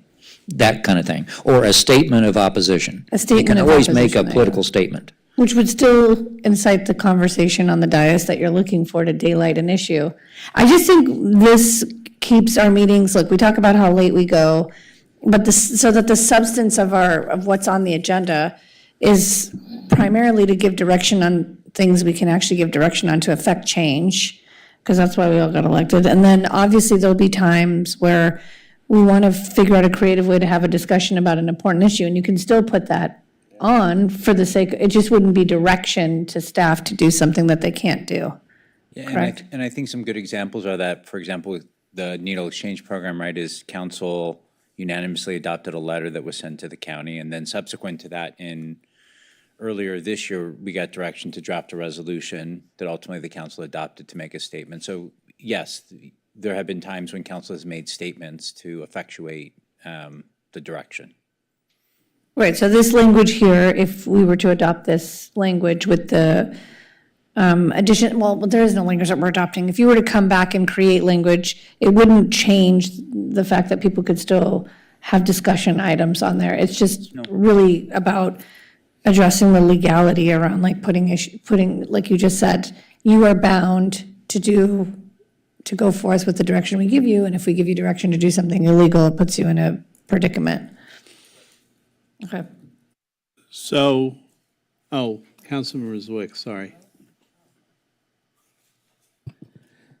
Yeah, one council member is less politically powerful than staff, but four are more, and that's how the system works. And asking government staff with the power of council to do something illegal isn't a political statement, it's a recipe for a political or constitutional crisis. I do see Councilmember Negrete's point, though, that while illegal, I think, well, yes, can be debated in the courts, we will take the advice of our city attorney on. Feasible is a slightly more subjective measure, and, one that I would just say as we craft something here, we don't want to be so broad, because, yes, while we don't have limited resources, there could be ways that there are priorities that a city can make always to accommodate different things if people are willing to make sacrifices at the same time. And I would just hope that, as we craft this, that we're kind of a little bit more narrow in explaining what would be feasible. And I would like it to err on the side of things that are literally infeasible as opposed to something more subjective, and that's all. So I had sort of a couple of things here. And I want to, first, I want to look at I want to be clear, it's not about our city attorney. But for instance, if I was in Huntington Beach where the city attorney was elected, and the city attorney doesn't answer in the same amount to the council. You could have a city attorney who decides, well, I don't want to hear this, I don't want this on the agenda, even a 16 item. So, and the council member or members might decide, hey, we want to really pursue a change in the law. Now, I know that this particular item we're discussing was something that explained the problems with that particular 16 item from last week. How was it illegal? Or what was it? The difference is that I always interpret 16 items as we're asking staff to look into something and staff to come back with something versus, hey, we're ordering you to do something. That would come in a different part of the agenda after we voted for on a 16 item, and then it would come back, is the way I look at it. Tell me the difference. So, yes, Mayor. Want the language of the 16 item? Will that refresh your recollection? Yeah, I remember. Okay, yeah, because it wasn't go look I at can something. summarize too. You I mean, understand what yes, I'm Mayor. So if an item is go draft an ordinance, then we can do that. But that item said, go stop this program from happening. Go stop the needle exchange, and that's inconsistent with state law. Direction that we. Yeah, it said make it stop. And it would have said, it would have entailed, go arrest the people that are handing out the needles on behalf of the county, which we just can't do. You don't need to go further Right. than, I understand. So, But I if want. it was go I- draft an ordinance, then, yeah. I just want to understand the difference so that we're not trying to, because my understanding of 16 items, yes, we can award money from our discretionary fund. But other than that, yes, we have made political statements rarely. And we're usually, I hope, rarely, usually we're making statements or asking for you, for instance, my youth city council, or my request for more trees or things like that, which may never see the light of day, but, we've looked at those, and those are requests. So I understand the difference. And Mayor, this is consistent with the role of the city attorney also. For example, we have to approve a contract as legal before it can be signed. We are to draft resolutions and ordinances and make them legal. So it's consistent with what the charter Right, says which anyway. usually I would come to you, Right. for instance, and say, hey, how can we draft this or do something? So, yeah, I agree, because I haven't seen in the past where we've just said, no, in a 16 item, you're going to do this without consultation. I mean, that's pretty rare, at least for me. I don't usually come forward and say, here's the language and Okay, I'm good, but Councilmember Dillatore has more. I just want, just to add to that item, it led to more discussion. So that's a positive thing, because really the goal is how do we address the substance abuse crisis, that's leading to a lot of the public safety issues, that we're dealing with in our city. So there has been some ongoing discussion based on that item. So I think there's some positivity that can come out of something like that. That was just my point. But anyway. So I'm next in the queue, so I would like to move the item with the additional direction as suggested by Vice Mayor Negretti, that we also include in whatever the city attorney brings back to us, addressing the issue of repetitive 16 items, and also adopting Councilmember Zwick's direction that we tailor the discretion regarding feasibility to as narrow as reasonably possible. That's my motion. Okay, it's been moved and seconded. Sorry, was Para the second? Oh. Me, Negretti. Oh, I'm sorry. Vice Mayor Negretti, hold it. Oscar, do you have more to say, or are you done? Okay, let's vote. Councilmember De La Torre? Yes. Councilmember Torrosis? Yes. Mayor Pro Tem Negrete? Yes. Councilmember Davis? Yes. Member Parr? Yes. And Councilmember Zwick? Yes. And Mayor Brock. Yes. Item 16B, request of Councilmember Davis that the City Council, as part of the LGBTQ+ History Month, approve city sponsorship of the Rainbow Rewind, a queer prom for grown-ups on October 18, 2024, in the Santa Monica Pier Carousel Building by directing the city manager to waive the city's portion of fees for use of the Pier Carousel Building. City fees related to Rainbow Rewind include the rental fees associated with the use of the pier and an amount up to $7,000 in waived fees. And I'll just say this is a really exciting event that will be happening in October. I'm really looking forward to it. As people may know, we have had queer proms for young people for a number of years, and they're highly successful. And I think this will be wonderful for people who might not be so young. So I would like to move the item. I'll second. Councilmembers Witt, Yes. Councilmember Parr, Yes. Councilmember Davis. Yes. Mayor Pro Tem Negrete. Yes. Councilmember DeRosa. Yes. Mayor Pro Tem, I'm sorry, Councilmember De La Torre. Yes. And Mayor Brock. Yes. And regrettably, we have some memorials to speak. Thank you. I appreciate that. Adjournments to go over tonight. And Councilmember Davis. I have to start out by saying this was very sad, and it's interesting because I will say Bob Sullivan was a wonderful man who I didn't agree with many things on regarding certain policies within the city, but I got to know him quite well when his grandchildren and my son played hockey together, and he was just a delightful man. So I'm so sorry to have learned of his passing on August 27, 2024. Bob served this community in many ways. He moved from Chicago to Pacific Palisades at the age of 13. After serving in the U.S. Navy during the Korean War, he settled in Santa Monica with his wife of 55 years, Kathleen, and dedicated his life to service in the community he loved. In 1962, he co-founded property management and realty firm Sullivan Deturi Company, which continues to serve the West Side under the management of his son-in-law, Bill Dawson.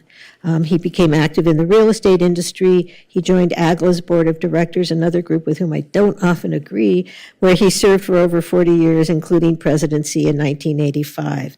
Locally, Bob served on the Personnel Commission, the Architectural Review Board, and the Planning Commission. So he gave untold hours to this city. And equally important, he was very active in not-for-profit entities, including Rotary and the Boys and Girls Club. And in fact, his family asked that in lieu of flowers, any donations be sent to the Boys and Girls Club. He was just a charming, wonderful man, and I was so glad I got to know him again, even though we didn't always agree on things. We could always agree to disagree, and he was always so good-natured about it. So he will be truly missed, and our deepest condolences go out to his family and colleagues at Sullivan Deturi. And with deep regret, we're adjourning in memory of two of our public works employees tonight. And I know that the city of Santa Monica and the public works team is deeply saddened by the loss of both of these men. First, Drazen Blake joined the city in the summer of 2007 as a carpenter in the facilities maintenance division. Didn't take long for Drazen to gain the reputation of a hard worker who was determined in his job. In July of 2022, Drazen was promoted to carpenter crew leader and strived to successfully lead the carpentry shop, even in the face of challenges. He's survived by his daughter and his fiance. I talked to a member of the union that he belonged to today who said he was always the first person to jump up with an idea and a person who was deeply committed to the city of Santa Monica and his union. We will miss Drazen. Secondly, Gavin Andrus was an equipment operator at Beach Maintenance for nearly 16 years. He was the natural leader of the group who gained his peers' respect through his character, compassion, and kindness. Gavin was an expert operator and always the first to be consulted on challenging projects. Santa Monica is forever grateful for his passion and his hard work in maintaining a pristine beach for all residents and visitors to enjoy. Our thoughts and condolences go out to the families, friends, and co-workers of Drazen and Gavin. We are adjourned.